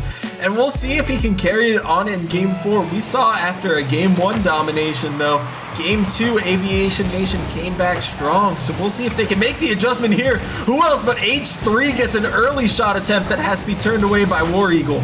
6 seconds in, this guy's already back to being a true savage here. Game number 4, Aviation Nation Red. They are playing like they want their run back. That ball now, Janky Jiggles sends that off the backboard. That's crossbar down. Oh, almost in as it waterfall down, and Spirit is there. Touches it in off a pass from Janky Jiggles. Aviation Nation Red coming back and letting people know we are here to stay. I thought it was over, man. After that really cheeky push away from the goal, I saw that ball drop in right in the center. I was like, oh no. Spirit said that's just the prelude, my friend. Goal number 1 picked up by Aviation Nation Red. And there's Spirit sending it back down the field from that midfield touch. War Eagle now puts it on, and that has to be saved by H3. Spirit off the sidewall misses the pass into the midfield. H3 now a big 50 against Noosh, but that goes into the orange field. Goes up. Spirit there on the defense. H3 remembering what defense even feels like. With all the offense they've been putting on so far. Helping clear the ball. Goes past center. Salas on the rotation. Sends it over to War Eagle. H3 comes in straight with a chip shot and gets it by Noosh. You've got to be kidding me. And again, who else but H3 at this point in their game is going to get a pinch shot off a defender like that? 2-0 off a quick pinch. 3:51 remaining in game 4. What an angle. H3 is out here playing absolute billiards right now. A little bit of English gets it by Nooch. 2-0 in favor of red. Noosh now trying to find that pass. H3 interrupting, putting that ball mid. Spirit is going to try and track that one down. Elects to just try to go for the demo. Misses Sayles. Shot opportunity for War Eagle, but stopped by Janky. And that has some speed on it. Right off the crossbar. What pixels alone keeps goal number 1 out for Aviation Nation. Can't buy a break right now. And Janky Jiggles was sitting on that goal line because he's been sitting back as the third man. He said, you know what? H3 has the most aggressive play in the game, and Janky Jiggles, just an absolute brick wall, takes all 3 of Aviation Nation alone in shots, stops it from going in, and he is holding up that back line. Janky Jiggles said, form of brick wall. Takes it to the other side now. Ball bounces up high. H3 comes in sailing for the ball. Doesn't get the tip that they wanted.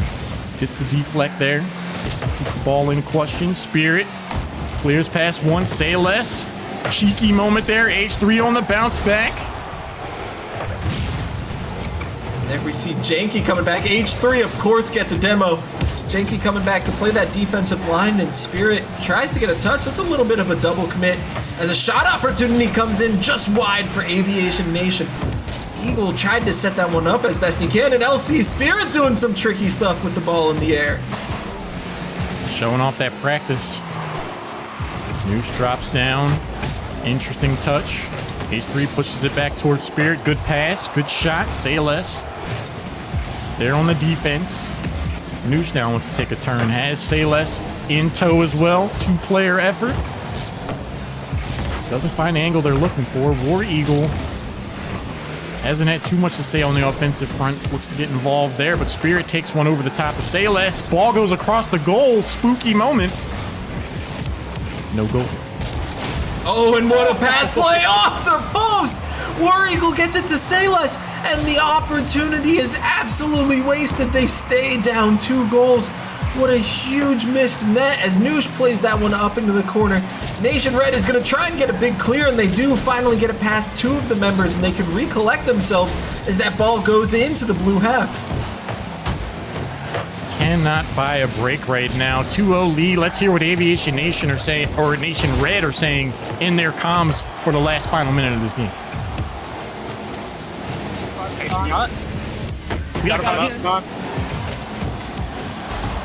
I'm out. I gotta wait. No shot. Go back. It's all you. Shot. I got it. Say this there. He missed.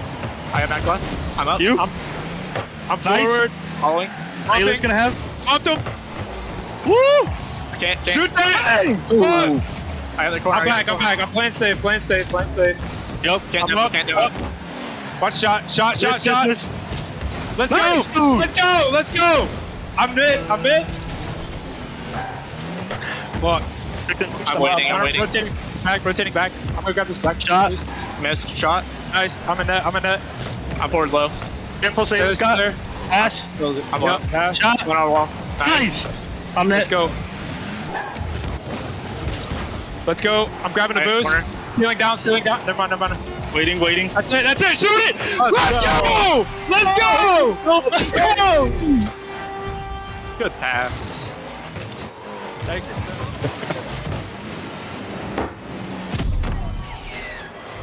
Now, what is amazing to me about what we just heard out of this team, they're up 2-0, 10 seconds and less remaining in the game. And the way they were pumped up in their comms, you would think that was like the goal to get them back into the game. Like the level of enthusiasm we're seeing out of this team right now, I'm loving what we hear there. Yeah, and they were just out there having fun, and you could hear it. It was maybe the most energetic team comms we've gotten all day. They sounded like every goal was the goal to win them RLCS. They are having a blast. And huge shout out to Aviation Red, who came in, again, as the number 3 seed, almost seen as the little brother to Aviation Nation. They take this series in a pretty dominant 3-1. They grow up so fast. Right before your eyes.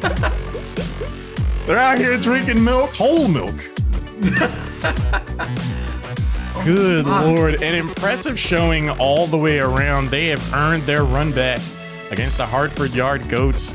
And I mean, you can put these teams going into today wherever you want on a power ranking, but it all comes down to that moment, how these teams play, you know, once they step onto the pitch and start going for boost, man. I just love what we saw out of both of these teams today overall. But I just got to say, in that final game in particular, H3 was just a man possessed all over the pitch, man. Crazy stuff. H3 was out of his mind, and huge shout out to Spirit being his counter on those attacks. Huge shout out to Janky for being that third man back on the line. But H3 with the bumps, with the demos, with the shots, with the aerials, we can't speak highly enough about what he did in those games. He played absolutely out of his mind, and if I'm Hartford Yard Goats, I'm taking note and saying, this is the guy we gotta watch out for. Let's get some bumps on him early in these grand finals, or else he's gonna put us in for a long day. It was concerning before, but it is certainly concerning now. If you were the Hartford Yard Goats, it's like, okay, they have some threats. They are here to play. I think one of the things that was so cool about that last game in particular for me is that I wasn't surprised at all to hear how passionate they were in their comms, because that's how they were playing. They were playing with passion, and we're going to actually get to hear from the man himself, H3. Congratulations on an incredible 3-1 victory. I'm so glad we're getting to interview you in particular, because the first question I have for you, my friend, you were the carball bully those last two games with the demos, the offense. You were all over the place. Is that how you normally play, or are you just hyped up in the moment right now? Honestly, right now, I'm hyped up in the moment. Like, us three in particular, we all said we're defensive minded, and one of us had to step out of our comfort zone, and that's me right now, and I'm loving it. You went even further and beyond, man. It was so cool to hear you guys in comms just sounding so hyped up and passionate. You have to be excited for your run back here in grand finals. Oh, yeah. We can't wait. Hartford, we're coming for you. Kurt, what you got for the man? You love to hear it. You went down, you made this lower bracket run at this point, losing to Hartford Yard Goats right out of the gate, but they're the defending champions. They're waiting for you guys now. What do you feel like has clicked in these last two matches that has propelled you? I mean, 3-0, 3-1, you guys are looking almost dominant out there. What's going on? Honestly, we're just clicking on every cylinder. Like, mentally, we're all tracking, we're all playing confident and just trying to play bully ball. And then on the court, everybody's just popping off. Spirit's making some amazing touches. Jenkins clutching it with the goal line defenses. It's amazing to see. This is what we wanted to play like, and we're finally doing it. I mean, Yoda said do or do not. There is no try. You guys are not trying to play bully ball. You absolutely are. I'm so excited. Do you think the atmosphere of being there in person is fueling some of the hype here? Do you think that's having a big impact on how pumped up you guys have been over the past couple series? Oh, absolutely. If we were online, it would die down and be up quicker and stop sooner. I mean, most of us have neighbors. Here, we can be as loud as we want. We high-five and knuckle bumping between every play. And then also on the alternative, like when we get scored on, we're right back. We're making eye contact, making sure our heads are up, like making sure our head's still in this. Last question I have for you. You guys are Aviation Nation Red. You have to play against Aviation Nation a lot just in terms of scrims and stuff. Do you think that gave you an edge, like just having a really good knowledge of your opponent? Honestly, not really. We scrimmed each other quite a few times prior to the LAN. We only scrimmed once yesterday. And what we learned through all the scrims, even scrimming Scott's Tots from EU, is that it's on the day. All of these teams are top notch, and it's really up to the right moment. Absolutely, man. Well, you guys definitely showed up at the right time on the right day. Congratulations. Before you go into grand finals and we let you go get ready, any shout outs, anyone you want to say hello to? Shout out to the whole performance team and production team. Y'all are amazing. And shout out Janky and Spirit, man. Let's do this. Finish strong for the team, man. Congratulations to your victory and best of luck to you in grand finals. Thank you. Kurt, man, to hear just that unbridled, authentic enthusiasm, man. You can't fake that kind of excitement. I am so excited for these grand finals. Now, you could hear it in his voice how excited this team is to go into the grand finals. They are just out there playing a game they love and having fun doing it. And that's exactly what this is all about. Bringing them together again from all across the country to be able to meet each other for the first time and then to be able to play the game that they've been playing for so long is huge. And they are out there with the right mindset, the right mentality of let's have fun doing it. I am so excited for these grand finals. It's going to be the Hartford Yard Goats taking on Aviation Nation Red. We're going to take a short break, but after that, some of the most hype Rocket League you're going to find. Don't go anywhere.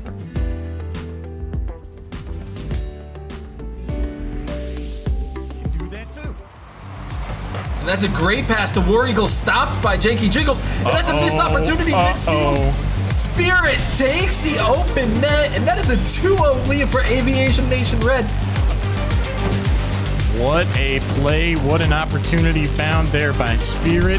Absolute bully on this pitch, making sure no one is in the way of the ball, getting any touches from Aviation Nation. That's pinched over to the side and a quick shot attempt. Sayless with the reactions puts that one in off the post, and they take back the lead with 3 minutes remaining. Kurt, we are starting to see some fiery passion out of both of these teams. As Noosh sends that one towards the backboard, H3 gets it past War Eagle, and that's huge as they take it downfield and score! H3 does it all himself and says, no, game 2 is going to us if I have to make it happen myself. Someone might need to check on H3. Like, are you? He's playing like he's upset. Here, the ball goes past center. Say less on the rotation. Sends it over to War Eagle. H3 comes in screaming with a chip shot and gets it by Noosh. You've got to be kidding me. And again, who else but H3 at this point in their game is going to get a pinch shot off a defender like that? Nice. Let's go. Let's go. I'm grabbing a boost. Stealing down. Never mind. Waiting. That's it. Shoot it. Let's go. Let's go.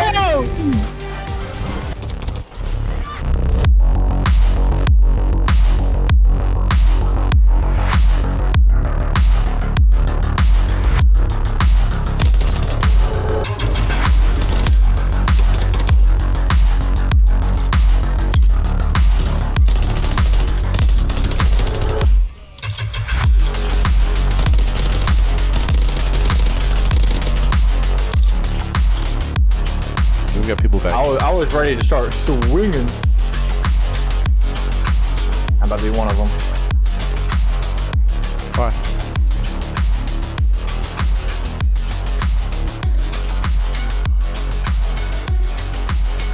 We have the CC they dream of.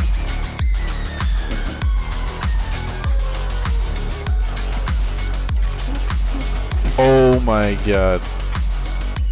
Oh my god.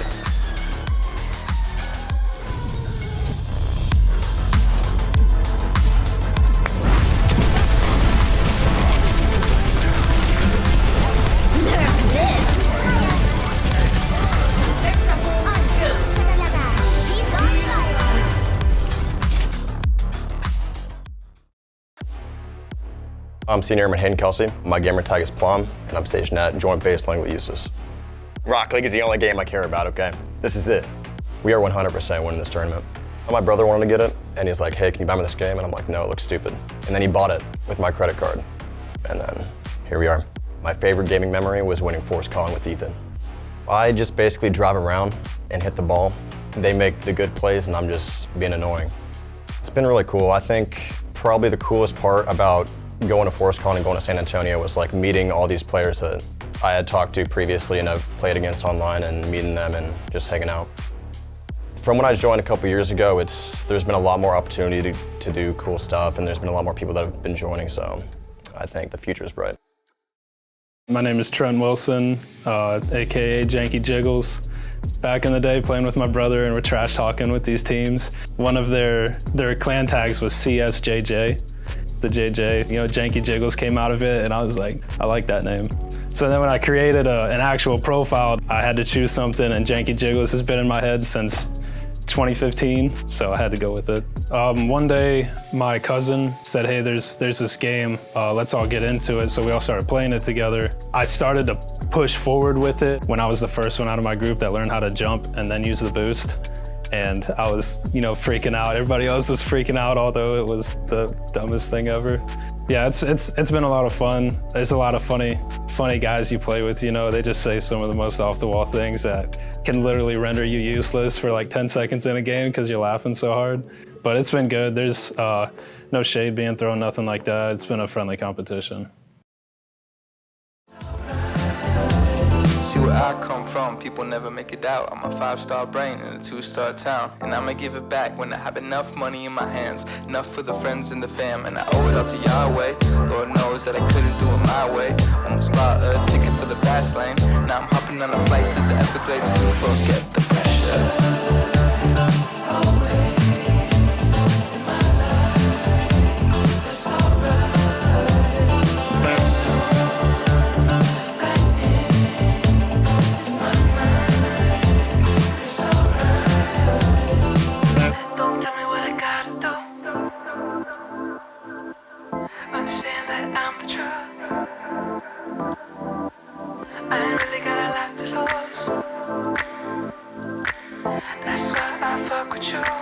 Lay back and just forget the pressure.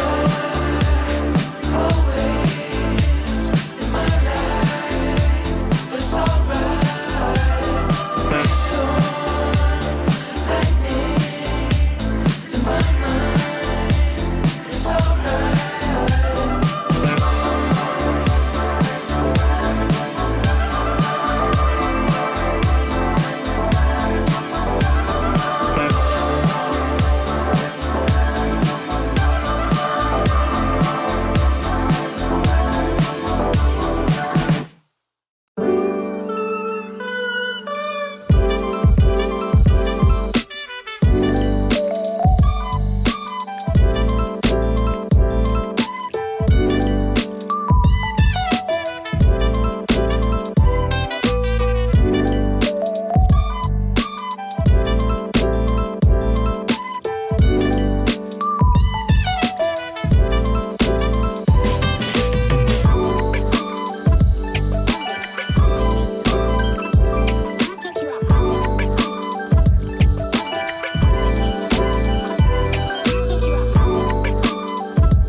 Hi, I'm Staff Sergeant Howard Lestrong, and I'm stationed at Hill Air Force Base, Utah. So I am the current game manager for the Air Force Overwatch team. I initially was a player, which I really enjoyed my time being a support main for the team. A bigger calling was calling my name, so I was like, you know what, let's just see how this goes. I think being a manager is more than just dealing with the work side of things. You really got to know that these are people just like you and I. Like, these are people doing a job. They have feelings, they have mental health that you need to take care of. That's what I'm here for. I'm here to take care of them and make sure that they have what they need. I think kind of stepping up and stepping back into the back lines of things and being a manager, being able to take care of people has been even more rewarding in itself. It's so rewarding when you get like those messages like later on saying like, hey, Thank you for being the manager. Thank you for setting this up. Like, thank you for giving me time off. Thanks for talking. It takes the cake when it comes to being in the spotlight or playing in the game or anything. That just means the world to me. I think the biggest way esports has affected me positively in the military is because it got rid of that stereotype. You have that one guy in your shop or in your work section, he's the gamer, they're always labeled as like the nerd. But I tell you what, ever since AFG became a thing, my cool level just shot up. It's amazing how it broke that stereotype for gamers all over the military, you know, not just for me. Other gamers in like my work sections, seeing me as a professional Air Force gamer, it gives them a bit of confidence now to like be proud in what they love and having people around them love them for what they love too. Once again, I'm Staff Sergeant Howard Lestrong, aka Astra. Thanks for watching, and remember to always be yourself unapologetically, no matter what you do or what you love.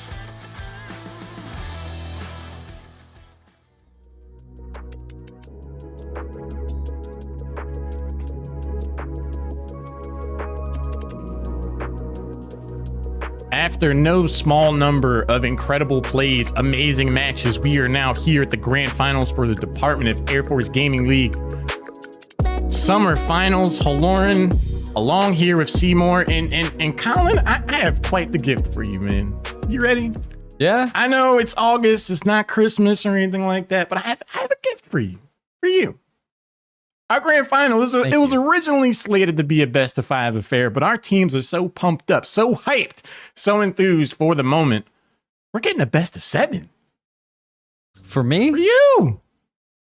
For me, a best of 7. Well, we're going to stick to the original slate, though, of keeping a 1-game advantage for Hartford Yard Goes going into the grand final. But yeah, you're right, Lord. Best of 7 instead of a best of 5. And Aviation Nation Red, they now have a little bit more room to start this revenge tour. I'm excited for this grand final. I mean, to talk about Aviation Red for the run that they've made.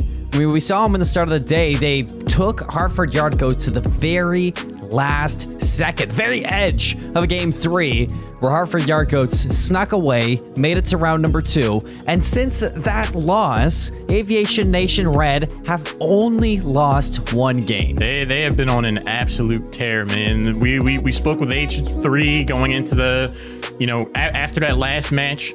And just to hear the excitement in his voice, man, his team has just been a masterclass in adaptation and being ready for the moment.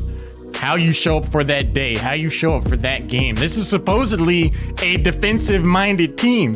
You would not know that. Watching that last series, they were absolutely brutal with demos, offensive pressure. They are ready to take the fight to the Hartford Yard Goats. Yes, they are. That's amazing trio on screen. Now have to go up against the defending champions of your DAF Gaming League Rocket League series from the spring finals. It's your Hartford Yard Goats. They move a couple pieces. They put Tut into the lineup, and Tut has been King Tut, it seems, the way he's playing with this team, Haloran. I mean, when I see this guy play, you can see that he's comfortable with this trio. And not to mention, I mean, this team already looked comfortable back in ForceCon. They looked like a force to be reckoned with, and they seem to only get better with Tut in the lineup. We heard it from Ethan before that last game that he was talking about. You know, maybe they came up a little bit slow to start this one off. Maybe they started a little bit shaky, but now they're in full form, and they're ready to kick things off and go back-to-back in your DAF Gaming League. Yeah, they're ready. 5 seconds in, an immediate goal from Ethan. Good grief. What a way to start things off. Statements being made here early. Oh, no. And it's the King Tut touch. What can I say about that? I mean, Ethan wins the kickoff to the side. Tut barely gets a nail on it right to his teammate. That is a quick 1-2-3 to lead the game in the series so far. Aviation Nation Red now looking to answer back with pressure of their own. Pushing it downfield is Ethan, intercepted again from Aviation Red. Can H3 make a play right now? Doesn't have a lot of boost, and Plum's going to sneak his hood underneath that ball. And Tut's looking to make this happen. Ethan set up. Can he get the shot off? No, not yet. Spirit breaks up the play of what would have been goal number 2.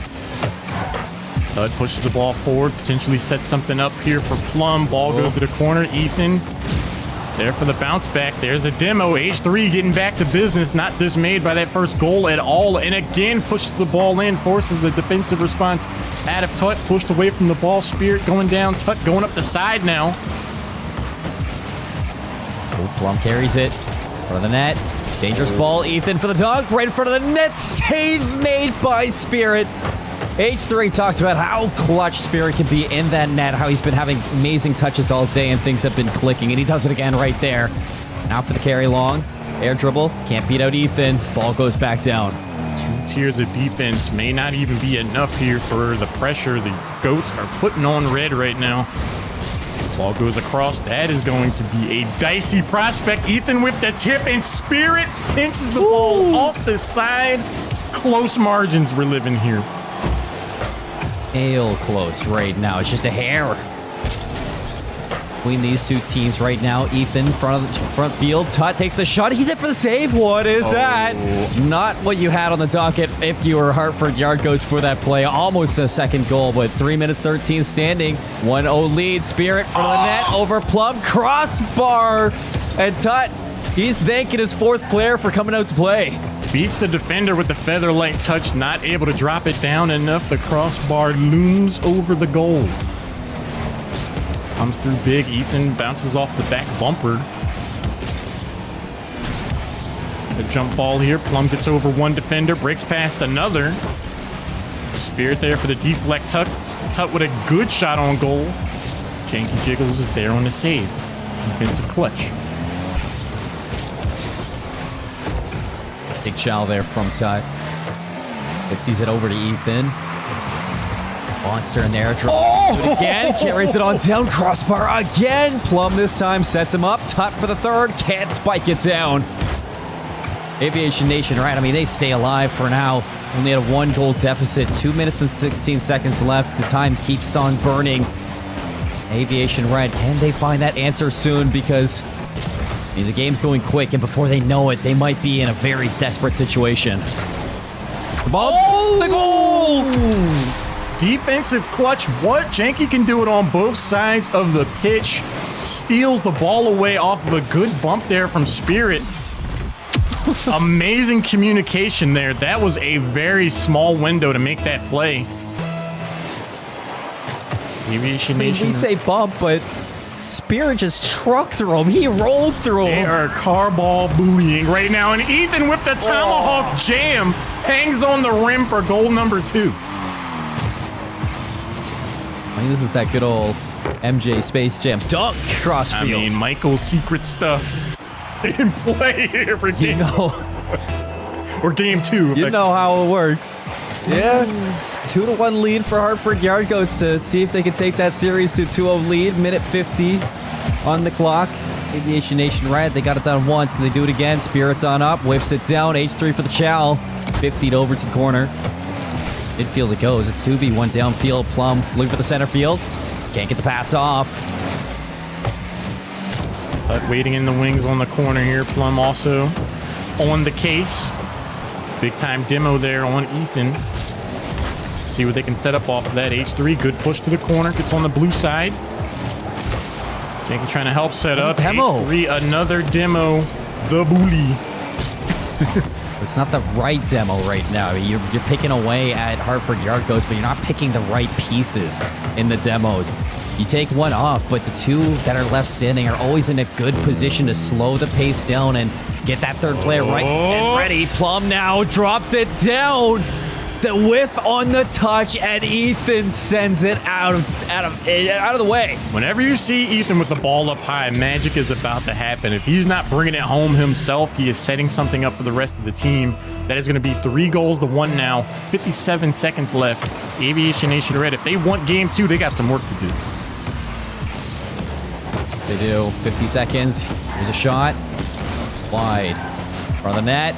H3 can't get a piece of it either. Plum now in the air, has Ethan on the wing. Can he reach his teammate? H3 denies it for now. You can see Tut on the rotation too. Great comms coming out from Hartford Yard Goats to maneuver around each other. Spirit gets beaten out to the ball again. Downfield time burning away. 30 seconds left, and Hartford Yard Goats have full control. Every chip is another second away from Aviation Nation Red potentially bringing things back as 19 seconds tick left on the clock. You got to think game number 2 is more and more in the bag for the team in blue. Hartford Yard Goats' explosive high-flying offense gets them another one here. And they are about to take a 2-0 lead in this best of 7. You're looking at a pick-me-up goal for Aviation Red if they can get it downfield, but it's not going to even reach close to the Hartford Yard Goats net. A 2-round advantage now in the grand final. Hartford Yard Goats, they already had an advantage, but now they just double it at the start of this. I mean, Aviation Nation Red already had to fight punching upwards, Lauren. But then they got scored on with 5 seconds into the game. And you knew that Hartford Yard Goats weren't going to make this any easy. No, they definitely aren't. I feel like the next frontier here for Aviation Red in terms of adaptation is being ready for those air dribbles. It just seemed like they have not yet found an answer to Ethan riding the ceiling with the ball.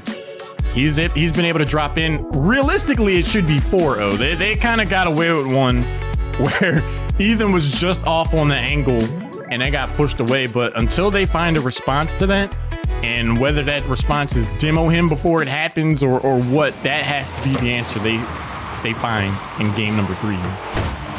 They're looking for the answer in Aquadome. H3 looking to pick up where Spirit started off. Shot on net was easily saved away.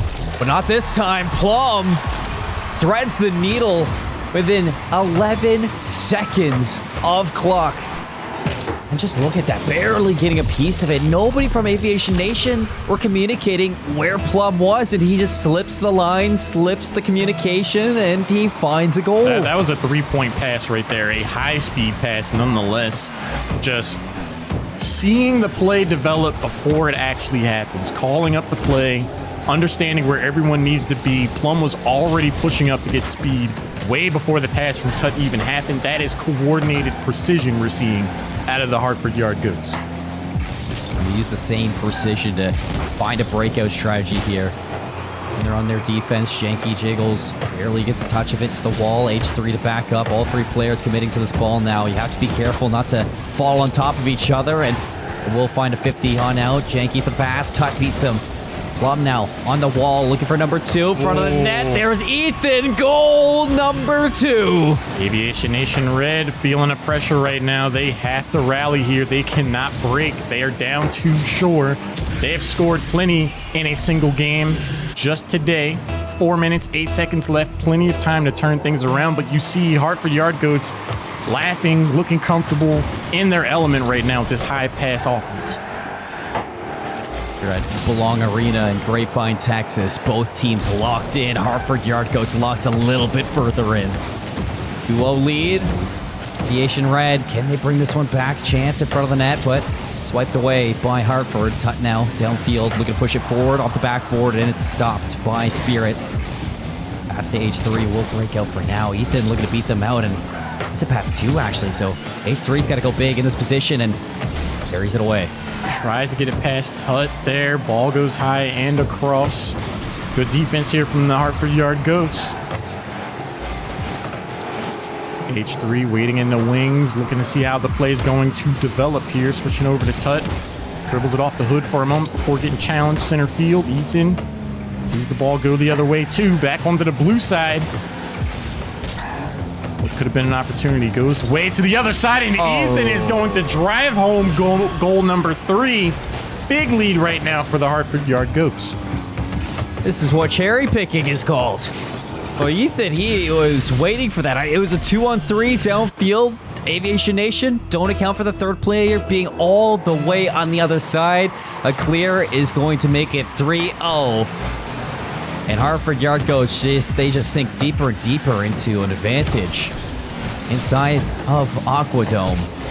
Aviation Nation have 3 minutes to bring this one back. Plenty of time. It's not done just yet, but piece by piece, they got to pull this one into their own quarter.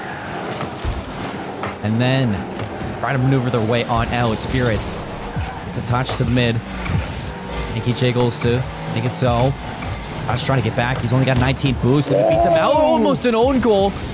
Off the crossbar, and Tut carrying it on his hood, trying to get it away. H3, 32 boost, can make a play right now for his teammate, but Ethan just barely gets a piece of it. Pops it up away from Spirit. Janky Jiggles now shot a little bit slow, and an easy save from Hartford Yard Goats. So I'd say not even close. Chip shot there towards the goal, deflected away. Ethan pushing the ball. Anytime that ball's on his hood, he's a threat. Janky Jiggles takes it away, goes across. Good tip there from H3. Chases the ball down. Ethan deflects to the right into Plum's waiting hands. Now it's push up the side, back to the orange. H3 misses the touch there. Light tip across. Comes back though. The tenacity pays off for Aviation Nation Red. That finds the demo too, so even though Spirit's taking this down, they're one player down. Can he beat the defender? He can. Ethan gets a piece. Crossbar. It's a floater in front of the net. H3 comes flying on in, but it's Ethan to get that clutch touch to bat it away.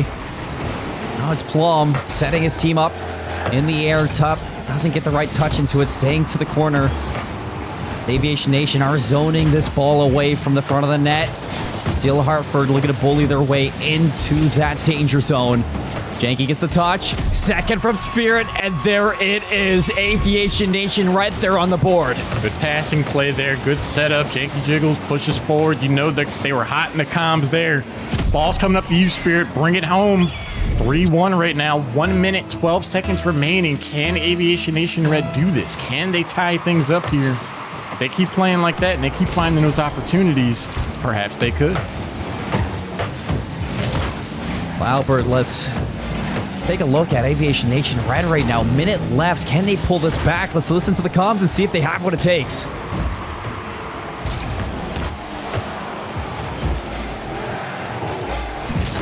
All good, all good. No question. Yep, I'm behind you.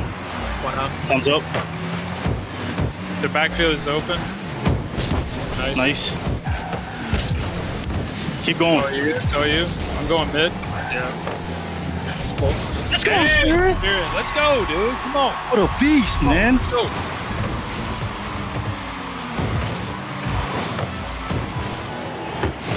Good stuff, dude. Good stuff. You said, what a beast, man. 33 seconds left. Can they do it? They're starting to fire up. They're starting to find the enthusiasm, and they win the chip off the tip-off. Ethan, again, anytime he has the ball on his hood. Player number 4, the crossbar again, coming to fray. 20 seconds left, and Aviation Nation Red, they're a little bit quiet, but yeah, you said it. I mean, what a beast on the Spirit. See if they can lift their spirits now into an overtime. 10 seconds, last chance saloon. Shot on net from Ethan, nobody in net, and that is the nail in the coffin. Ethan looking to boost his team up to a 3-game advantage.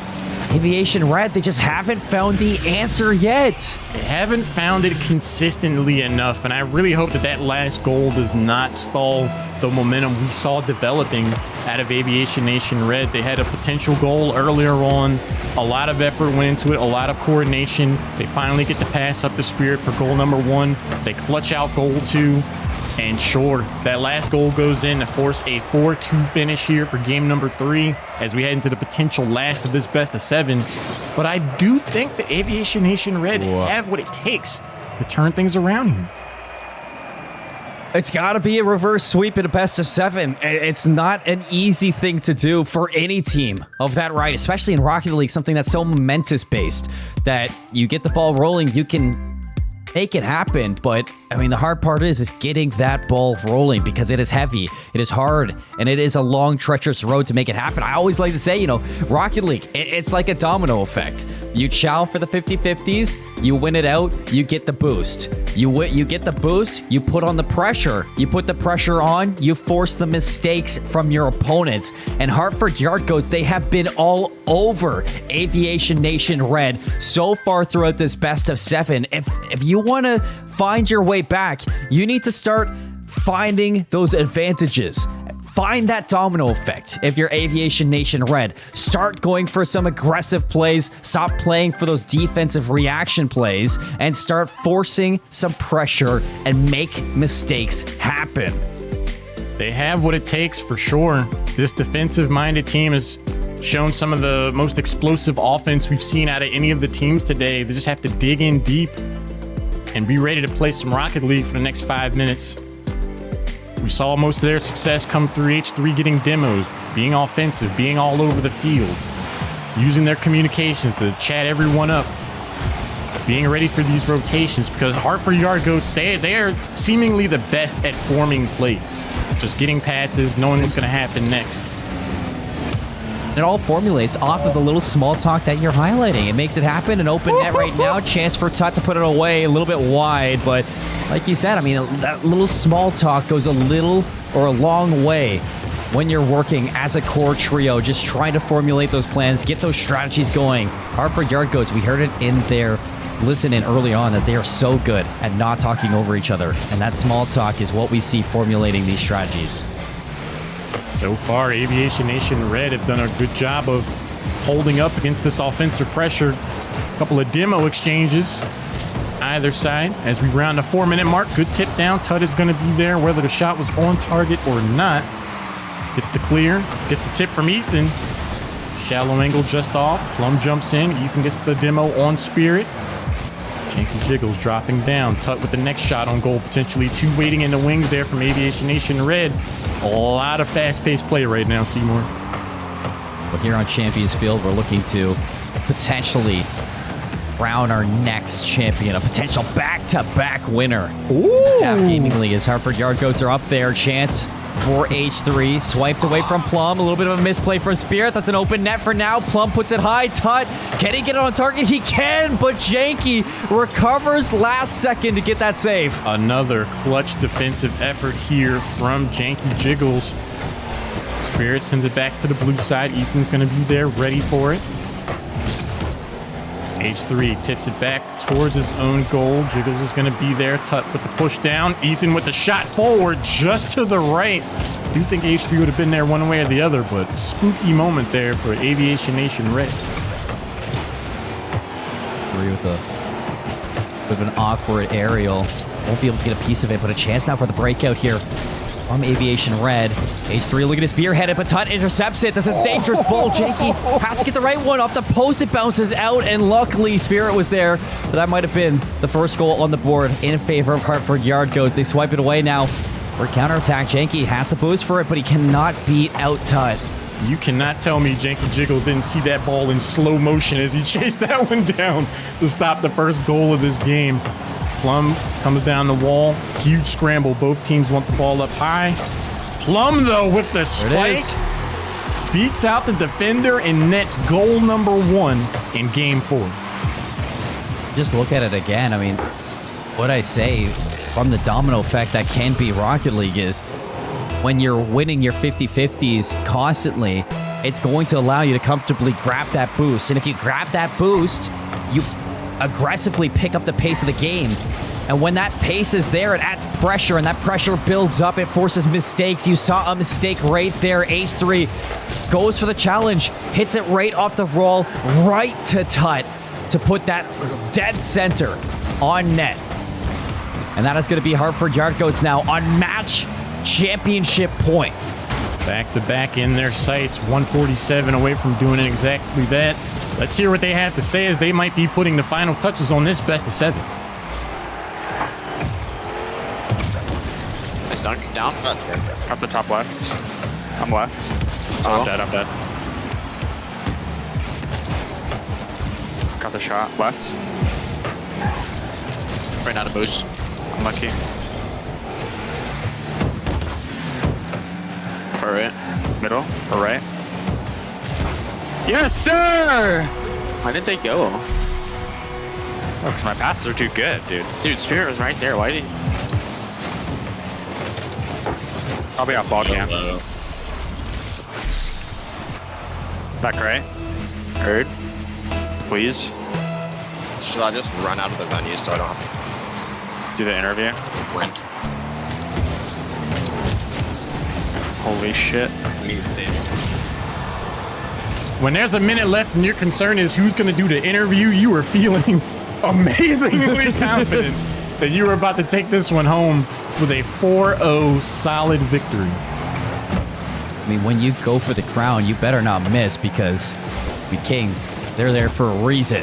And Hartford Yard Goats, they are looking to sit nice and pretty on top of that throne. 44 seconds, a 2-goal lead. Ethan looking to push them over to 3. It's going to be stopped for a moment. 30 seconds to make this comeback if you are Aviation, but Hartford Yard Goats, they won't want to let you anywhere close. Ethan's going to pass it up. Plum with a carry, drops it on down. Ethan centers it out. Tut's not there. Still a chance for Hartford, but it's hard one. Tut now in front of the net. It's Spirit this time to stop it. A breakaway attempt that Plum swipes away. Now 16 seconds.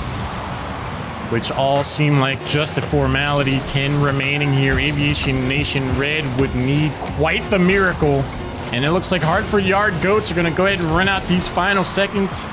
Ball is dropping down to the ground, and that's going to be it. The Hartford Yard Goats are your back-to-back champions. Back-to-back DAF Gaming League champions. They did it at ForceCon. They do it in Grapevine in Belong Arena. Number 1 out of North America. Hartford Yard Goats sit on their throne. They add a new player. They put Tut into the roster. And what do? They 4-0 sweep the grand finals, Lauren. They looked amazingly confident from beginning to end of that. That could have been a best of 11, and I think they would have continued to play at that level, just stalwarts. Unending offense. You never saw them waver. You never really saw them sweat. They just looked composed throughout that entire series, and you see the numbers at the end of the series to show for it. 4-0 sweep for the Hartford Yard Goats, and they make it look easy. Heartbreaking for Aviation Nation Red. I mean, they made the run. I talked about how you don't want to be that team that falls into lower round 1 as early as Aviation Nation Red do. They go up against Scott's Tots. They 3-0 sweep them. They move on for Aviation Nation. They beat them 3-1. They take down their sister name for a little bit of pride in the organization, maybe for a little bit of a promotion on your brotherhood. And then you move on to the champions, and you just cannot make it happen. You take a swing for the crown, and you just barely miss. A 4-0 sweep for Hartford Yard Goats. That is definitely rightly for them. And I think, you know, looking into player cams, we saw a little bit of disappointment for Aviation Nation Red, but I think they should be really proud of the job that they've done. I think they leveled up as individual players and as a team over the course of today. I think one of the biggest distinctions from the Hartford Yard Goats and the other teams that we saw today is that the Goats seem to be the only team that were making and setting up plays as though they were the only people on the field. Like, they were going for passes and getting into position for shots, almost without any regard for what the opponents were doing. And that's going to be the next frontier for teams like Aviation Nation Red. Like, we need to come up with plays that we can execute in the moment, whether or not our opponent is ready for it. I feel like Aviation Nation Red is really leveled up, like in a scramble, reacting to immediate moments. But the Goats were the only team today that were actively setting up their own plays.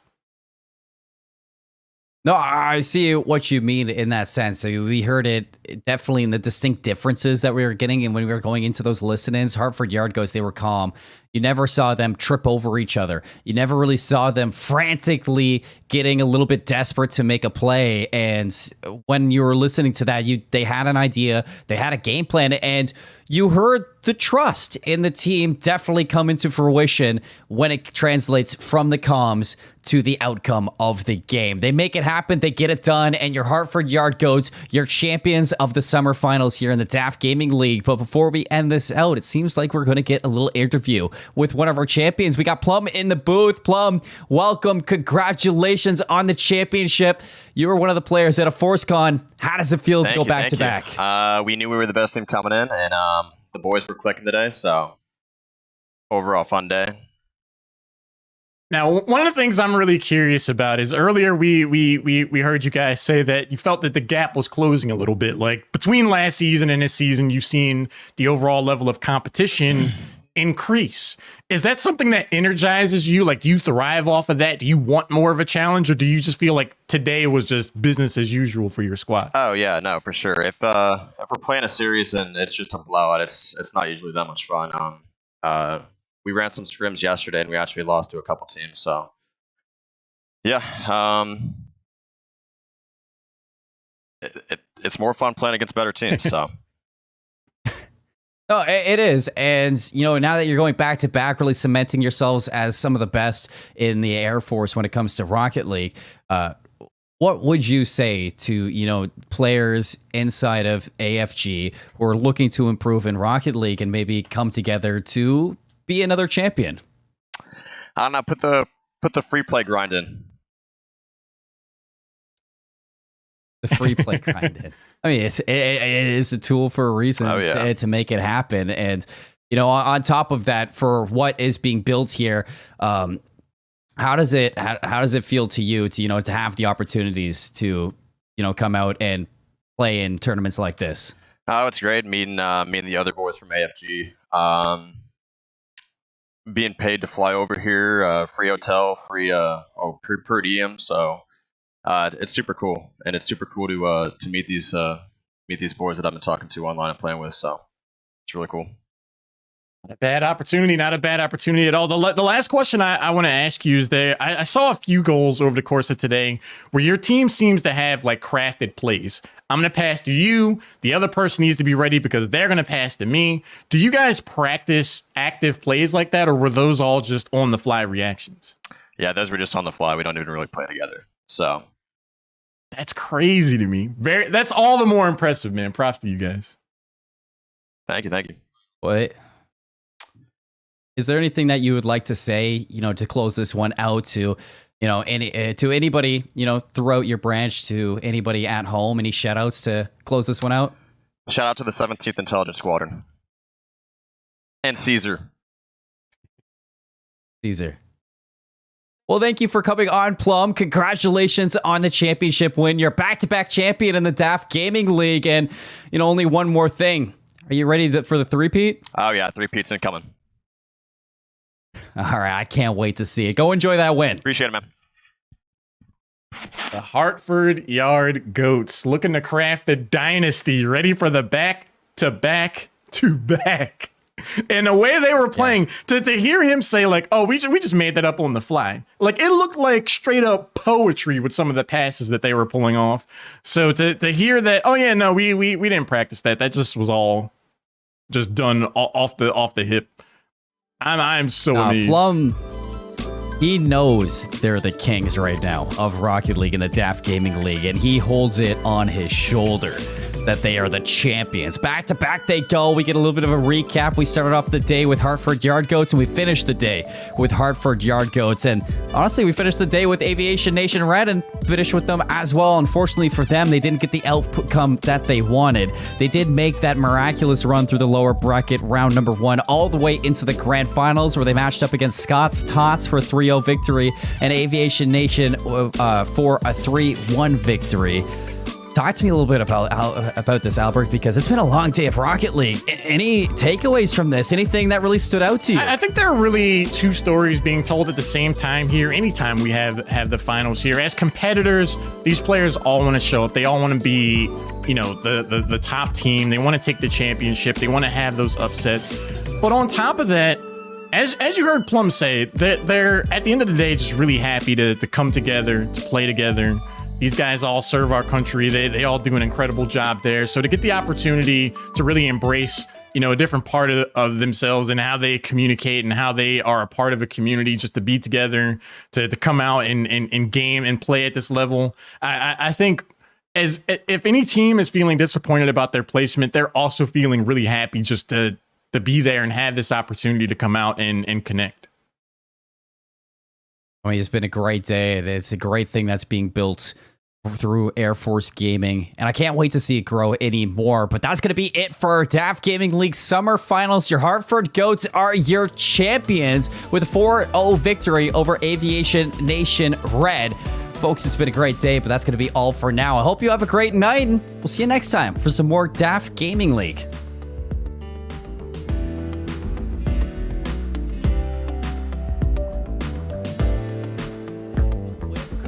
It, but Aviation, it gets to live another day. Tut's turn now, dunks it down, gets the set up, and he just completely spikes it.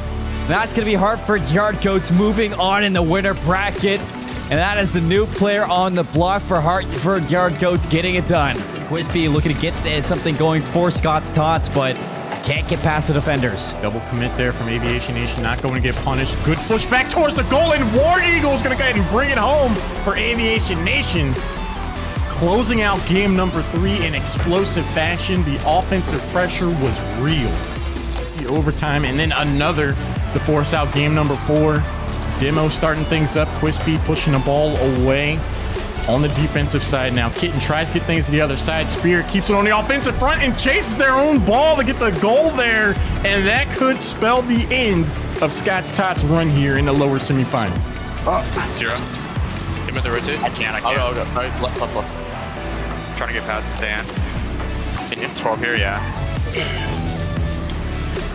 Let's go! Pass 2. Salas intercepting the neutral zone. 13 seconds. It's here and now if you want to get it done. But Tot, he says no. He says see you later. We're going to the grand finals. Here we can be as loud as we want. We high five and knuckle bump in between every play. Yo, I'm grabbing a boost.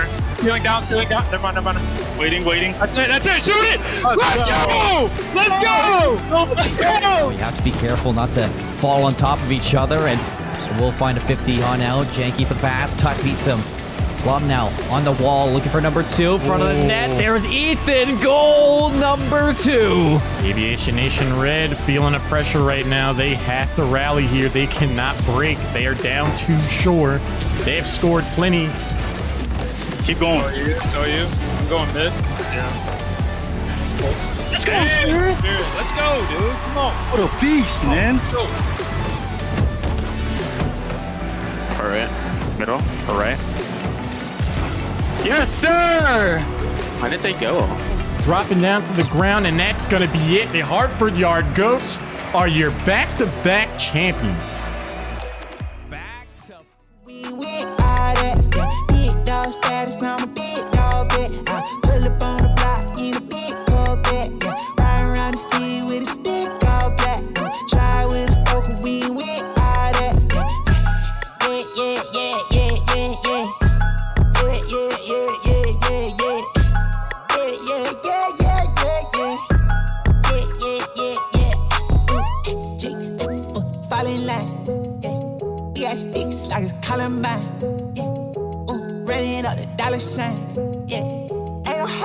Hollow cans, bring up like the Taliban.